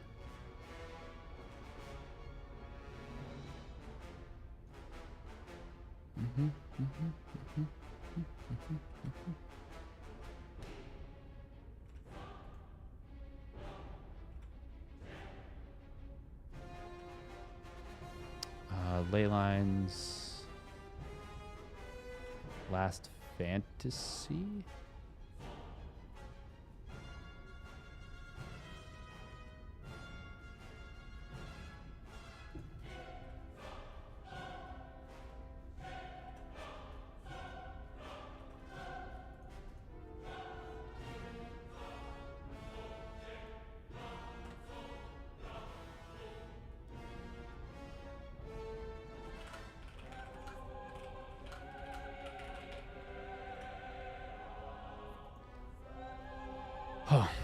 Who is Sebezdes? Sebedes? I'm surprised you don't know who that is, Bound Marketing. That is the guy. That's him. He's a youngster. Star is Agora? No, we'll find that after. Where is he actually from? Oh, Angry Kimchi. Our ZBT is not enough. Good luck. Have fun. And gonna struggle, I'm beat sure. 'em, probably. Minerals, now! Get them! Not enough minerals.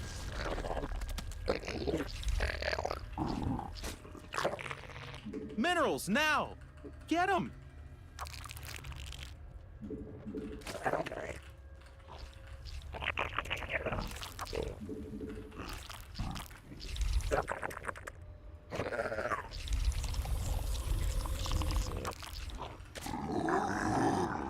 Not enough minerals. Minerals, now!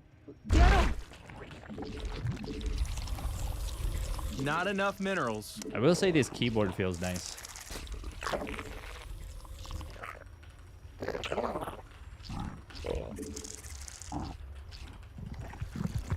Just play like Cyril and you win easy peasy.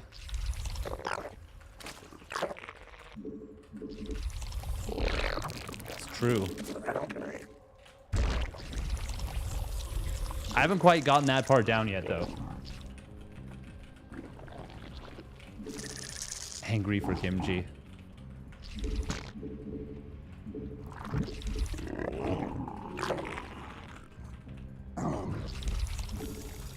Hungry for apples.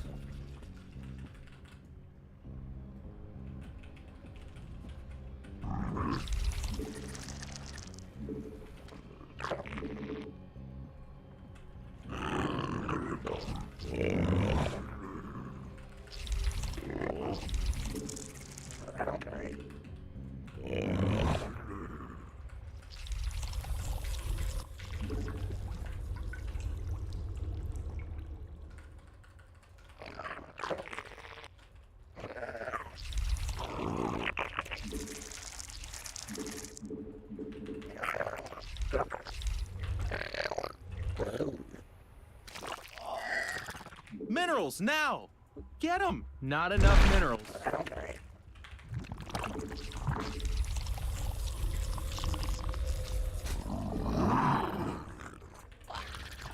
Minerals, Hello, now! no Reaper. Get them!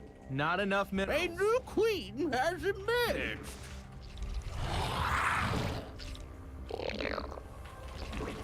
Minerals, now! Get them! Not enough minerals. Huh. Minerals, now! Get 'em. Weird. Your forces are under attack. Okay, I was wondering if it was Minerals, something like now! this. Get them! Now, my suspicion is that it's still going to be...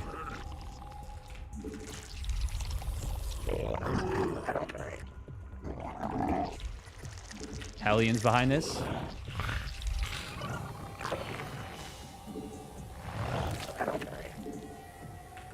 I think I built too many overlords. Yeah,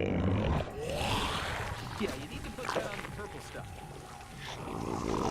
You made another queen. Nice.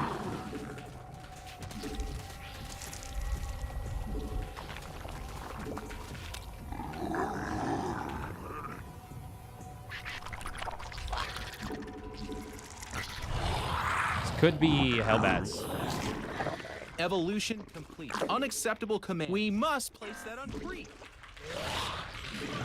It can't do that.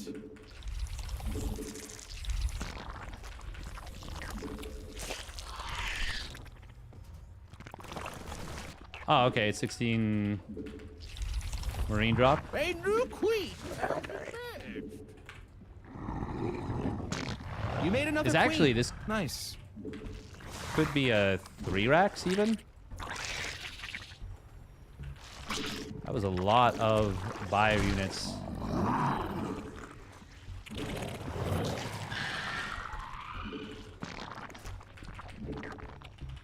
Unacceptable command.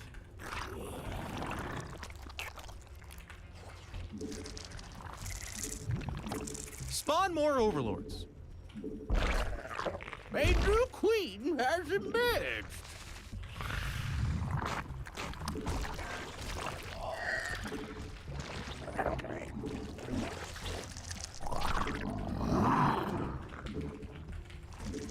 Oh my gosh, they're attacking our creep tumors. Okay, it is just You a... made another queen. Nice.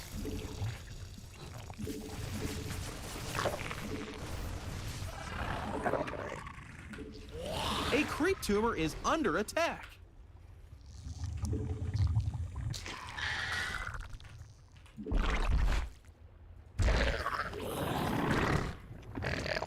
It can't do that.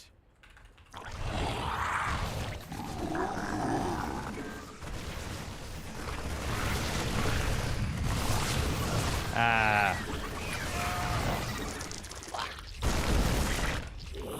You're gonna need a tad bit more energy. We're controlling. He's going to do a 2-base all-in off this. A creep tumor is under attack. Not enough.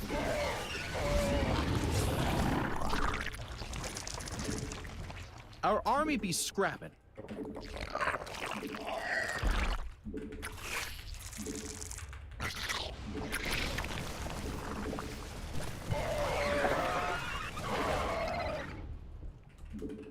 A new queen has emerged.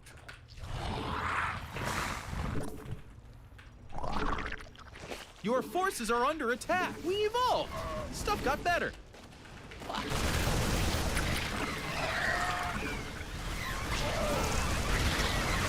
Yeah, we're so dead. Oh my god, we played this terribly. Our This drones was are in truly need atrocious. of a hero. Our army be scrapping. Oh, okay, well that helps.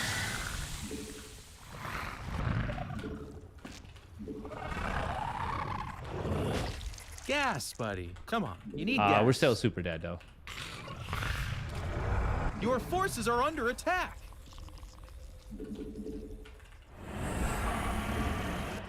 Yeah, we're just playing like really, really sloppy. Obviously. Oh my gosh, they're attacking our creep tumors. Our army be scrapping.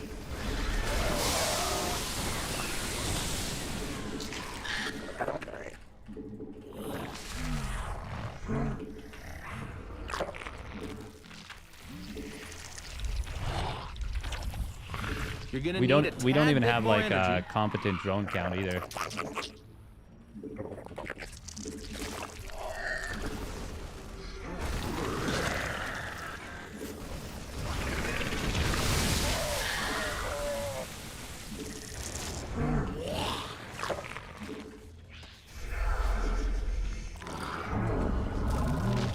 Mineral field depleted.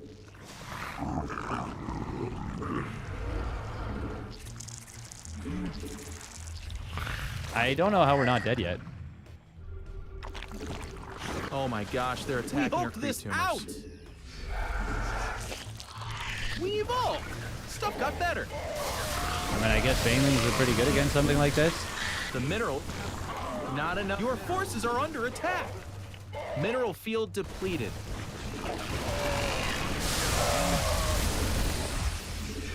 Minerals now. Get them. Not enough. The minerals have up and gone.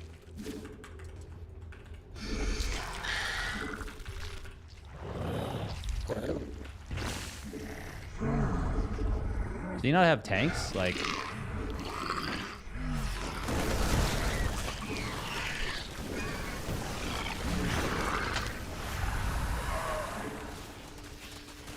Minerals now. Get them.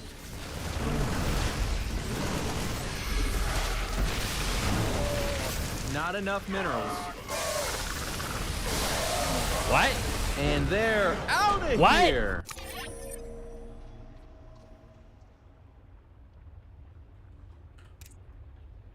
How broken is Zerg?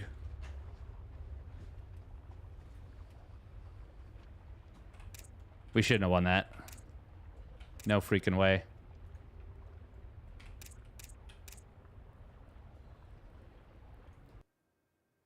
Did you just accidentally win? Yeah, I feel like I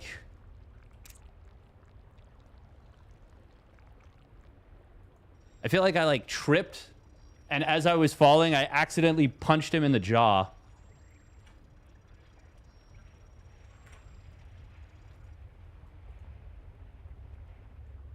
Popped him like a bamboo. We should not have won that game. That was so bad. That was so bad.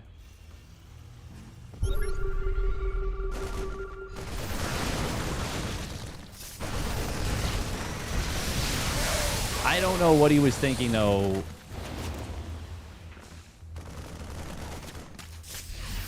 I mean, that was... I blinked what happened.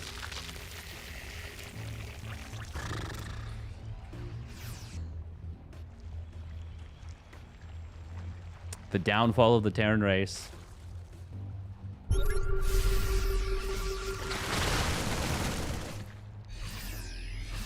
The weird thing is he scanned and saw that I have like no drones here. Like I'm so turbo committed.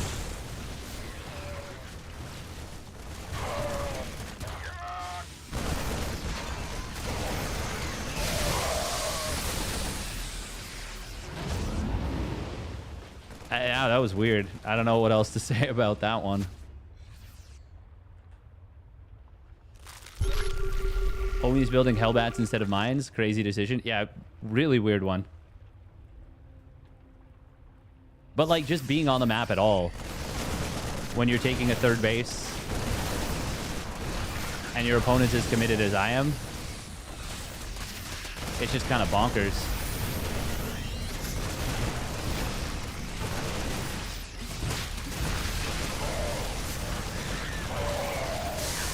We manually detonated more Banes than we should have there. But, wow.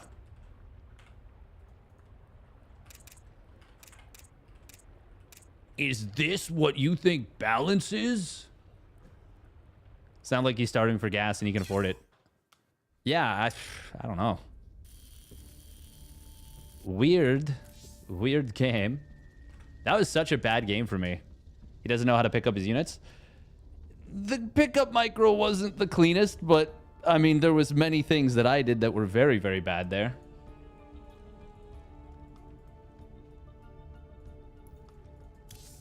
That was a weird build, though.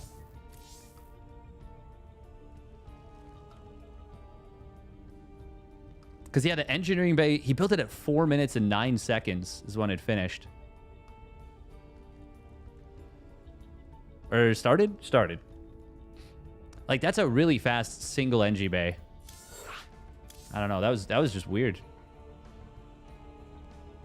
But yeah, our micro was very bad. I just feel so slow these days. I feel so freaking slow. So freaking slow.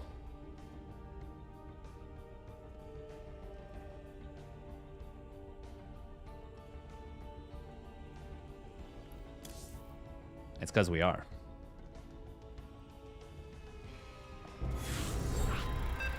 True story. I'm a slow boy.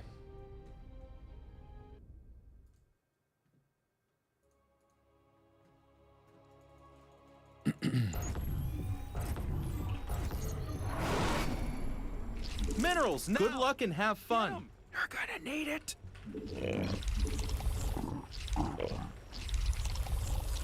Not enough minerals.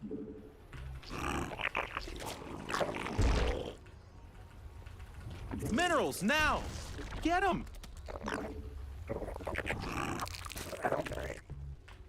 Not enough minerals.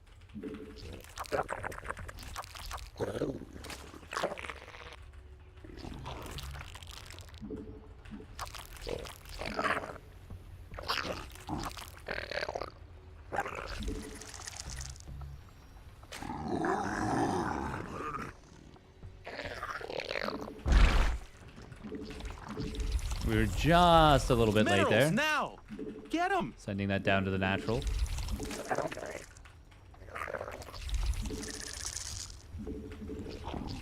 Okay, we're gonna try and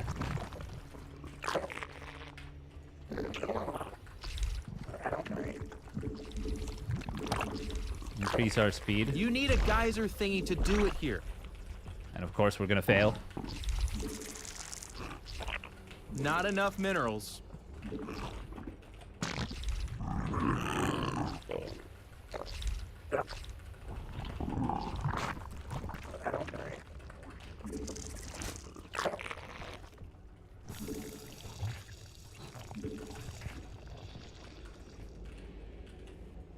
Same map.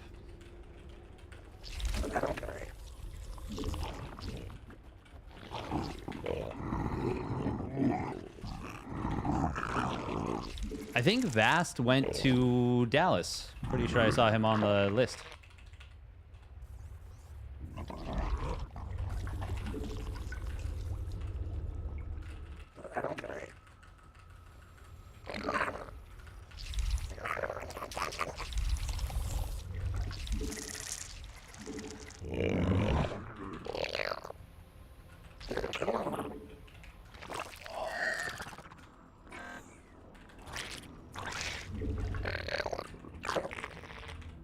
Minerals now.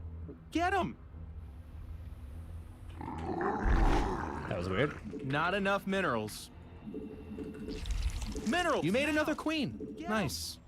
Oh my god, we're misclicking so much. Not enough minerals. Is this another player that's not opening up with a Reaper?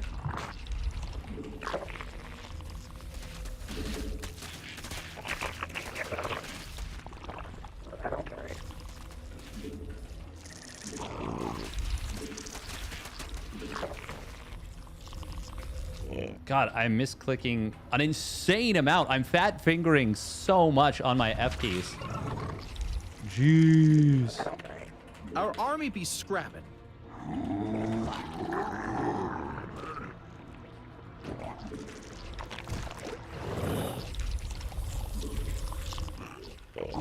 have another Overlord on the way, right? I do.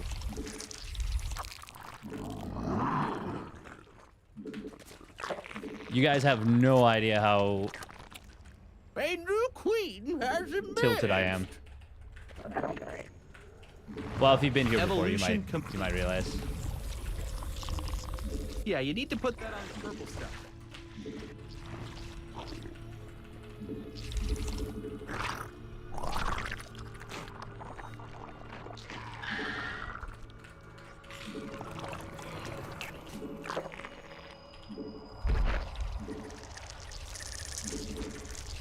Maybe a little bit silly. You made another queen. Nice. Oh. Well, Your forces are under attack. A new queen has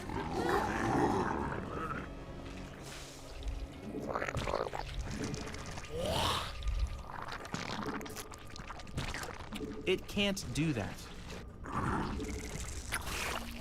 A creep tumor is under attack.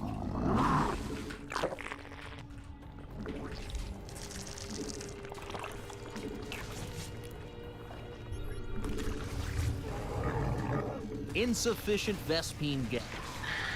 Minerals now! Get them! Hey! They're attacking our base! You made another queen. Nice. Our army be scrapped.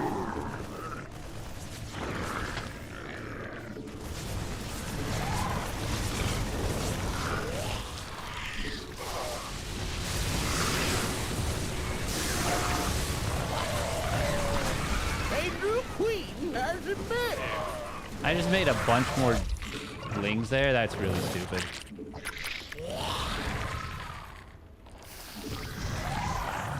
Unacceptable command.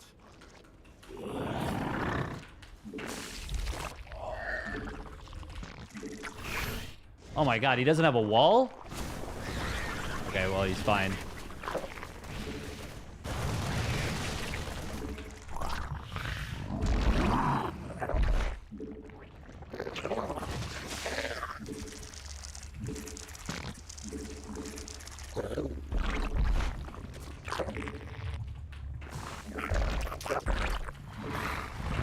Not enough energy.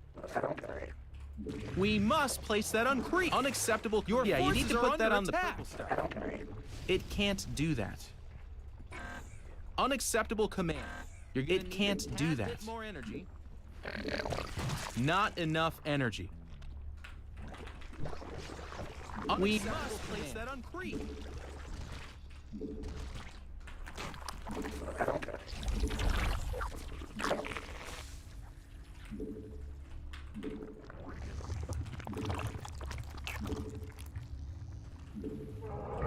Our army be scrapping. Your forces are under attack. It can't do that. In before he's like going mech. Unacceptable command.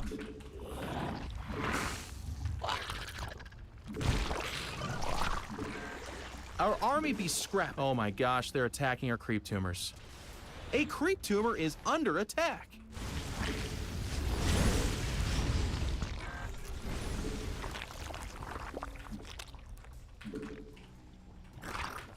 You're gonna need a tad bit more energy. Yeah, you need to put that on the purple stuff. It can't. We must place that on creep. Not enough. Unacceptable command. Oh my gosh, they're attacking our creep tumors.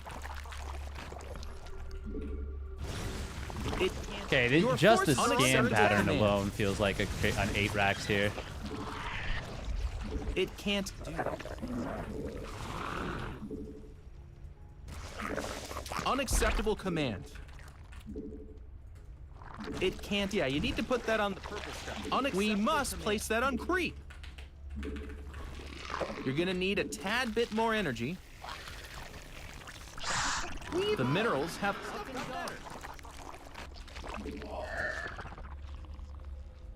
Yeah, it can't do that. Unacceptable command. A creep tumor is under attack. Evolution complete. Gas, buddy. Come on, you need gas. Mutation complete.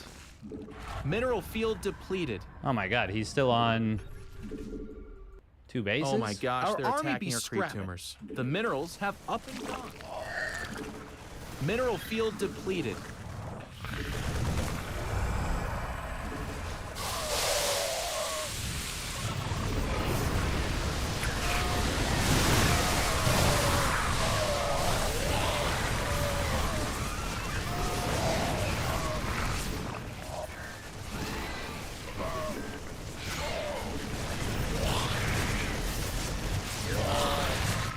God, what a sloppy set of games here. Your forces are under attack.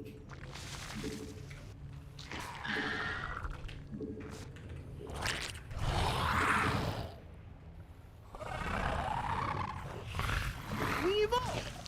Not better. Good enough to win. But not good enough to tell mom about, you know? A creep tumor is under attack. Oh my gosh, they're attacking our creep tumors.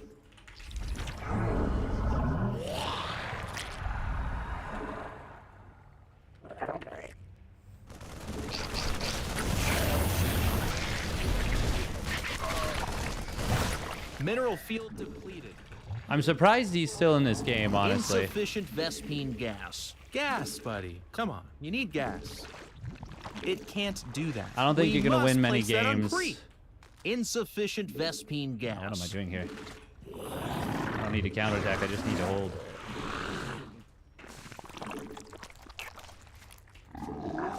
Our army be scrapping.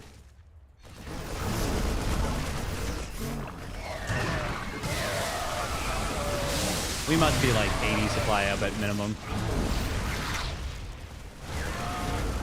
And they're out of here.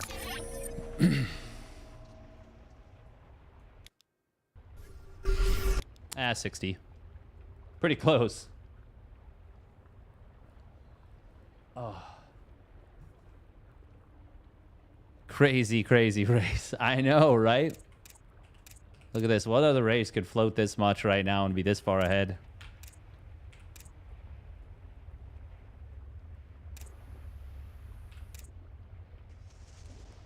Yeah, there was a moment right here where the thing is, I even knew I was going to defend this, and I still built like an extra big round of Zerglings. Also, the Baneling micro was very bad. I should have removed these from the hotkey.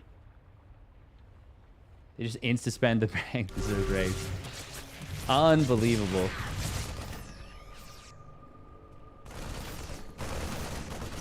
We did manage to avoid losing any drones, which is quite nice against the Hellbat push. Oh, maybe we lose a couple here. Yeah, this was bad micro with the Banes. But I honestly don't think it mattered that much. I mean, obviously it matters a lot because you can do so much better. Yeah, right here. These should have been drones, 100%. God, my mouse accuracy today. You should have pulled the boys. With this? I don't know about that. I think that would have been pretty tough to make anything happen.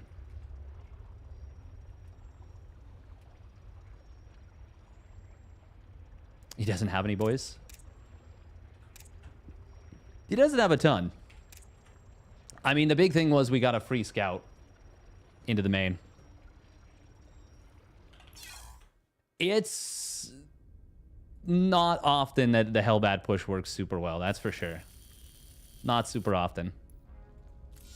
Okay, now that we've won 2 games that we absolutely should not have. Well, I wouldn't say we shouldn't have won that second game. We shouldn't have won that first one, though. That's for sure. Don't know how we won that. That was silly. Oh.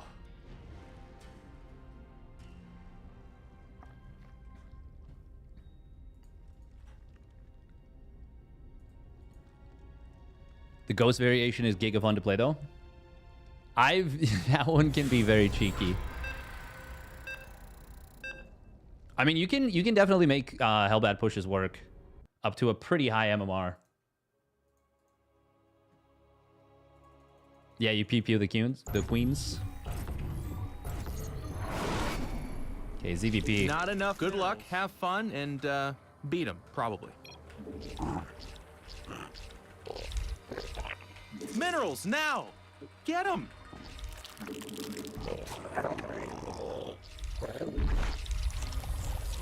Not enough minerals.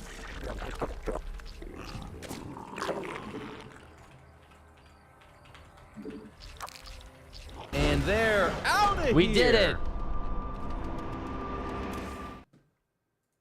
We won the ZVP. Oh, they were like 4.4k MMR. Wow, 354 APM. Wow, I'm so fast. Definitely not just spamming the shit out of nothing.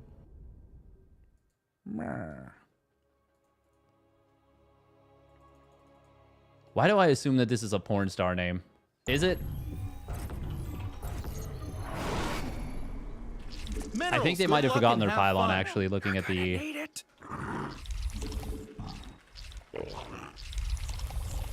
Not enough build order. minerals.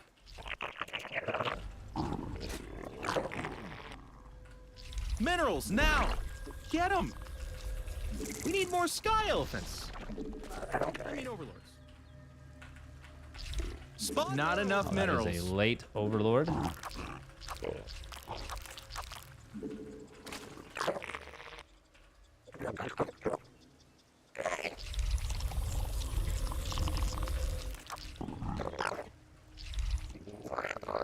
We need more sky. Minerals now. Get them. Not enough minerals.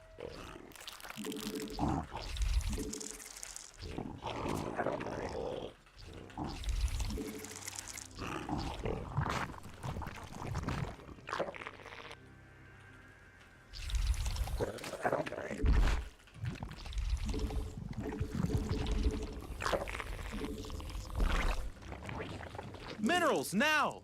Get them. God, I would love to be fast again. But I'm just not.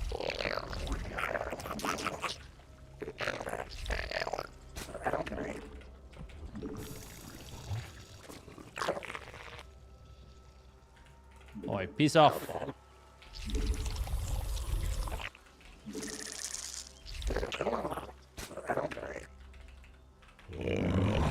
Peace off, ghost.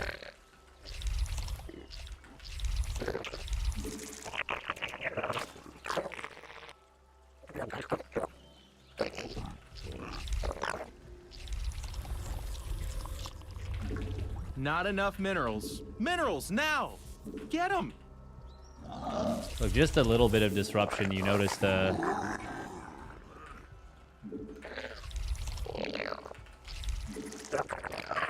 consequences to your build.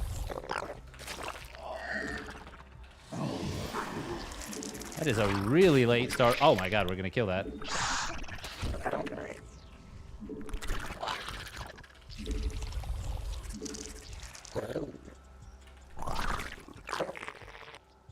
You made another queen.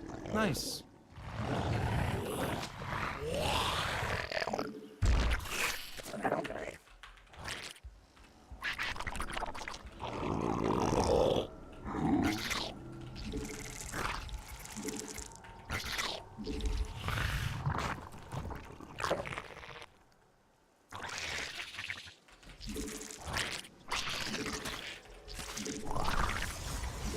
Oh my god, they're already worth it. Our drones are under attack.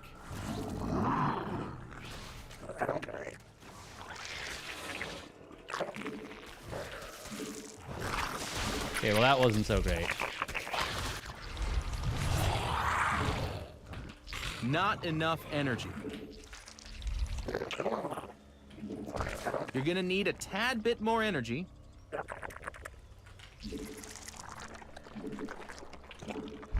Evolution. Oh could my god, not I never enough built energy. second queen at the natural.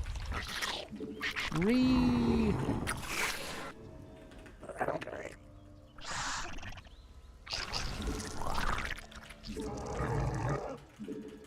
we actually win this fight?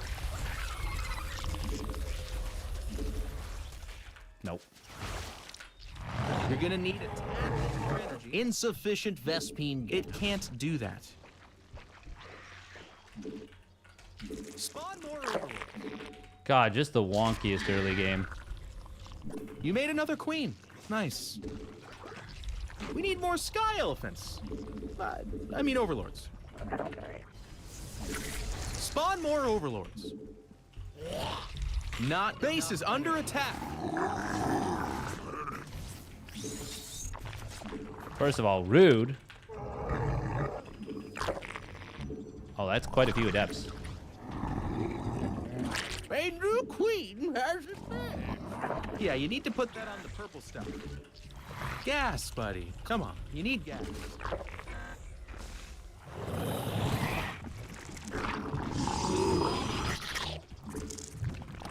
You're gonna need a tad bit more energy.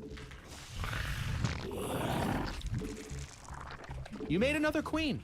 Nice.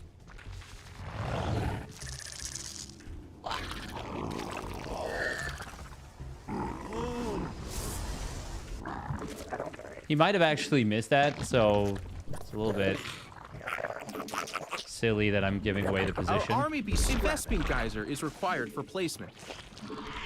We need more sky elephants. I mean overlords. Spawn more overlords. God, we're so slow.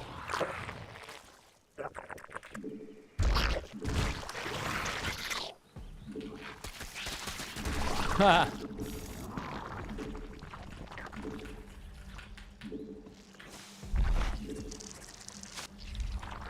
Not enough energy. We must place that on creep.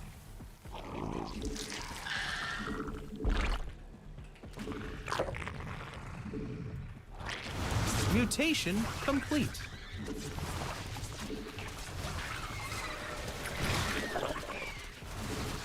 You're gonna need a tad bit more energy.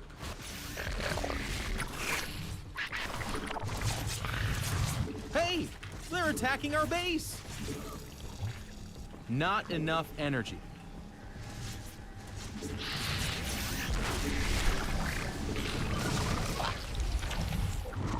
How did I manage to miss those, too?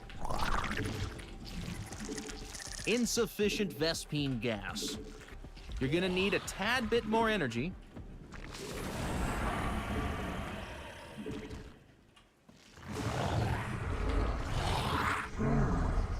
Your forces are under attack. More sky elephants. Good God. This is so sloppy. Unacceptable command.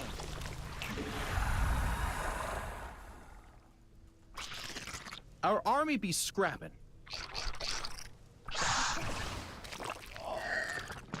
Your forces are under attack.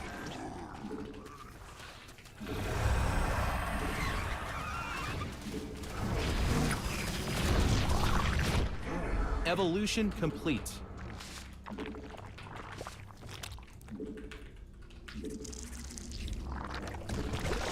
Well, we need a Baneley nest, so that's a little unfortunate.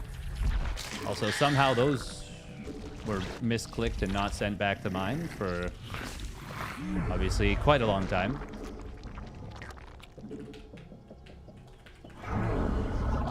Now, does he have Storm? Boy, I hope not.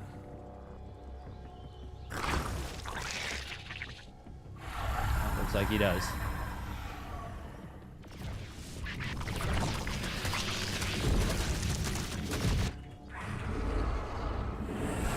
Our army be scrapping. Well, that was nice. I mean, the right call right now is to 100% go into a lurker den. But when have we ever made the right The call? minerals have up and gone.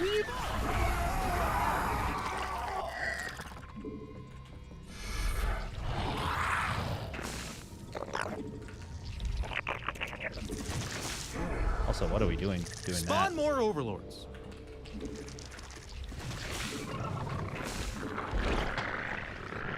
I don't Need think we've more ever been sky accused of elephants. good decision making in this game. Mineral field depleted. Look at that split. Your forces are under attack. Our army be scrapping. Our drones are in need of a hero.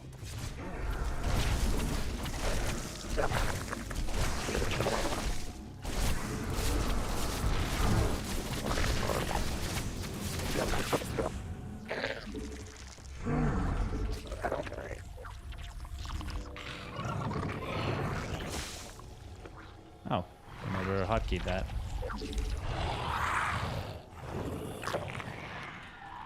The minerals have up and gone. So he's obviously gonna be.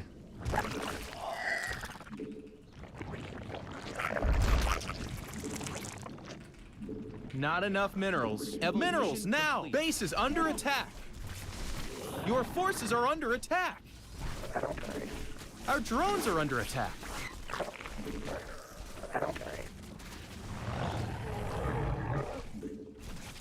Our army be scrapping. A new queen has emerged. We hulked this out. Our drones are under attack.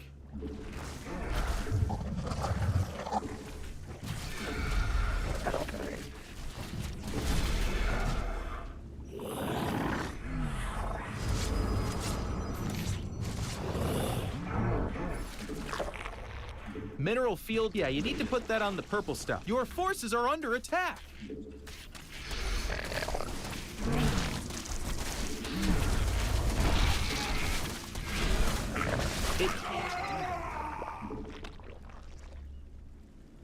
God, this is so sloppy.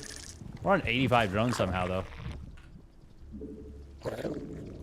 Our army be scrapping. The minerals have up and gone. Mineral field depleted.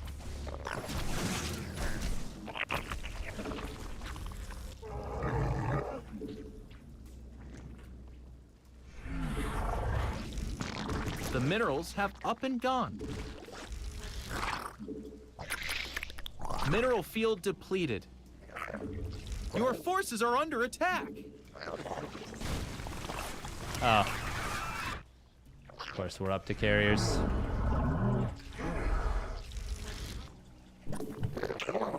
Oh. Blup, blup, blup, blup, blup, blup, blup. Blup, blup, blup, blup, blup.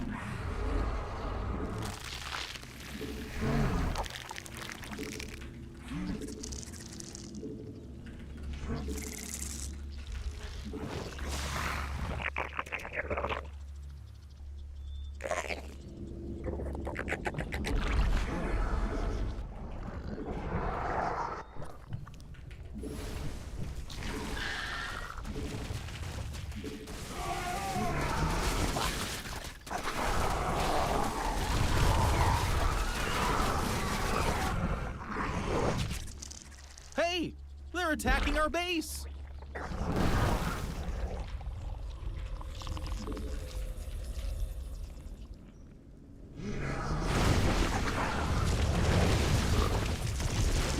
buddy.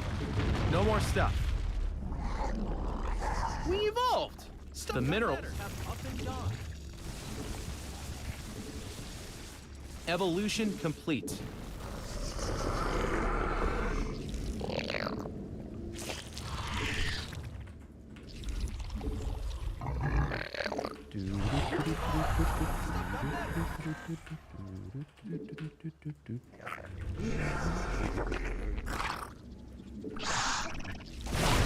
Oh, we don't want to throw all those away for free.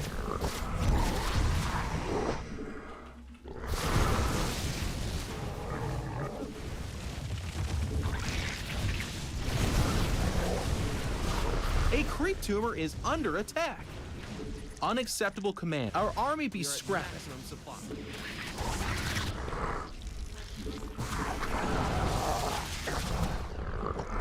Evolution complete.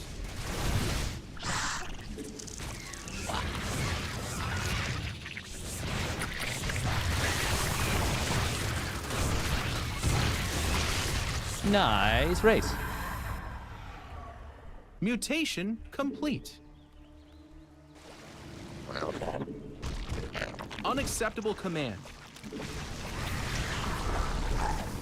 Mineral field depleted. The way I clicked A on creep tumor is under attack.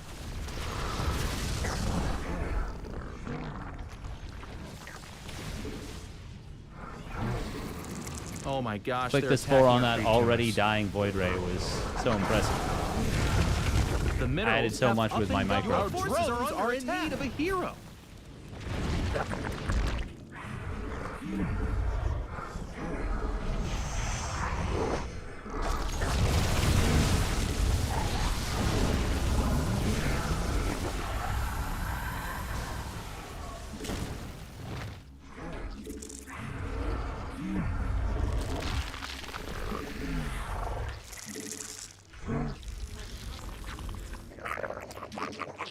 We hulked this out!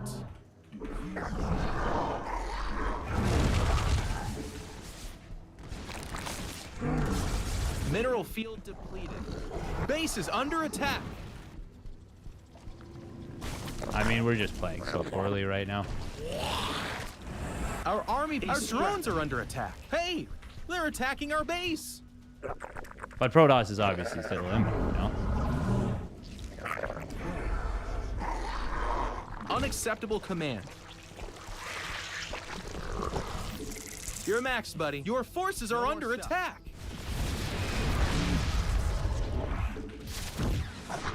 The minerals have up and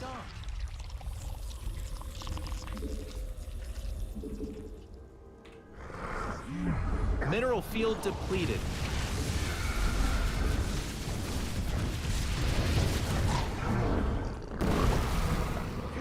Unacceptable command.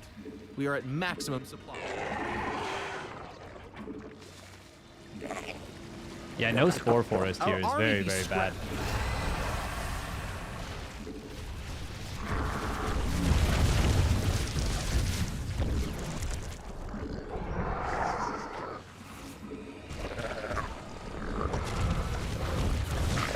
I don't know where those are going. Those are going. Base is under attack. The minerals have mutation complete.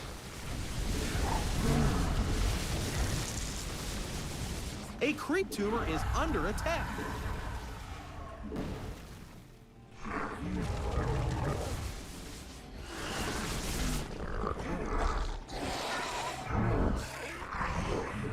Your forces are under attack. Mineral field depleted. Yeah, we're just playing like really, really poor. Our army be scrapped. Not enough energy. The Our minerals have rotations up are and slow. gone. Mineral field depleted. I mean, it's kind of hard to keep up with the Sky Toss. They can just kind of move.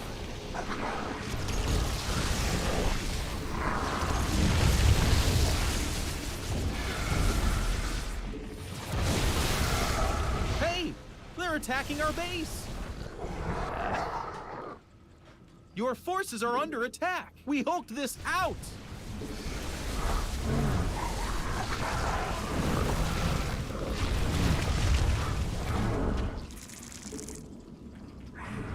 Unacceptable command. Well, this We're is at a maximum pitiful supply. display from us, but whatever. The minerals have up and gone. Our army be scrapping.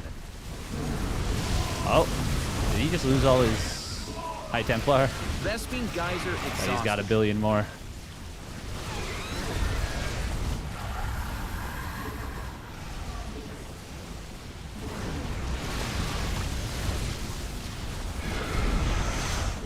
We evolved. Stuff got better. Are you gonna recall? Mineral field depleted. Okay, what just happened there? He just donated everything.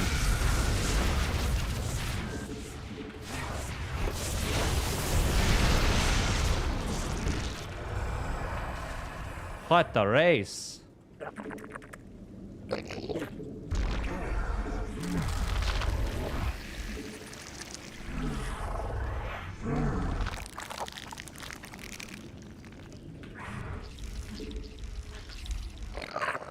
We're so freaking poor, though. No, that's not true. We're so rich. We're so bad on our mining. Your forces are under attack. The minerals have up and gone.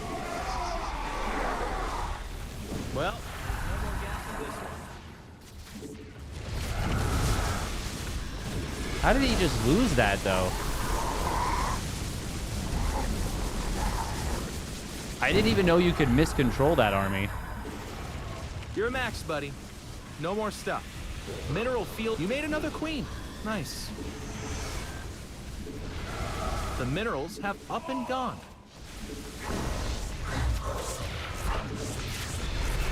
Vespine Geyser exhausted.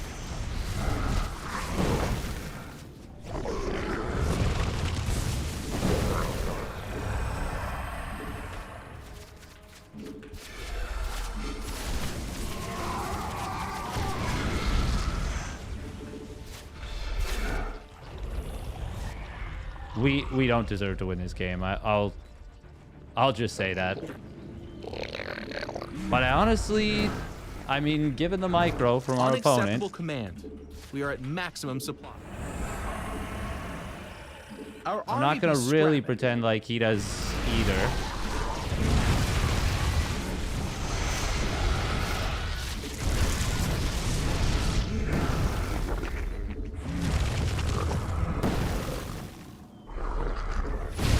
Oh, shoot. Well, that's not super great for us.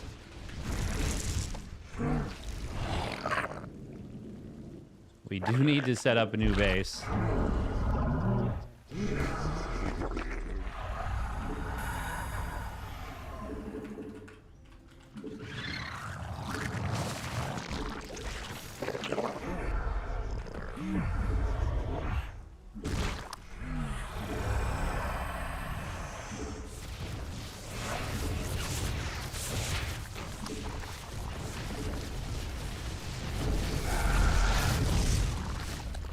Well, there's no more gas with this one. Your forces are under attack.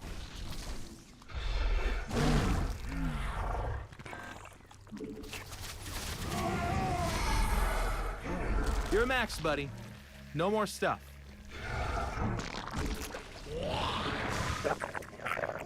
Our army be scrapping.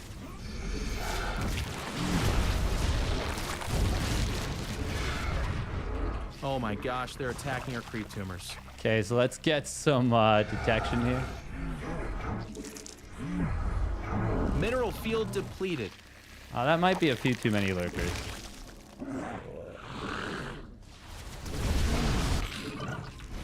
God, can we not throw Unacceptable this command. We are at maximum game that our supply. opponent threw super hard to us? Your forces are under attack.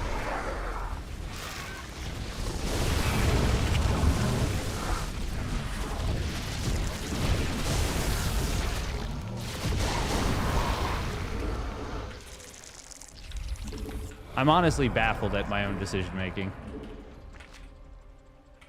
Our army be scrapping. Mutation complete.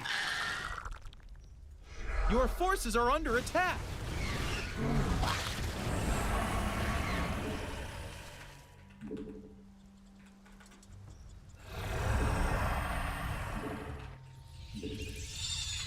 A creep tumor is under attack. Our army be scrapping. We hope this out.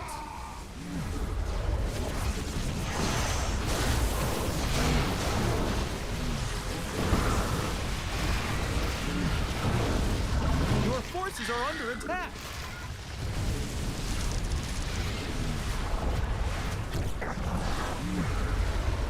I don't know that I've seen a game like this before. It's so bad.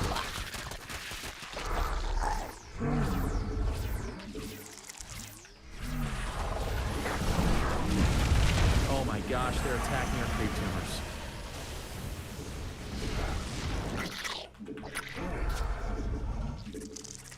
Gas, buddy. Come on, you need gas. Our army be scrapping. Like, what is even happening?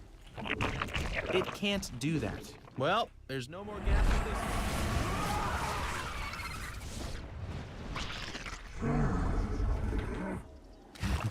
This is so bad. Oh, it's so bad.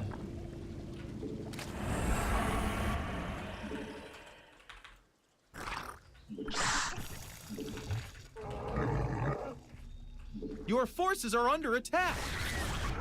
Our army be scrapping. Oh, my God. Insufficient Vespine gas.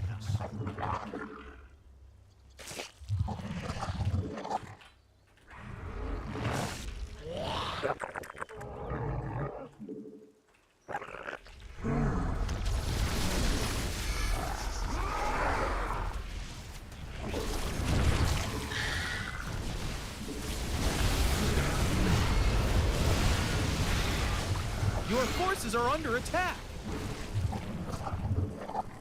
I really can't express to you how much I genuinely feel like neither of us deserve to win this game.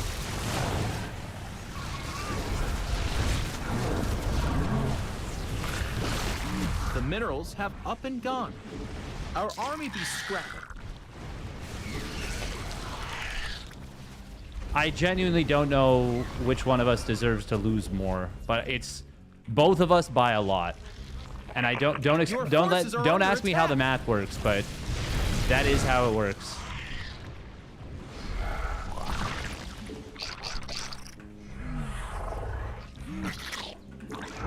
Our army be scrapping.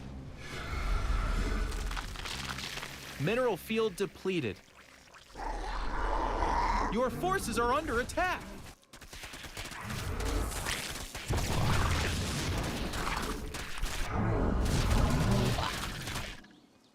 Our army be scrapping. Your forces are under attack. I do enjoy cannons. They're such great units. The minerals have up and gone. Gas, buddy. Come on. Our army be scrapping. Base is under attack. Your forces are under attack.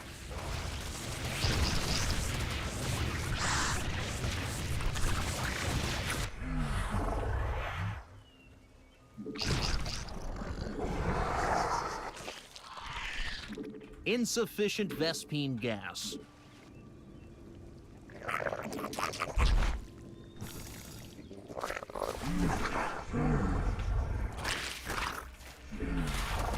Our drones are in need of a hero. Our army be scrapping. Hey! Well, attacking there's no more gas. Mineral field depleted.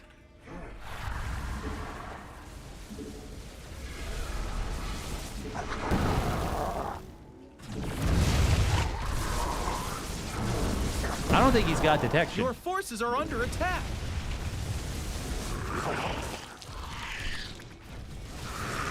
He did not.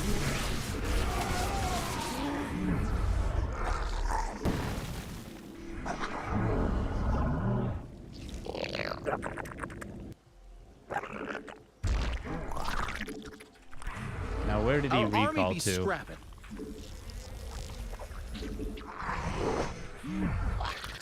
The minerals have up and gone. Your forces are under attack.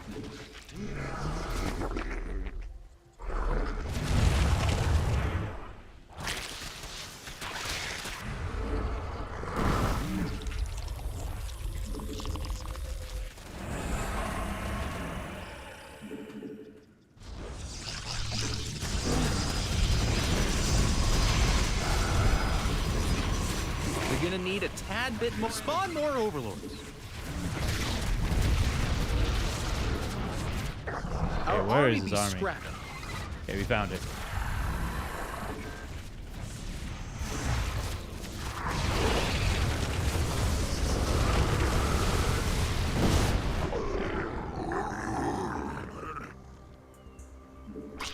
Your forces are under attack. Ah. Okay. Well, that's not so great for us.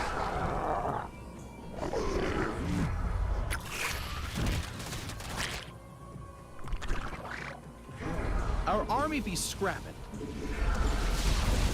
Base is under attack.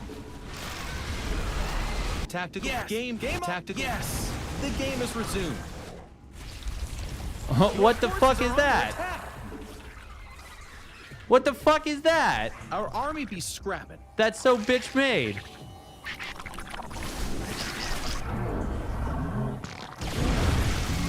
The fuck is that?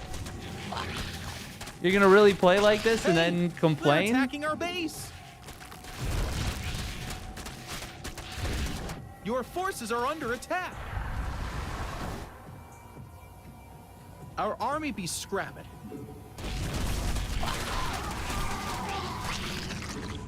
Base is under attack.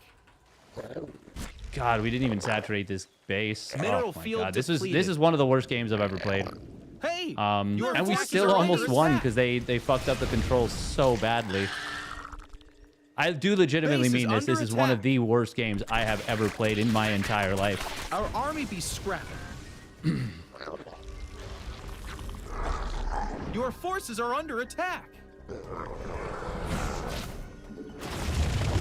The minerals have up and gone. Mineral field depleted. They're attacking our base. Our army be scrapping. Very rude. Very rude out of opponent. Oh.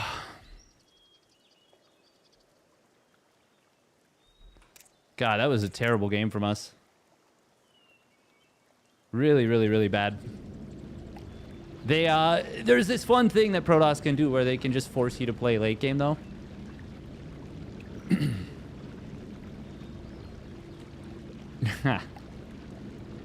It's a good point, Logic. I don't have any of those things. You're right. Oh.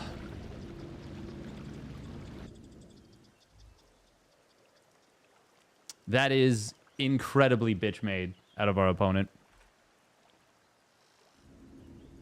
Oh.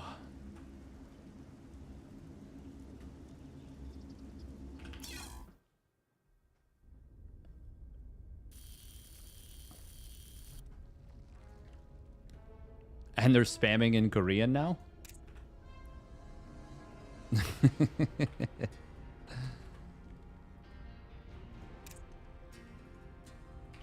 Bum, bum, bum, bum.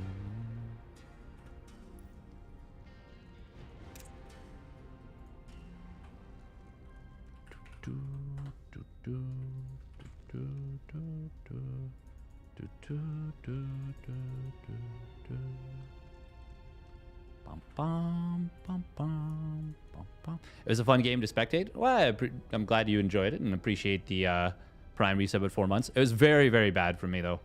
Very, very bad.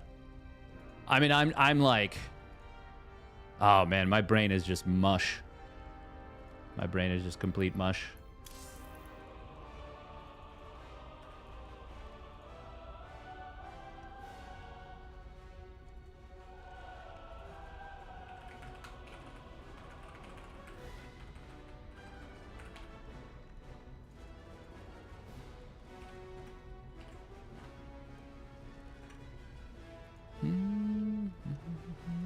Do you ever play the other races?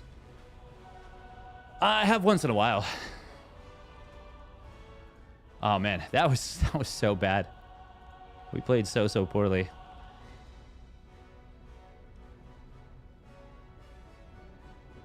Well, the thing that sucks is that we literally killed his entire army.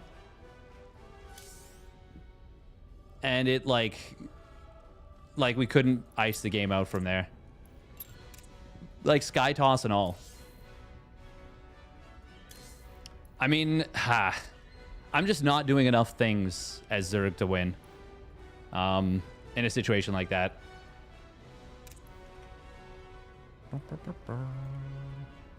I've heard from someone who knows a thing or two about the game that Hydras aren't good versus carriers.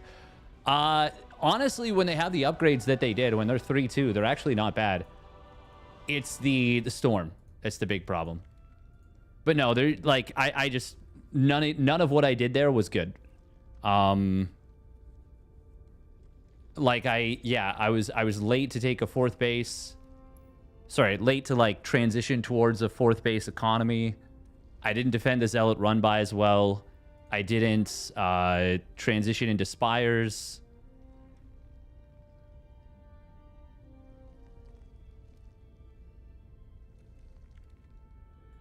There was just like, it was just disaster after disaster after disaster. Oh.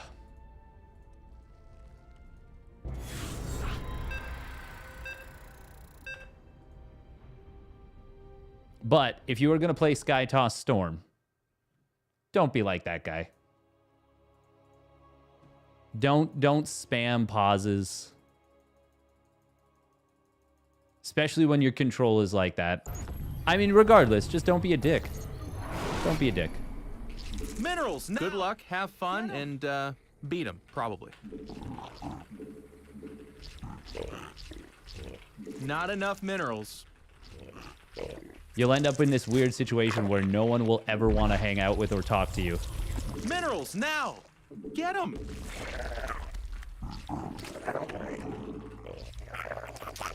Not enough Everybody minerals. has off days. Everybody can get a little frustrated with the game.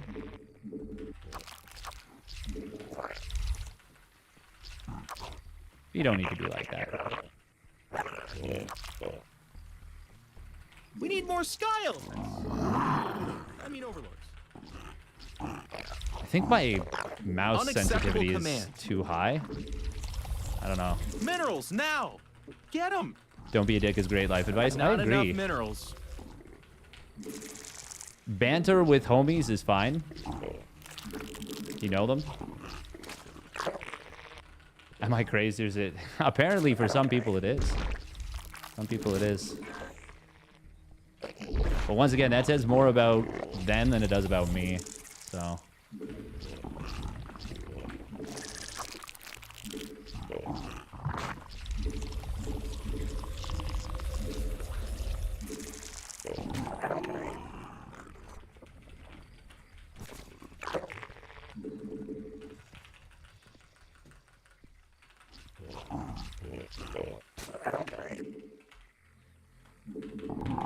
Some of the best advice I heard in recent years was people don't remember what you said to them. They remember how you made them feel. Ooh. Yeah. That is good advice, actually. Yeah, because people won't remember specifics, but they'll remember vibes. Some people will remember exactly everything they said to you or you said to them. My fiance has an immaculate memory. Oh. Oh.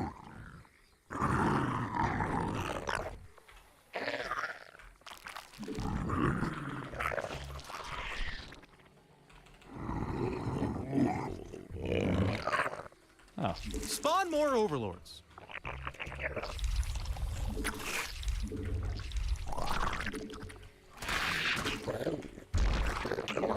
We need more sky queen. I mean overlords. She can remember specific combos, but we must play. yeah, I would say that for the vast majority of people, they're just gonna remember how you made them feel. That's like a really wise bit of Minerals now. wise thing to consider.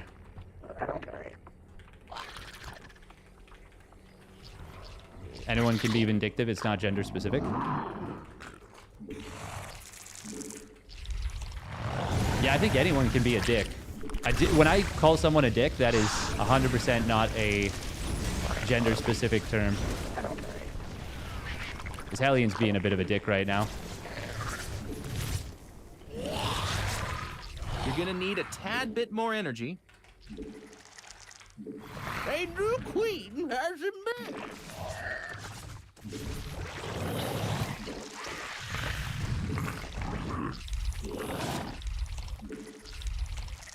more sky elephants. I mean, over there. Evolution complete.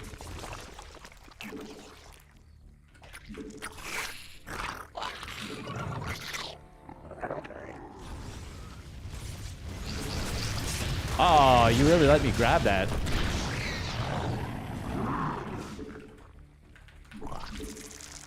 Not enough energy.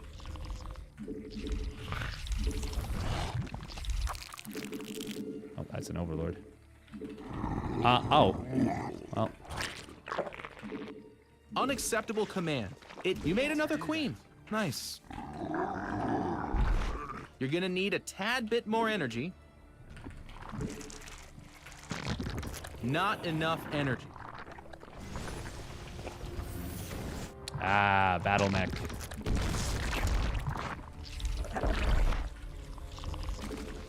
Your forces are under attack. Has emerged. Yeah, you need to put that on the purple stuff. And to be clear, I'm no angel, you know? Like, I'm not perfect. We must place that on creep.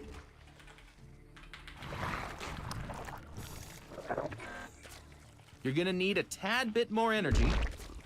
But I do make a point of... Spawn more overlords. treating people with respect. Unacceptable command. Yeah, you need to put that on the purple stuff. So, it is battle mech.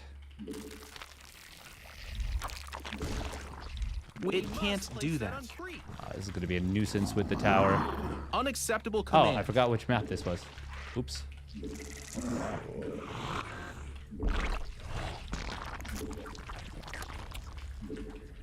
Our drones are in need of a hero.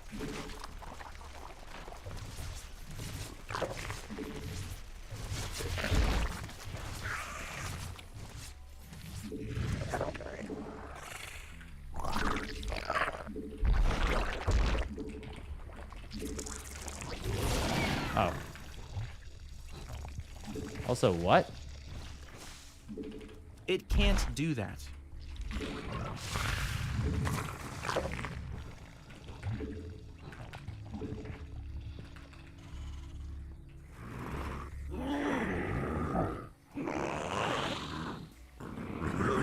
Oh my gosh, they're attacking our creep tumors. Oh. We need more sky elephants. I mean, overlords. A creep tumor is under attack. We evolved. Stuff got better.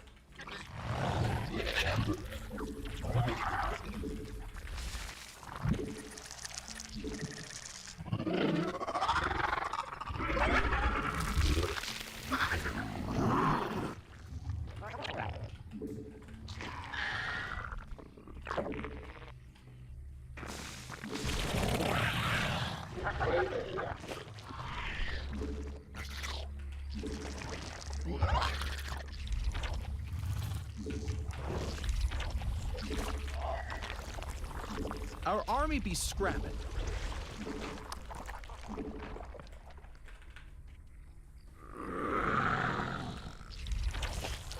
Your forces are under attack. Oh my gosh, they're attacking our creep tumors.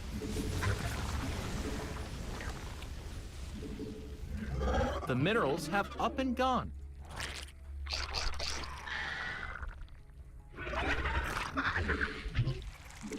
Our army be scrapped. Your forces are under attack.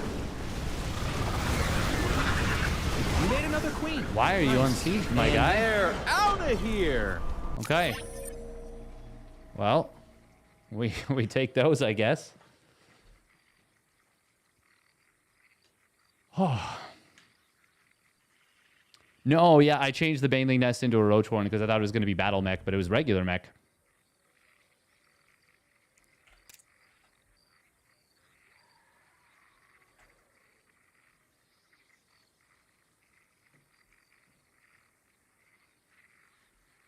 Look how different a ZVT is as opposed to a ZVP. Yeah, well, there are ways to punish what our opponent was doing in the previous game. But we did not tap into them, so to speak.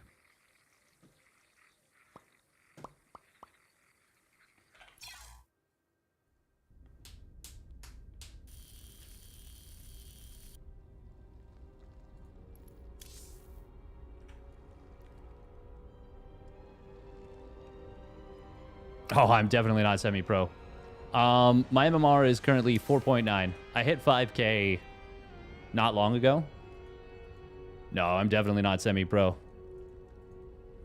At my best, I can be pretty good. Round of AGSL worthy.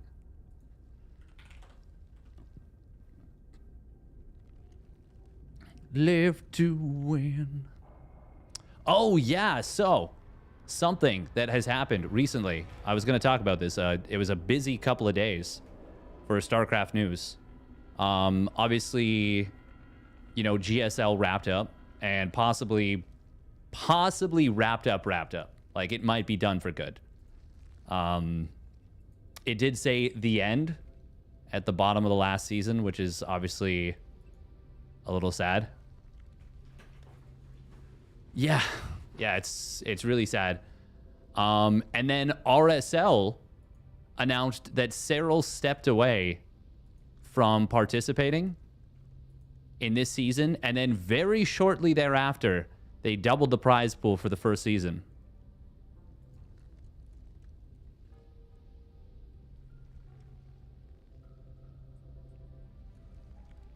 Which is obviously quite interesting.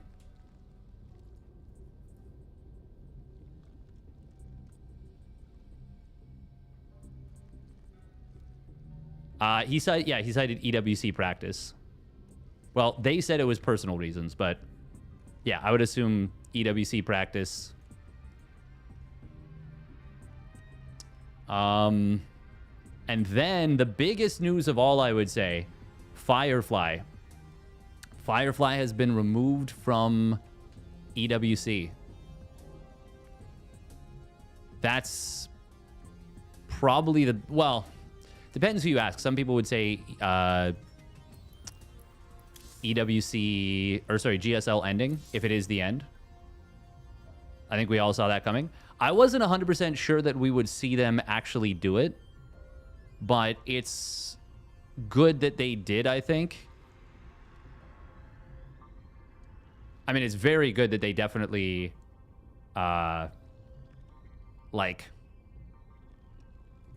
did an investigation. But yeah, if he's guilty, which it doesn't look good for him, for Firefly, yeah, then they 100% made the right call. It's a super, super weird situation, no doubt. Yeah. Lancer gets the spot, which is interesting because he was also pointed out as maybe, well, at least at some point, possibly getting up to no good, so to speak. We don't know. But that one was kind of buried in amongst the other stuff.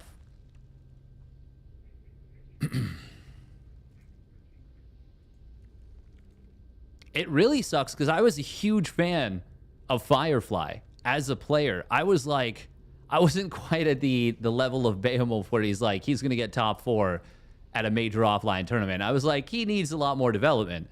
But I think he has the potential. I think it's fair to say he actually has shown the potential to get a top 8 or a top 4 at an offline tournament. Which makes it like really, really sad for things to end the way that they are going to with his career. Because his career is over. It's over. There's no recovering from that. Because now basically every other tournament is going to follow suit. I cannot imagine a world where he is allowed to compete in literally anything ever again. Yeah. Because no... Now, granted, there may not be a lot more tournaments, but anything that is official, i.e. via EWC or any Dream Hacks or whatever, they're going to follow suit because they're going to be the same organizers, more or less. And then any foreign tournament will probably... Any weekly will probably say, no, you can't play. Any tournament that's like a Wardy tournament will probably say, no, you can't play. I'm not speaking for Wardy. He obviously gets to make his own decision. But I would assume, or I even say, my guess would be that he would just won't allow him.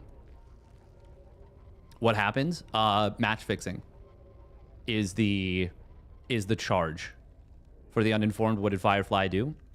So there is belief that he was match fixing in tandem or working alongside the former pro player Jim. And the reason that this all came out is that Jim made a post in October saying there's a player who's been match fixing, and he basically implied that it was Firefly, but no one knew for sure, but we were pretty sure. But he was basically trying to so Firefly owed him money is what he said. And so he was basically saying, I'm going to expose you if you don't pay me money. As match fixing. And how it had worked before, supposedly, is that Jim would make the bets and Firefly would throw the games.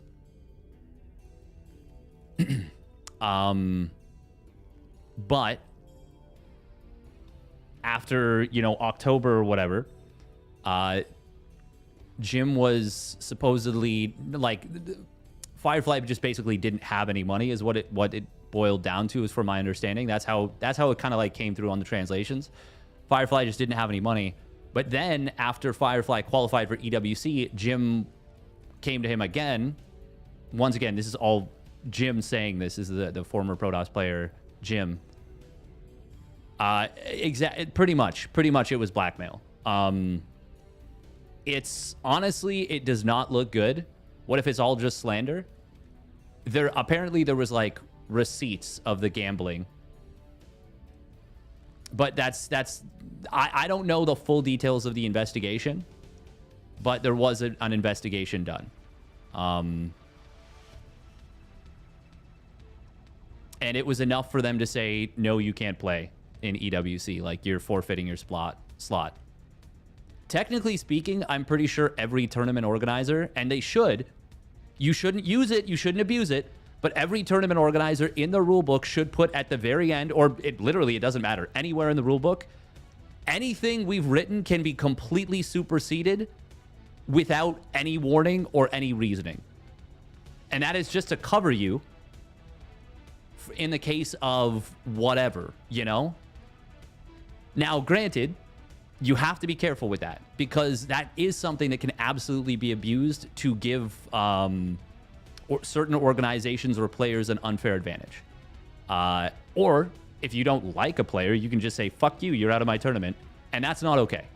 And something actually kind of like that has happened in the Dota scene in the last 2 or 3 days or something. It was a qualifier for an event, and a lesser known team went up against a team, Yellow Submarine, and Yellow Submarine was unable to make the previous time, the scheduled time for the match, and the other team was there, and they waited half an hour, and the admin, instead of doing the right thing, which is giving a DQ and a walkover to the first team, because the Yellow Submarine had double booked. They were playing another tournament. And so instead of giving them a walkover loss and giving the team that was there a walkover win, they tried to force a reschedule. The other team couldn't make it because they had jobs, and so they got forfeited, despite the fact that they arrived on time. So that was something that was allowed in the rulebook, because every rulebook should have that. But you can't be doing stuff like that. What it is for situations like this, where you're like, okay, we don't have 100% guarantee, but there's enough circumstantial evidence and enough regular evidence not to convict in a court of law, but enough to be like, okay, we're sure that this person did this. But that's one of the things that makes it very difficult to be a tournament organizer.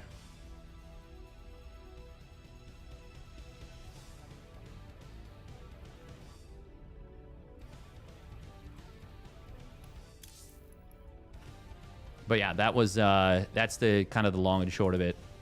is it was just a really messy situation. But it sounds like it's been handled about as well as it could be.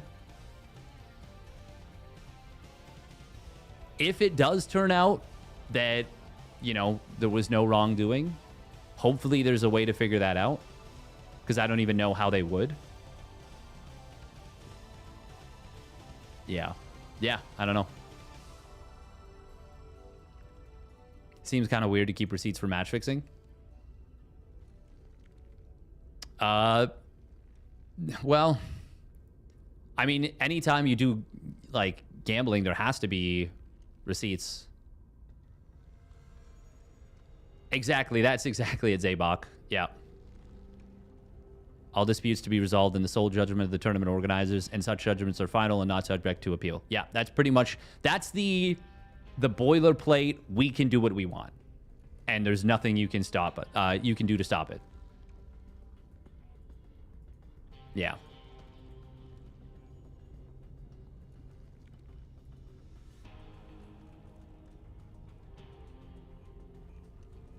Yeah, there's... Oh, I don't think it's just China that has paper trails for everything these days. It's like everywhere. And also, let's assume that everything is true. If someone is cheating, because that's what match fixing is, you're cheating. Why would the person that you're working with assume that then you're going to act in good faith at all points forward? You're like, the relationship was already based on cheating, and for lack of a better term, based on a lie, because that's what match fixing is at the end of the day as well. You're lying about having competitive integrity. So like, it is actually, logically speaking, a fair assumption to assume that you should cover your bases. Just to come at it from like a counter argument type of thing. But yeah, that's the news. That's the news. We're gonna raid. Let's raid Gugu's. Gugu's is a random player. And he's an awesome dude. Wish the news was better. Yeah, seriously. I mean, it's great news for Lancer. And honestly, given what we know, I actually think it is good news, because they were pretty quick, decisive. Not so quick that they didn't examine things, but I think it's the best resolution to it. In other news, I love puppies. Me too. You know what? Let's do a quick palate cleanse. We're gonna do Octordal Rescue. Yeah.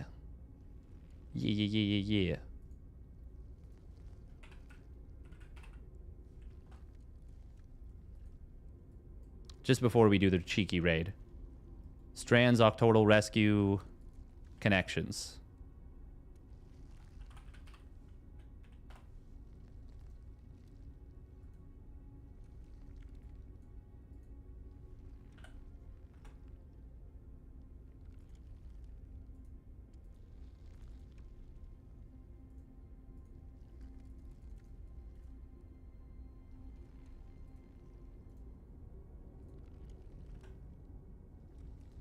All right. That's... Oh, what is that? Mouth.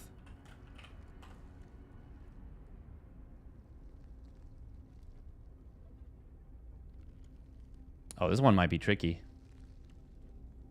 S-R-H-E? Can't be Usher. Asher? No, that's not a word, apparently. Oh, no. Sheer? Sheer. Oh, can't be that. Yeah, it's sheer. Okay. Yeah. Nice. Ooh, double E. Okay, good to know.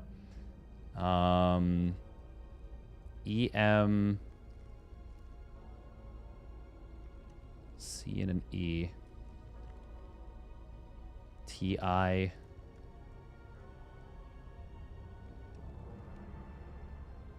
This could be tweet. Do I need to do a discovery word? I feel like I might need to.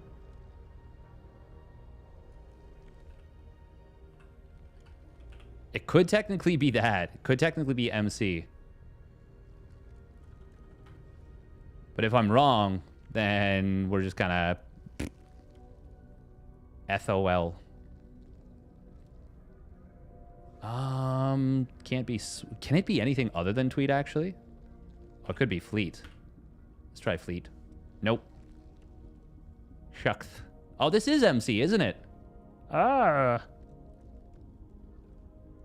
Do we get anything from the F and the L? We got an F here.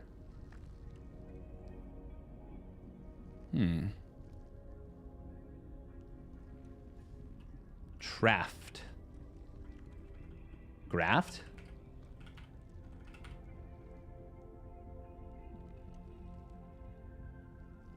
Yeah. Nice. Nice, nice, nice. Yes.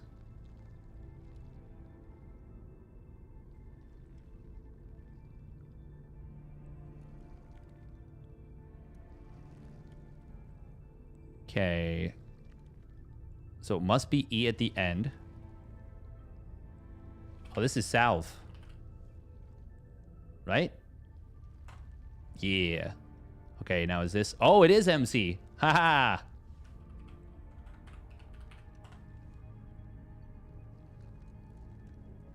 Haha. Nerve?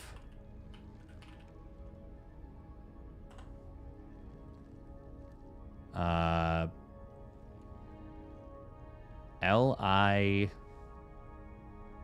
No, it's not live. Can't be an H.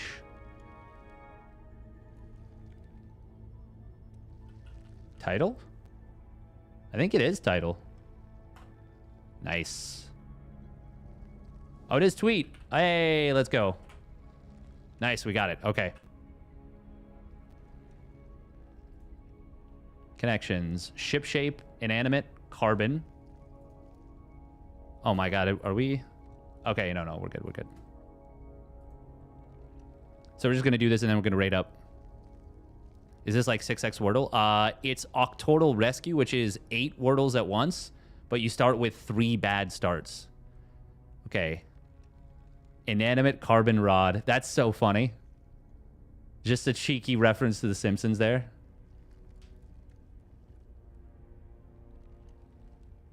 Busboy, trainee.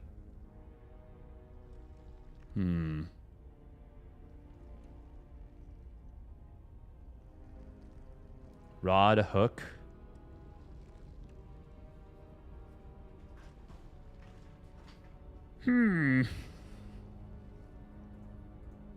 Curtain, glass.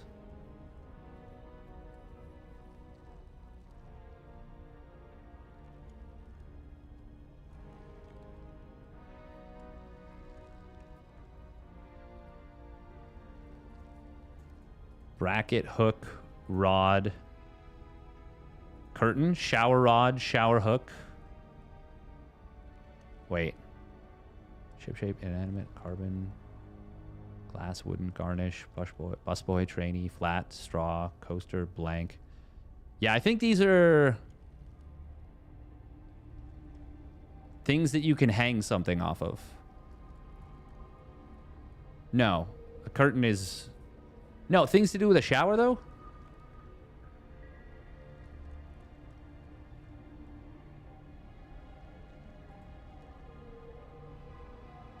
Drapery, hanging items. Close enough, close enough. I knew I was right enough. It counts. We're counting it. Wooden, straw.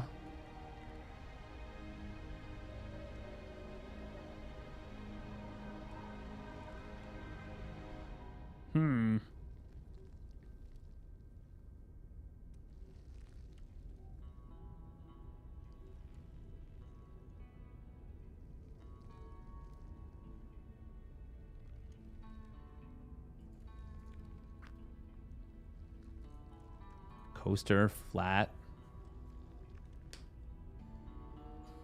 I'm a little bit lost on this one.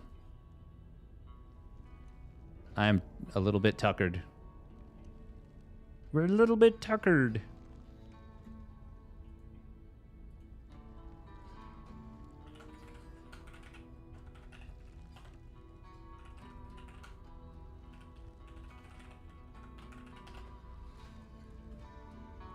Okay. Garnish?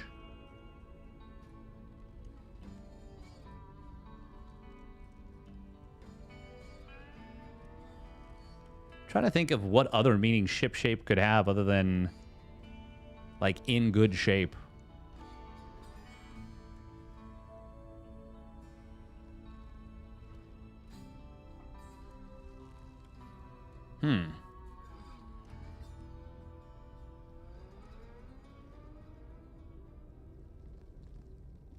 Oh, straw hat, flat hat?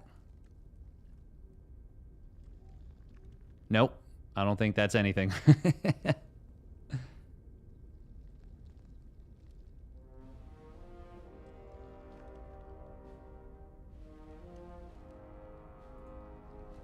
Glass, flat, straw. Glass, straw. Wooden. Oh, wooden and inanimate. Wooden, inanimate, blank, flat?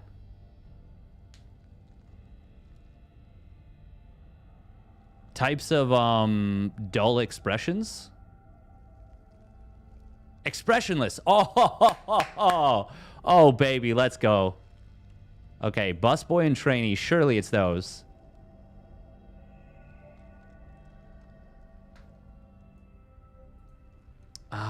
Oh, glass, straw, busboy, and a garnish. Those are things you find at a restaurant. No?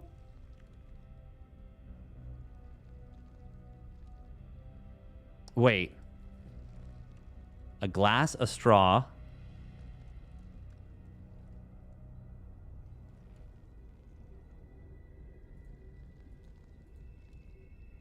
A garnish and a coaster? Things you find on a table?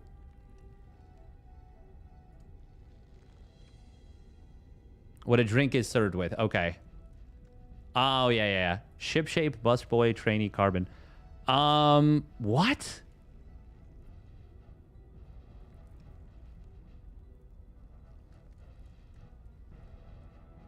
Busboy. Oh, starts with ship, starts with bus, starts with train, starts with car. Yeah. Starting with methods of transportation. Nice. Nice. Very nice. All rise. Court?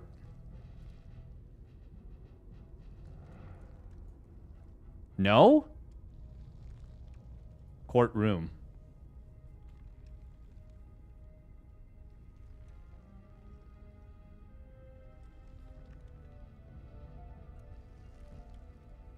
Where's the M?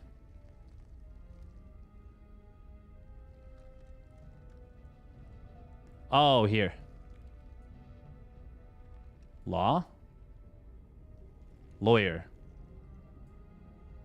Your Honor. Okay. This one's going to be a quick one. Bailiff? Oh, just bail. Okay. Alimony?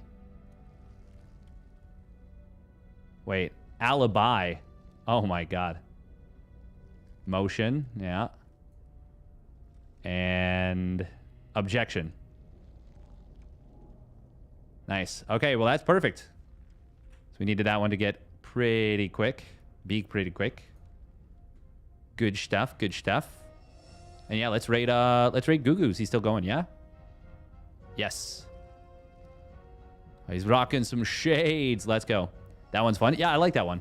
I like that one. All right. We're gonna try and stream more this week. Yeah, I want to do some coverage of like I want to spend a day going over Clem versus Cyril grand finals. What's today? Today is Monday? Yeah, I might do that. Tomorrow's Pegasaur. Maybe I'll do that tomorrow before Pegasaur. That's a lot, though. That's a lot if we do both. We'll see. We'll see. Definitely Pegasaur tomorrow at 8 p.m. Other than that, I mean, follow the stream to see when we go live. Bye-bye. Stay safe.